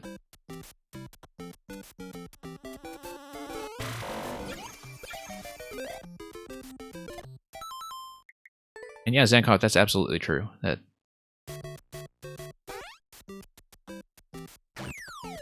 you know, it is really nice to just be kind of plugged into the network of people who are still interested in this game instead of just falling into that sense of attrition that happens sometimes. You can definitely see corners of the Mario Maker community that are a lot more miserable in some ways because they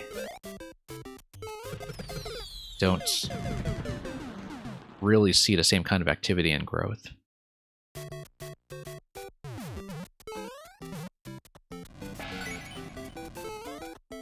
Like, not to pick on something like Mario Maker Reddit, for instance, but it is kind of a shadow of what it once was, in spite of the fact that we have met some good makers who hang out there as well.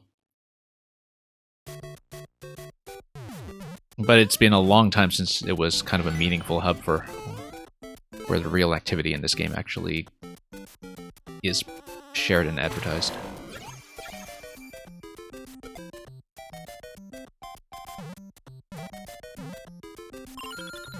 Just as one example, like I said, not to pick on that specifically.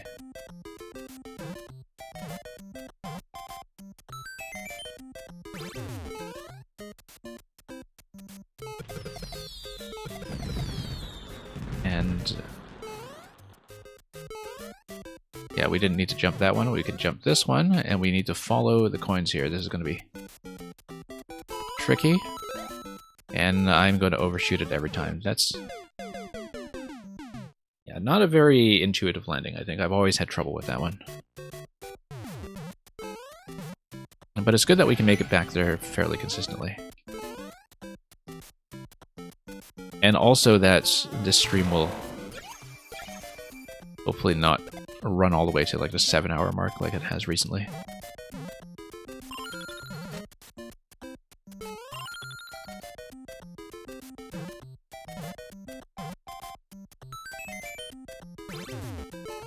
But we got a pretty manageable range of levels today in terms of length. Some really quick ones. Some that were exactly as long as they needed to be.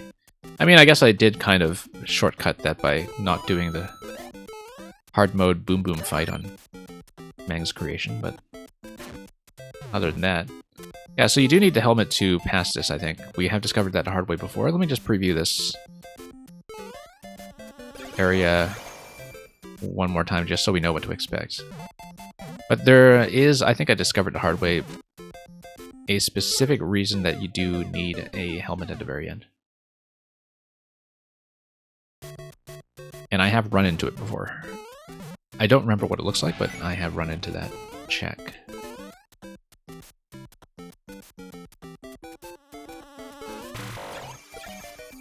Yeah, it's kind of an implicit expectation, I guess. Bit of a nasty surprise if you don't know that it's coming. But at this point, we're pretty familiar with what's going on here. This was what, down to a 0.44% clear rate? Definitely one of the lower ones in this series. And it's easy to understand why. It's mostly that conveyor belt, I think. Because everything else seems pretty manageable.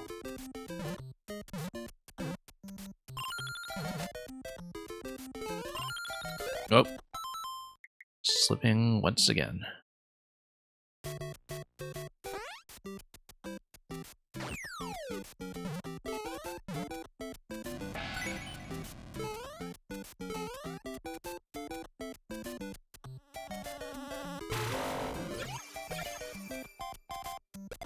Okay, gonna get bumped. And we'll see. I don't know that I've ever really been able to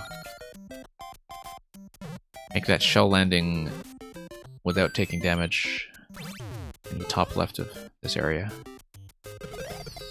Oh, no, you do have to jump these. Forgot about that.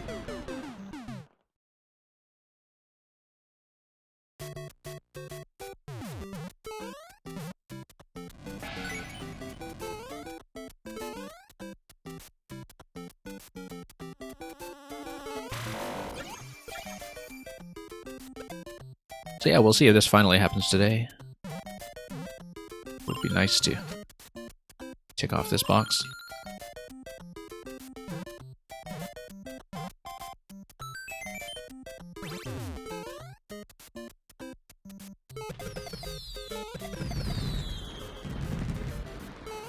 Yeah, could have been a disaster. Whoops.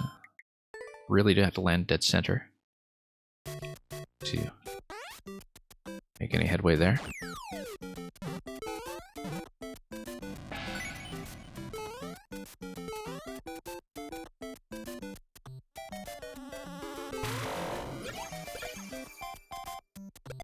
No issues reading it at this point, though. Pretty clear what is going on. Nope.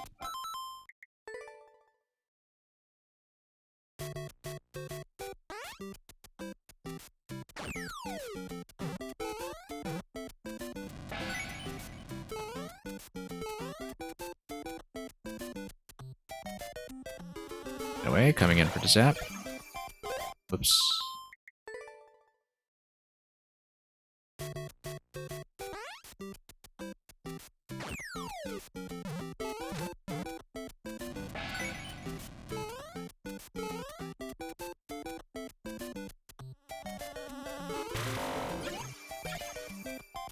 It's late and you gotta go, yeah. Good to see you around. Glad we got another crack and first clear at what is hopefully the finalized version of the octopus level, so. Thanks for coming by, as usual.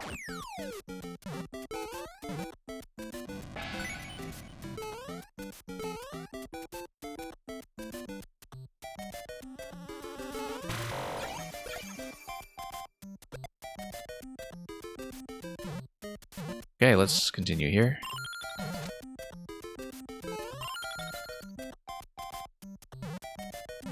Let's make these adjustments, these very minute adjustments to our landing sometimes.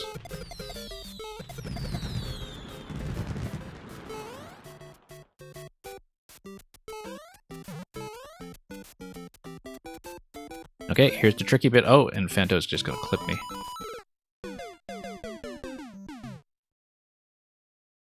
I think I need to target a specific spike there rather than watching the shell, like maybe the second spike from the right.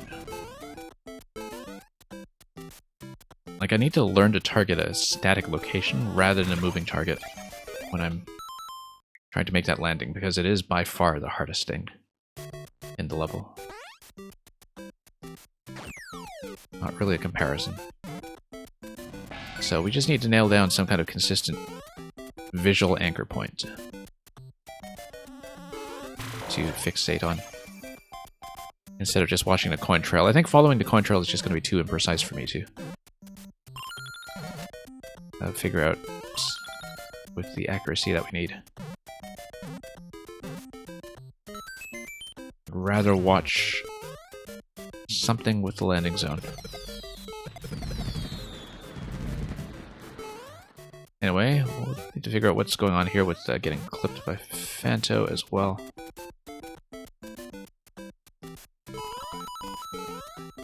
Oh nope, the extra jump there killed me. I actually did land accurately that time and I would have lived.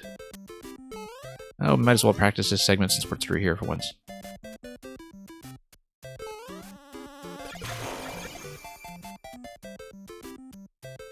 But yeah, minor mistake there. We did get the landing, which is a very important bit of progress, but here, this pops you through, and then you got the thwomp, you got another thwomp. And then this is the damage check at the very end. Yeah, so all we needed to do was keep the helmet and we are through. This is the only thing that needs to be done, is just not take damage at the end with something like an adjustment jump like I was doing. Just need one very solid, clean landing on the moving shell, and that is everything that separates us from clear.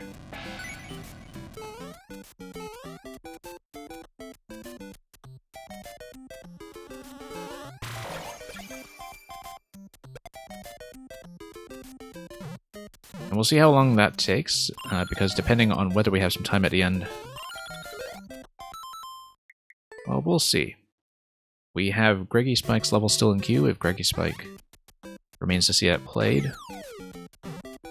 If we do have leftover time today, I'm not going to reopen because that's going to run me too late, but I might take a second look at the Boom Boom fight on Meng's level that we I passed earlier. Since I do like getting the hard modes done when I can, it's just that doing it in the middle of the queue is a bad idea.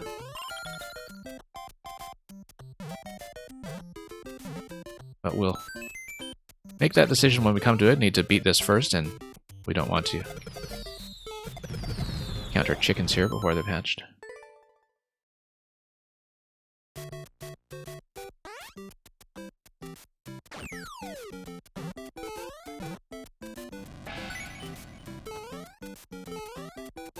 Grab all this. And this guy here, and there we go.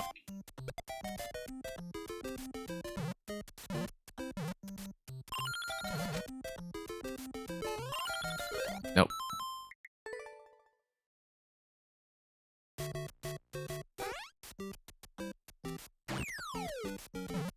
Getting reasonably close, though.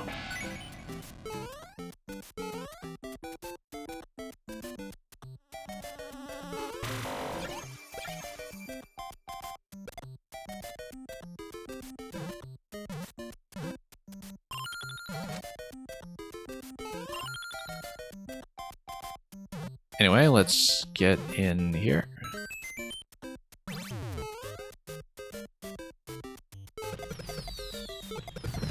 Phanto seems to be in a different position than usual. I don't quite like that.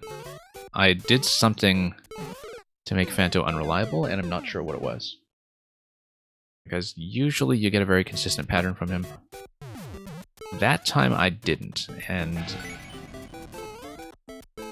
I don't know if there was anything I could do to predict or control that, because I don't know what caused that discrepancy in the first place. Oh, whoops, didn't need to jump there.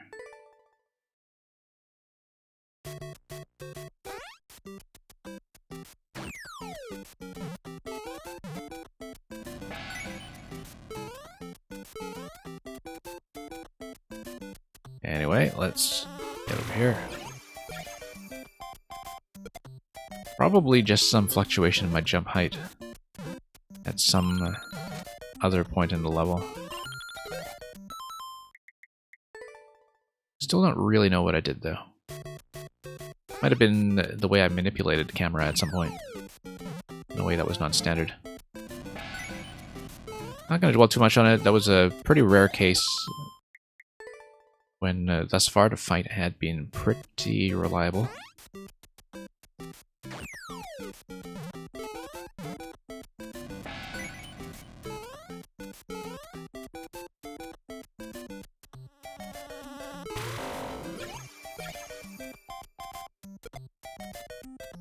Up we go.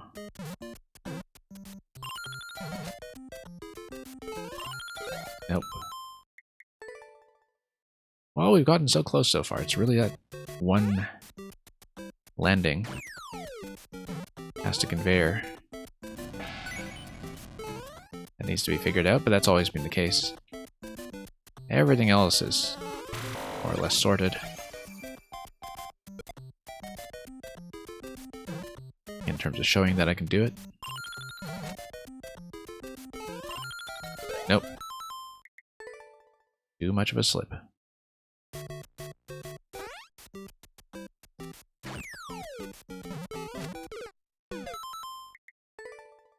Not very stylish.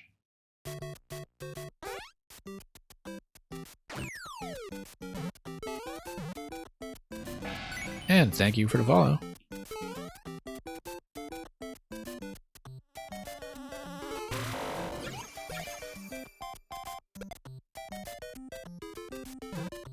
Okay, up we go, and here's another bump. Okay, that landing is clean for the first time in several attempts. Let's hope that Phanto actually behaves this time, and seems like it does. No, actually, yeah, there is a little bit of fluctuation in Phanto's behavior. Sometimes that's just slightly out of the usual position, and that time it was still something I could have safely played around, but the fact that it was slightly different was not lost on me there. It might have caused me more trouble further down the road. Yeah, we'll see what's going on here. Fanto coming up for that. That seems... Yeah, going left to right at that point, that's what's supposed to happen. It was the right to left movement that was following a bit of a different pattern. And causing me some issues. Once again, slipping out.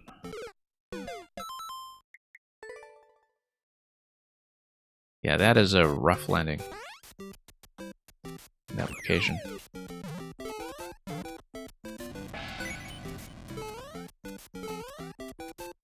It's not just the fact that you have to deal with the acceleration of a shell on the conveyor belt, it's that you also have to deal with the momentum correction when you land, and you don't get the opportunity to jump out of that to correct momentum the way you usually would because of the fact that Fanto would be above your head at that point and constraining your location.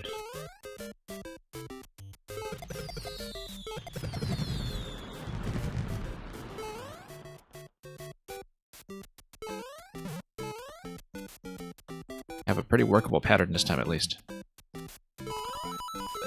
Nope, still overshooting the landing.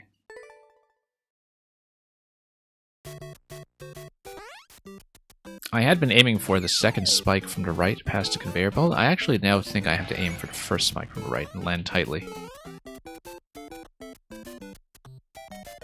Or maybe in between the two, but second spike is still too far to the left. Especially with the leftward momentum spilling you off afterwards if you try to stick the landing like that.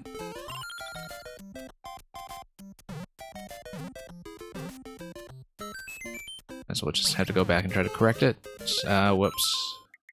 Not great. Fanto was properly positioned that time, going from the left to the right, but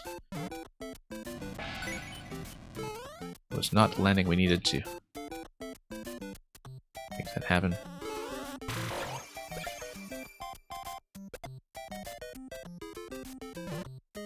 Yeah, probably just some discrepancy in my movement horizontally. At some earlier point. Very difficult to catch that kind of thing, of course. And figure out why it's happening systematically when enemies like Fanto that have that screen-based movement can be pretty difficult to manage. Which is why it's as impressive as it is that the Angry Sun behaves so well here. In terms of its pattern just working out exactly as you need, since you're not going to have any flexibility when it comes to the timing of the first shell anyway.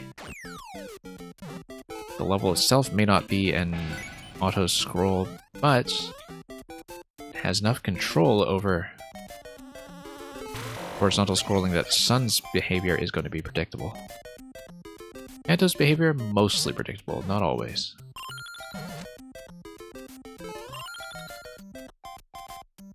The Angry Sun has been domesticated. It's just a pet sun now.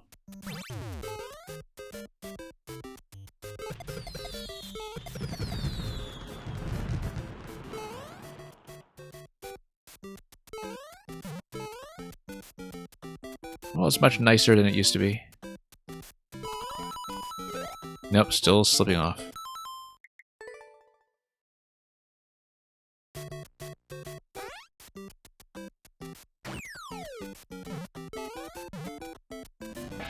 Yeah, there is nothing else in this level that is anywhere near as hard as that conveyor belt. It is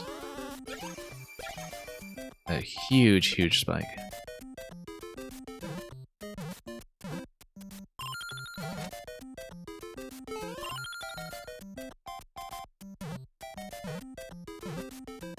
But we've been getting back to it somewhat consistently, so one of these will hopefully stick.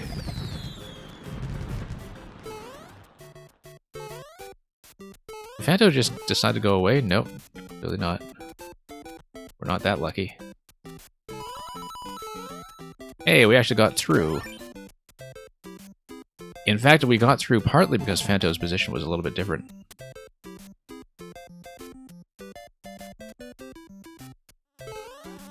Okay, let's not choke now.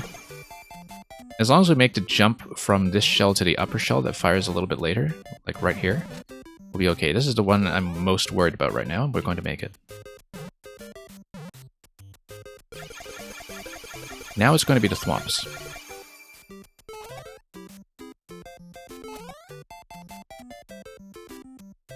Now it's going to be the damage boost. That's a clear. At long last, that was a huge bit of unfinished business that had been going on for probably about a year and a half now, so we're just a little bit behind a record time. It was possible to accelerate through the ending once you are at that location where you can take damage boost, but other than that, at long last, this one is complete. We even raised the clear rate.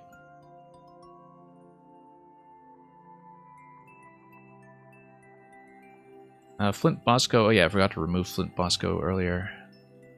Let me just do a quick check here.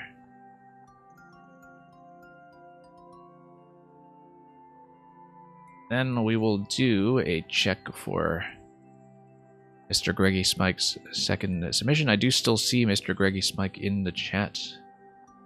So if you are lurking, please speak up. Otherwise, we will probably just call it a stream, to be honest. Maybe we might go back briefly to look at that Boom Boom fight from Meng, but we won't really be taking anything else. So yeah, thank you, Zankov, for dropping by.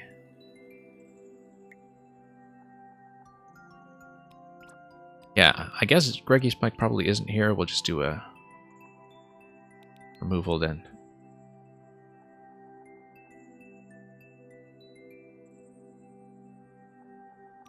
Let's go back to the Boom Boom fight. I don't necessarily think I'll clear it, but we'll put in a few attempts and see if we can do anything with it. But then I'll be taking off fairly soon, certainly by the time we hit the 5-hour mark.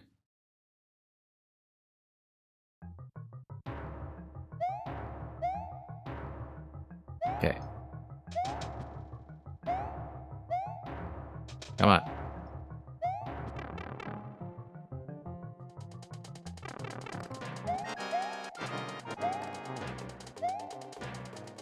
Flying Boom Boom is always going to do his thing.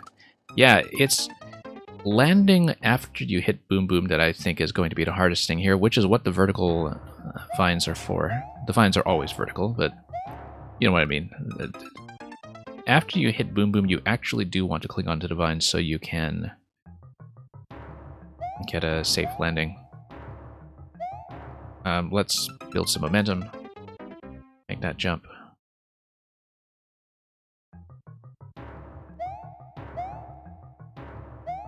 I do appreciate that the way to avoid key death here is to simply make the fight accessible through a dev pipe. That is not so trivial as to really shortcut the whole level.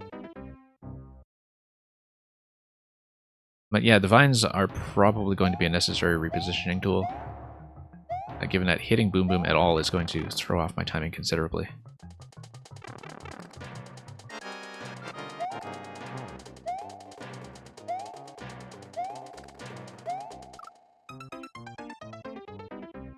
It's only 3 hits. How bad could it possibly be?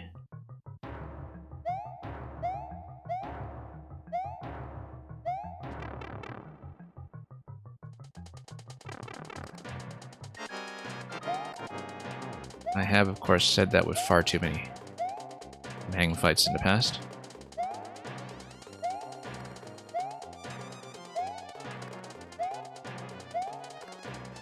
Whoa.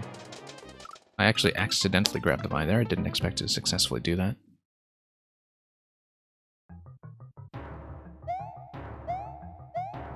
Now, there is a chance I may have to cut off early, just so you know. I may not be able to put in much time with this after all, but we shall see.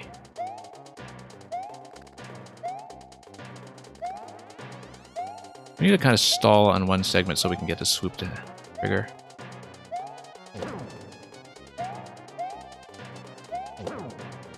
Two hits. Almost got it, except I missed the vine that it was going for.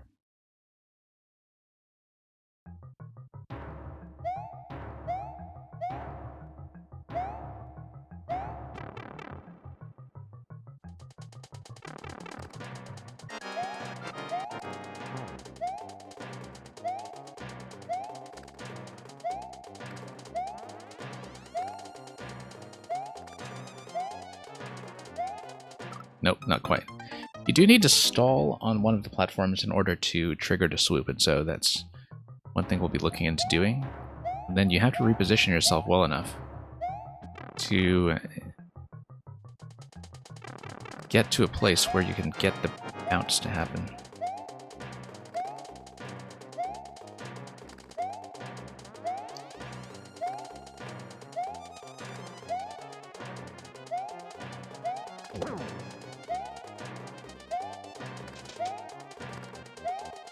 Almost got a second hit there quickly.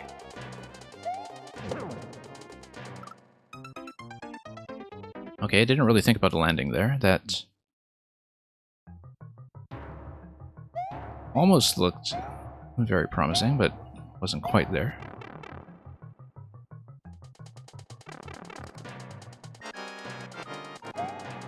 We are entitled to the central platform as a safety location once, so we are allowed one crutch at some point.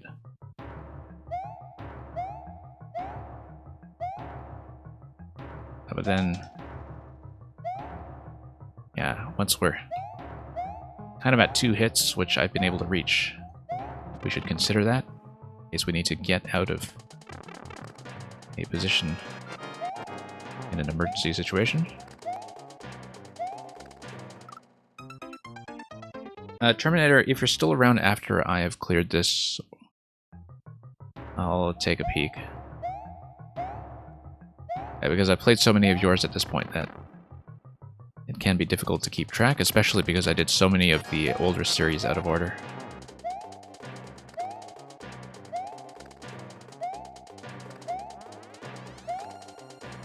Yeah, if you dart away from Boom Boom too soon, he cancels his attack, which...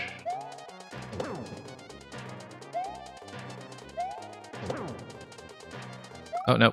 Once again, I thought I was able to get out of there. Not quite.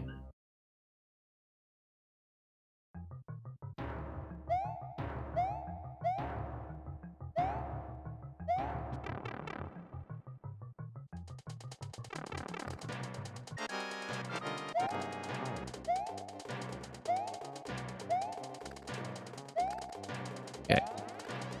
Let's see this once more.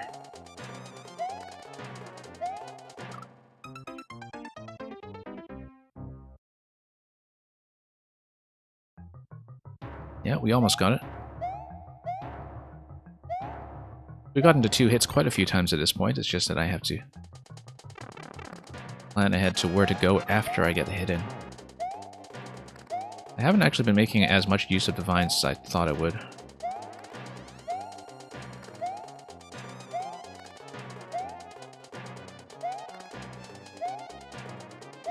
Nope.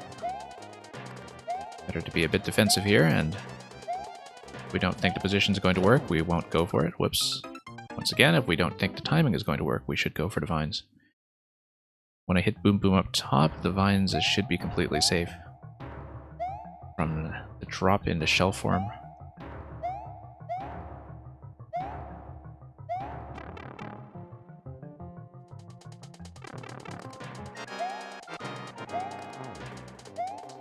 We could always spin jump that as well, but I don't think I'll risk it.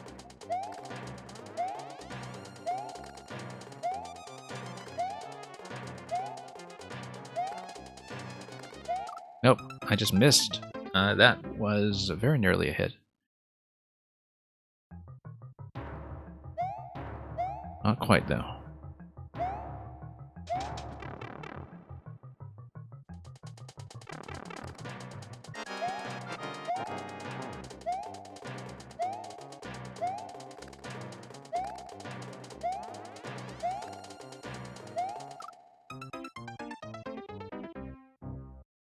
Yeah, it's quite possible to just ride the platforms up to the vines directly without hitting Boom Boom. First, the vines are actually very reachable. So it's possible to get a drop in on him that way instead of just going for this pattern all the time, but until Boom Boom swoops down, it's not really going to be a good play to make. So, we'll go back, we'll see how to do it.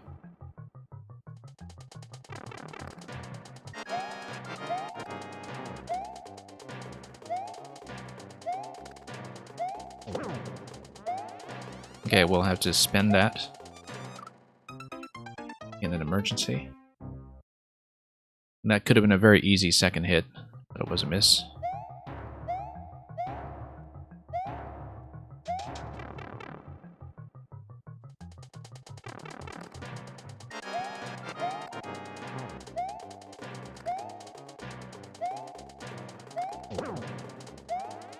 Okay, there we go.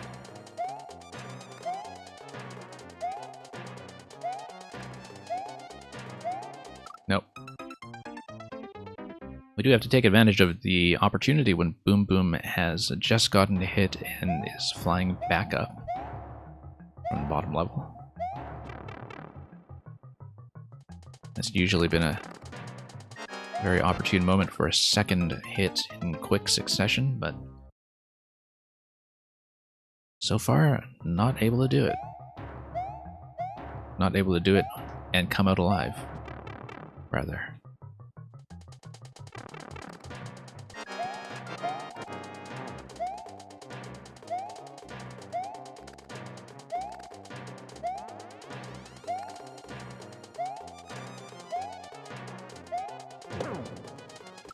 Okay, thought I was going to get the platform that time, but that was not a very good estimate.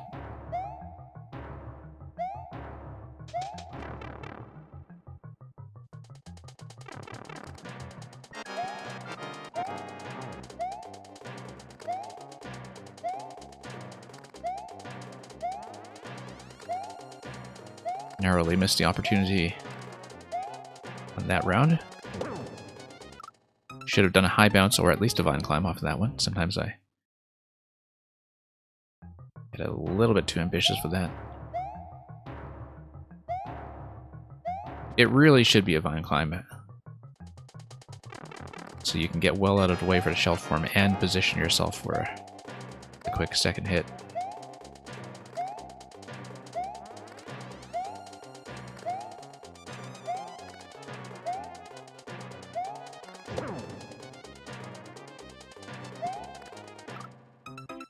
Okay, I missed. I didn't realize that it would hit the safety platform in the center. So I did have a chance to recover from that, given how badly that was bungled. You also don't want to hit Boom Boom too low, because I do want to get back up onto the vines if I can. In preparation for hit number 3. Oops.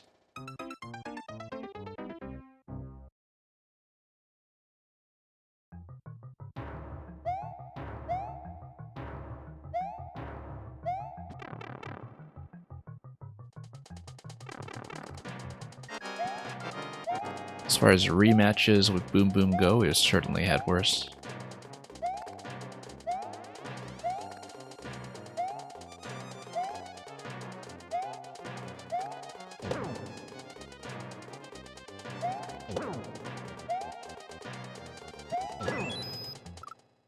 Should have gone for the safety platform, actually, after a third hit.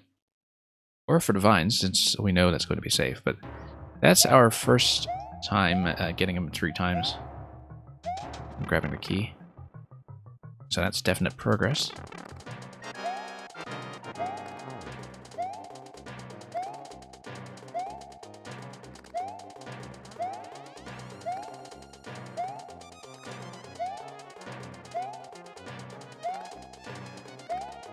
Yeah, I just need to get him into position. And get the swoop to go where we want.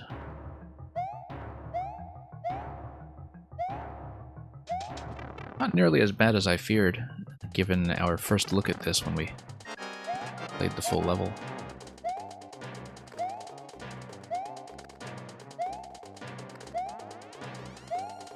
I say this now, of course, although we haven't managed to get the clear yet. So much for the safety platform.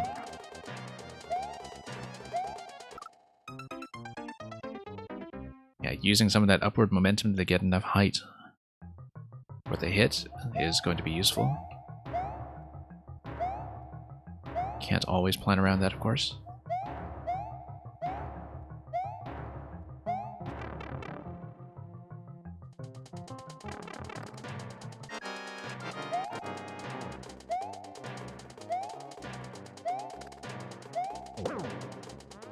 Okay.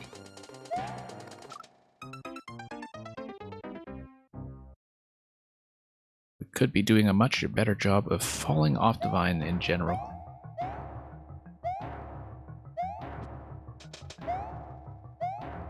Definitely a lot of room for improvement there.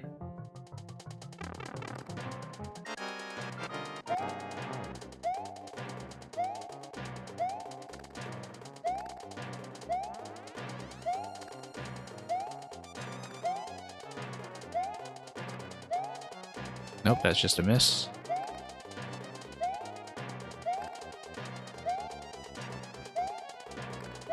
There we go.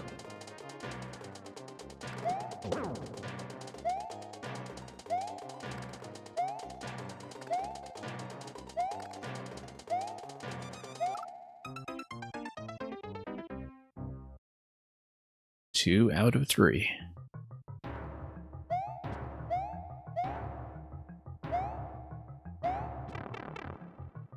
And once again, that was just a case of missing a very clear opportunity for the drop between hits. The vine was nowhere close that time, so that was not going to happen. If we know that the vine is not going to be reachable, rhythmically speaking, I should be doing a full bounce in Boom Boom, not a short bounce. That's something we've had plenty of opportunity to learn by now, so...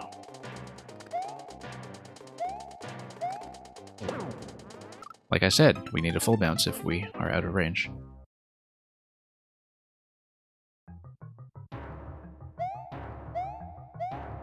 Well, it seems pretty doable, to be honest.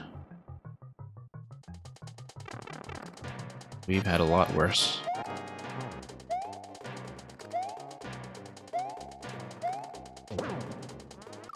Actually, even a full bounce isn't going to do it unless I cover a bit more horizontal distance. And yeah, Terminator, that's very often the case for Mang's fights. We've seen a lot of Boom Boom fights from Mang now that are all very mechanically specific to the level that they're in. It's always something to look forward to with a lot of these secret exits and hard modes, and sometimes it's in the standard part of the level as well, but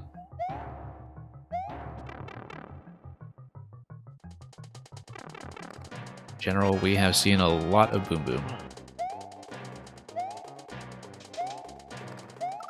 Whoops, should have just very easily gotten around him that time.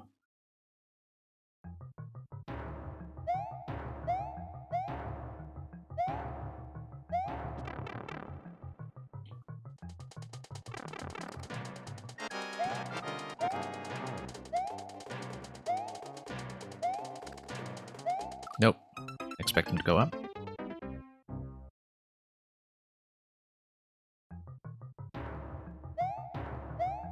We've gotten reasonably close. I have a method for this. We just need to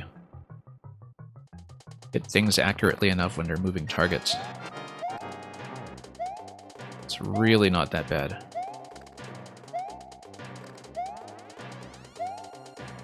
I usually have trouble with a lot of rhythm-based elements like this. Memorably in the Boom Boom fight in Mang's level, stepping on Sonic.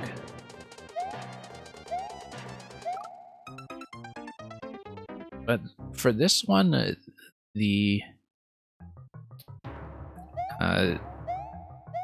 Bill Blaster bongos that are coming up have a very visible pattern to them, and they also give you tons of height. So, looks like I actually have a fair bit of flexibility when it comes to landing on them.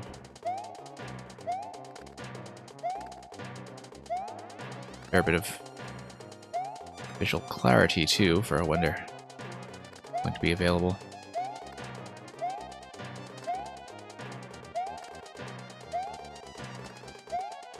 So in some ways I'm in better shape than usual for a fight of this style.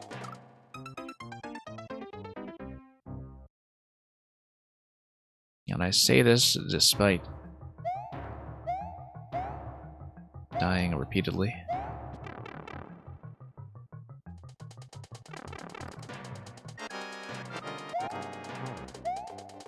So this was from what? May 2020, I want to say, if we remember correctly.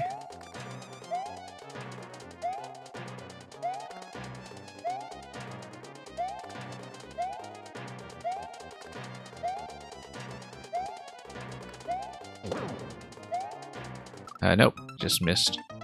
Bit of hesitation there as to whether I would go for the left side or the central platform. And we ended up hitting neither. I should have just gone for the vine in the first place, that was well within reach. No need to rush my way back down when it's actually safer and easier to get the second hit from the top position.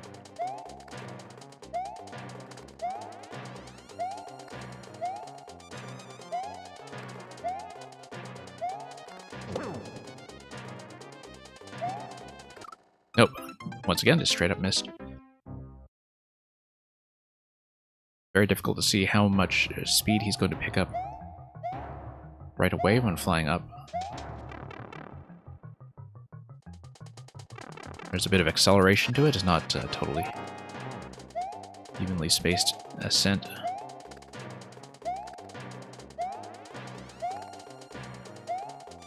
So, it is a bit risky to do it that way.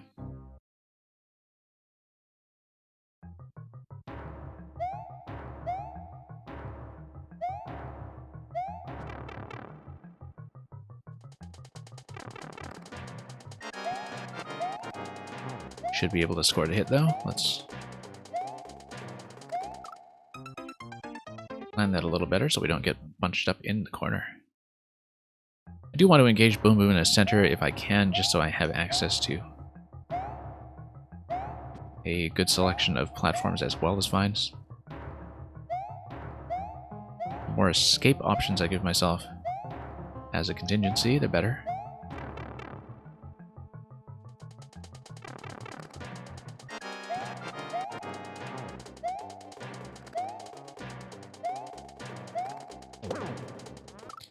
Yeah, once again, chasing that down far too quickly. But that's why we should be going Boom Boom Divine to begin with. Which is not really going to be possible if we're engaging him on the left. The way we did in the previous attempt. It is possible to survive that, but difficult to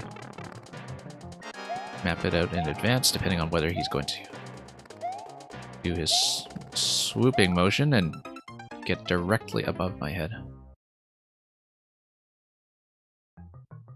Very inconveniently so.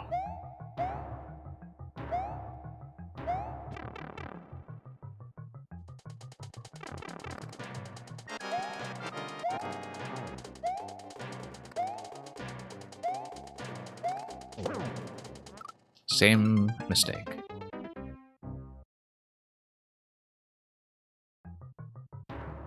Clint Sizzle, I did show off what the rest of the level looked like earlier in the stream. I did take a little while to get through it, but if you want to see it, you're able to scroll through the video of this broadcast, which I will save a permanent copy of once I'm also through the stream. So we spent quite a lot of time playing the rest of the level to get to this fight in the first place, because that's what reveals the secret exit to begin with.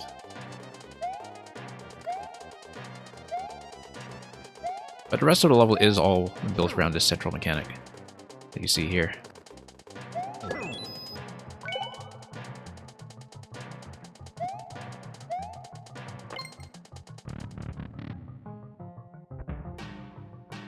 And here's a bounce. Interesting. Up the lift we go, and nice. Hey, let's see the comments. So the pink pipe that drops out the end is totally a fake out.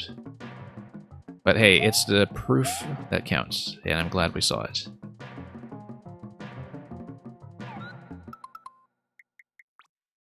Who else said anything here? I'm glad that even though we went through the comments earlier, it didn't actually spoil what was going on. Like this guy saying you know, you spent over an hour and this is what you get, it totally didn't spoil what was about to happen, which is very considerate. Anyway, GG. I said GG. Alright, fine. GG.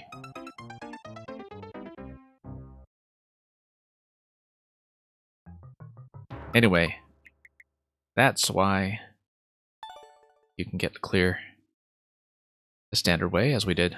But hey, we showed off the level 100%, or so it seems, and that is what is important. That's the moral victory. I kind of wonder how that red pipe at the end is matched then. But we'll never know. We'll just have to trust Meg on this one.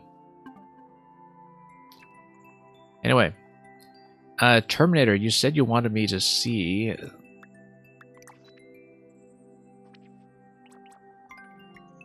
your profile so you could see what I had played. I'm going to scroll through it relatively quickly. If you need to slow it down or pause it, you can go over the video afterwards. But I'll just step through this so you get some footage of what has or hasn't been cleared. You've really been getting through this Impossible series lately. Avoid. Mega Bowser Brawl seems to have gone over pretty well. Oh yeah, you'd shown me an early version of some of these as well. Like, some of these I recognize from you sending me early versions, like the Shell Jump Survival Room. And we did pretty much the whole Yoshi series. This is a lot of stuff that you have here. I did the early version of the finale for sure. That was a very memorable level with the combination of mechanics that you had there. We did not do 5 and 6. I feel like I might have done an early version of one of these at least as well, but at this point I don't remember. Living on the Edge we've done kind of selectively. We've had a few that were left incomplete, especially in this block here. Yeah, so missing 13, 14. And I did 5 before earlier in that other series. Yeah, I thought so. Living on the Edge, we actually missed some of the early stuff as well. We had done quite a few of the early ones that you had sent me. Anti-Master Sword, we had not done 6 and 8, and 3 and 4. And actually, you'd not sent me a lot of the early ones. Yeah, because this was late 2019, you would have first come to this stream with Anti-Master Sword 5, I think. And so I'd missed all the ones before that. And I don't think I'd played anything earlier than that, so... yeah, that's the state of what you have going. I know that if I understand it correctly, the Super World is Living on the Edge. Which is, for those who haven't seen it, the series where you slap a Master Sword with another Master Sword all over the place. Yeah, Natcat's welcome in right at the very end. I am going to be cutting off for today, but then you'll have a whole adventure to look back on afterwards, if you want to scroll back through. Anyway, that's it for today. Remarkably, I managed to keep this stream to 5 hours instead of 6 or 7. As had been the case lately. And yeah, Supernova has just become less and less practical to run at the previous time. Like, there will be some days when I'm able to go that long, but not always. So I will be sending you folks on to a raid. For those unaware, we will be back to Mario Maker 1 in the middle of the week. Right now we're in the middle of 2YMM, 2 Years of Mario Maker. For more details on our schedule and for announcements about when the streams are coming up, I do recommend our Discord server. Fairly quiet there, but that's where the announcements go. And yeah, we may be fitting in some other things like Battle Royale here and there as we manage to make time for it, but mostly Maker 1 is going to be the focus for the time being. So, thanks for watching. We will send you on to a raid to somebody else in just a moment. Likely Mario Maker, as usual, but we'll see. And thanks for joining me all day. Thanks especially to the people who submitted all of those excellent levels. And as usual, stick around if you want to join the party. And otherwise, have a great weekend. Fare thee well.